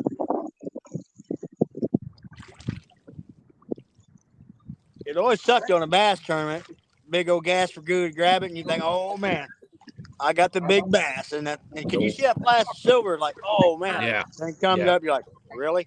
Big old goo. Yep. Kind of like a big bowfin. Big old bowfin will smoke a dang spinnerbait or something. Yeah. And you think you got a giant bass, and, well, grinnell. With this new phone, I might have service now. I got an oxbow I can hit that's directly off the river. That is full of giant bowfin. Oh, I bet. So I might be able to do a little trash fish episode one day. You know, I tell you what we used to do growing up. We've got a lot of big borrow pits around here that they used to build the levees, like back in the 1930s. Yep. Then they're wide, they're pretty shallow, maybe 4 or 5 feet deep. And during the middle of the summer, when it was really hot, the water would clear up because it wouldn't rain in forever. You could actually see those big shoepeak prowling around in there. We would watch them, and we'd throw a white H&H spinnerbait about 5 foot in front of them. That's the only spinnerbait they couldn't tear up because that H&H has that double hook that swivels on the back. They couldn't bend it up. Dude, God, we catch some massive ones. You talk about fun. And they hit like a freight train. Oh, yeah, hit like a freight train. Yep. Apache, welcome, dude. Yes, the gumbo is on the stove in the kitchen. Basically, it's done. I'm just letting it kind of sit there and just get all happy. But yes, we cooked the gumbo live earlier on in the show.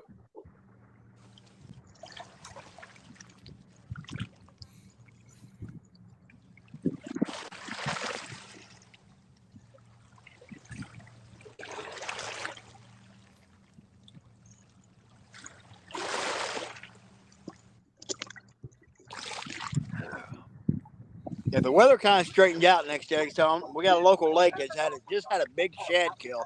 So I know the big channel cat are gonna be moving up shallow.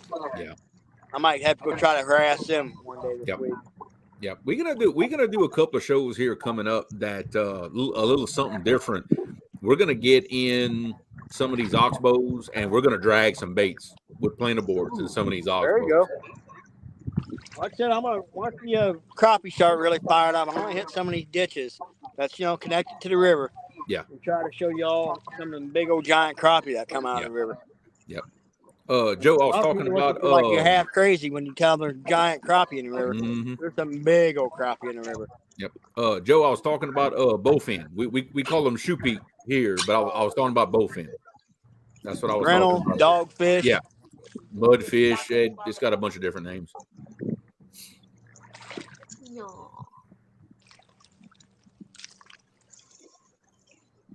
We got a lot of them down here. Yeah, we got a lot of them down here, so they're not nearly endangered. Let me tell you.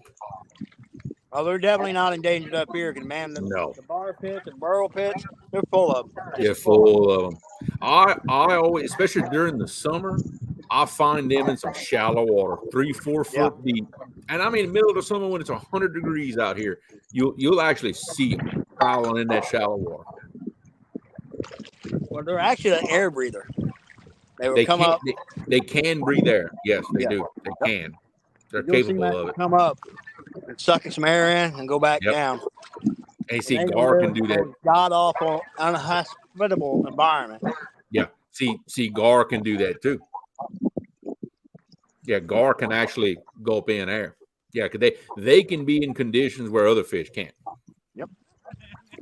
And I believe the grinnell and bowfin are like the gar. Their eggs are actually toxic. Yeah, the roe is actually toxic. It would kill if somebody tried to eat caviar. It'd kill you. Not the bowfin, because they call that Cajun caviar around here. Okay, well, it's a gar then. Yep. Yeah, the gar, possibly, but that definitely not the shoe peak, because they people eat that around here, believe it or not.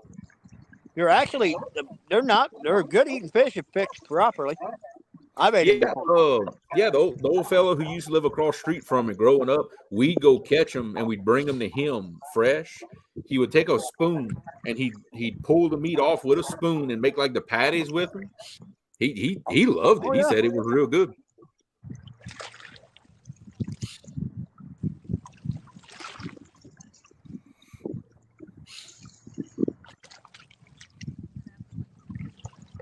And they look very similar to a snakehead. Yeah. Oh, yeah. Yeah. They have that similar look to them. Yep. And NJ, look, you're right. Just about any fish is good eating if you know how to fool with it, if you know how to fix it properly. Look, drum is a perfect example. I love goo when it's fixed right, but other people don't want to mess with it because they probably had it from somebody who didn't know how to cook it. Like blackened drum is amazing. I bet it is.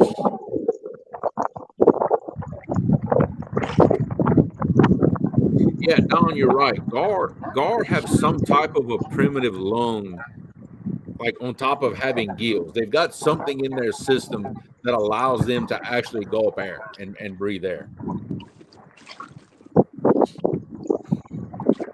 Well, your gar and your bowfin are your two oldest prehistoric. Sturgeon are your. Yeah. They are old dinosaur. And you see, actually, the spoonbill, the paddlefish falls in that too. That's an ancient fish. That's coming up here as soon as our snagging season for spoonbill. That's coming up. Yep. In fact, at that diversion canal where Dad and them went fishing this morning, where they went the other day, the spoonbill are solid up in that dam right now. Oh wow! Oh man, you go over there with a snagging hook, dude. It's over. Well, I know, like when you go to Kentucky Dam, we're catching a skipjack. You will see some absolute monster spoonbill. Yeah. I mean, just feet to the bank will come up. Yep. 100. And actually, I've see in Louisiana, you can keep one. Actually, it's legal to keep one. They're pretty good to eat if you know how to fool with them. Oh yeah. You got to know how to pull that spinal cord out. Well, they're close relative to a shark. There's no bones in the paddlefish. Nope. All they have is a spine. That's it.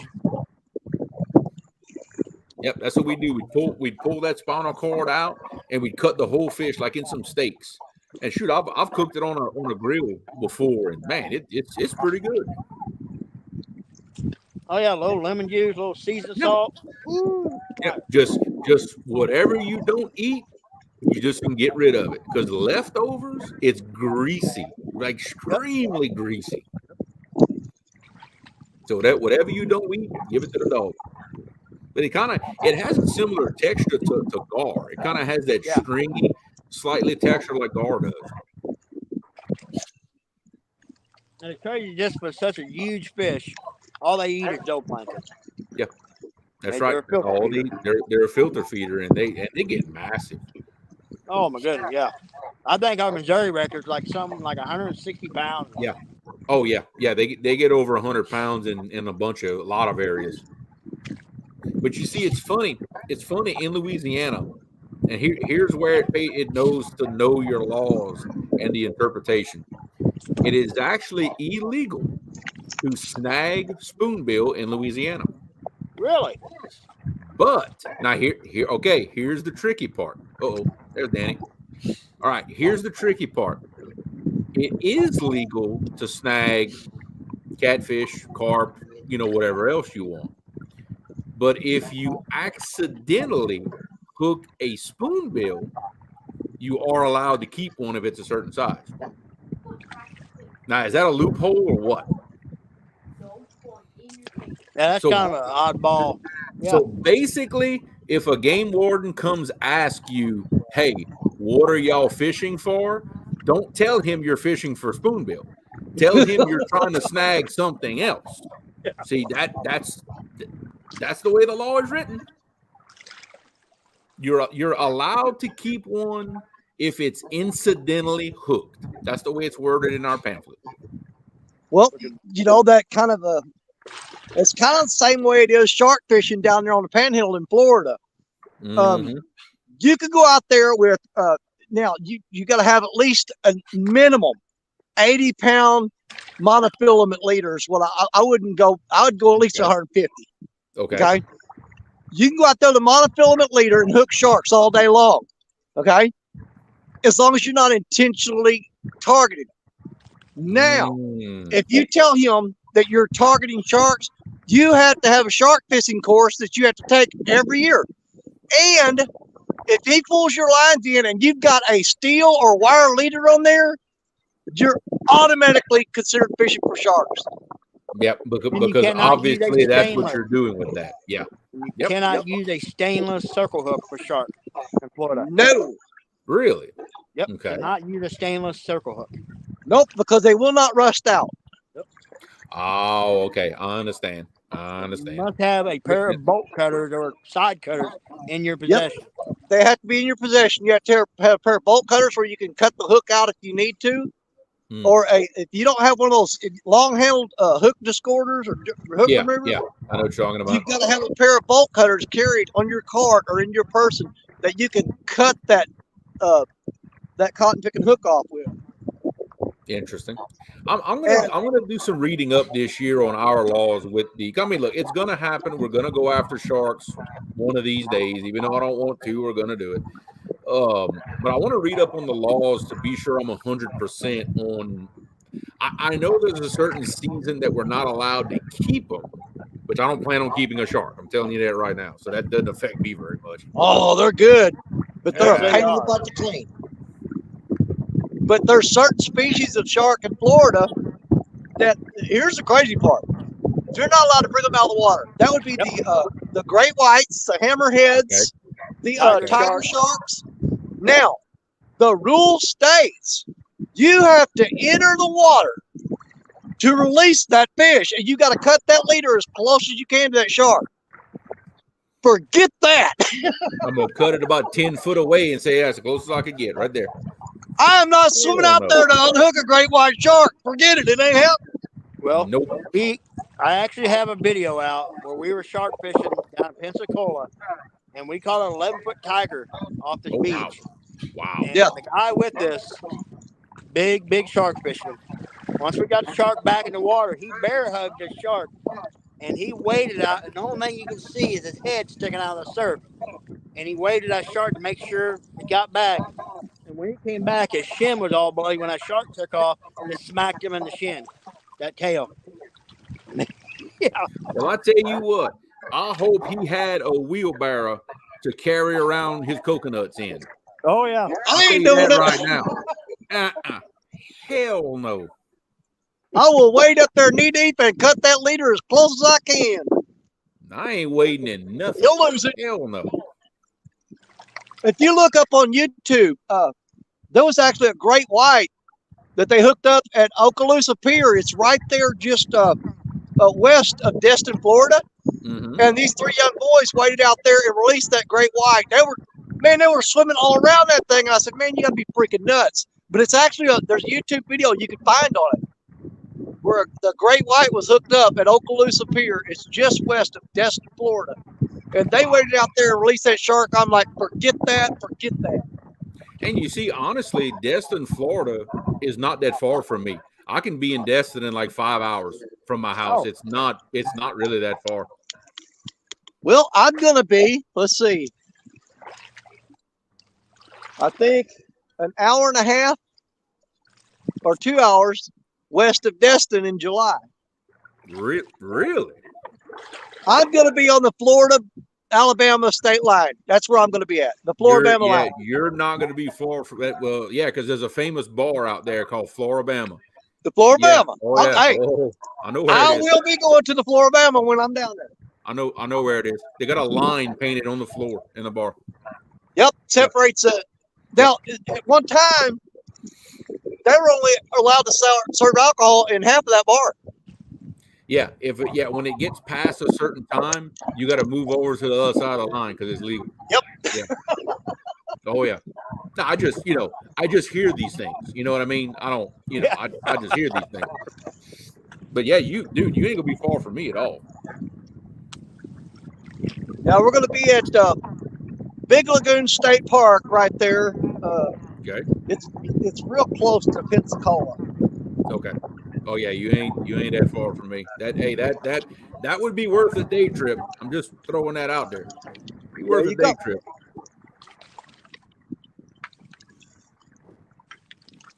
Can you I've been wanting to go down there and catch Cody and Larry and Amy. They go down every first week of October. Yeah. The first time that we found that out, we were actually down there when 3+1 Outdoors was there. Yeah. This before we knew them.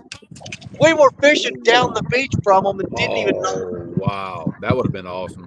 Yeah, that was before we met them and even knew who they were. Can you imagine if I could actually get you in my boat for a little while? That would be a fun time. Roger, what's going on, brother? What's going on, Raj? The only part I hate about going down there, going to that part of Florida, is going through Mobile and going through that freaking tunnel. I hate that tunnel. Oh, yeah. I know which one you're talking about. Yep. Now, isn't there supposed to be some kind of regulation where, like, I've got the propane tanks on my camper. I think you have to have those shut off before entering that tunnel. Most tunnels, technically, you're not supposed to go in them if you're carrying over a certain amount of anything flammable or explosive. I would say unless you've got some really big propane bottles, as long as you have them off, like the valve turned off, I think you'll be fine. I think you have to have the valves turned off. You're supposed to have them turned off. I got two 30-pound tanks and two 20-pound tanks. That sounds about right. I would say that sounds about right. Well, guys, it is 4 o'clock. We had a awesome show.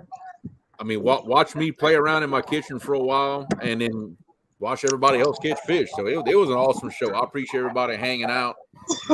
But we're gonna go ahead and end this live, and I guess we'll see y'all next time on the River Rat Show, guys.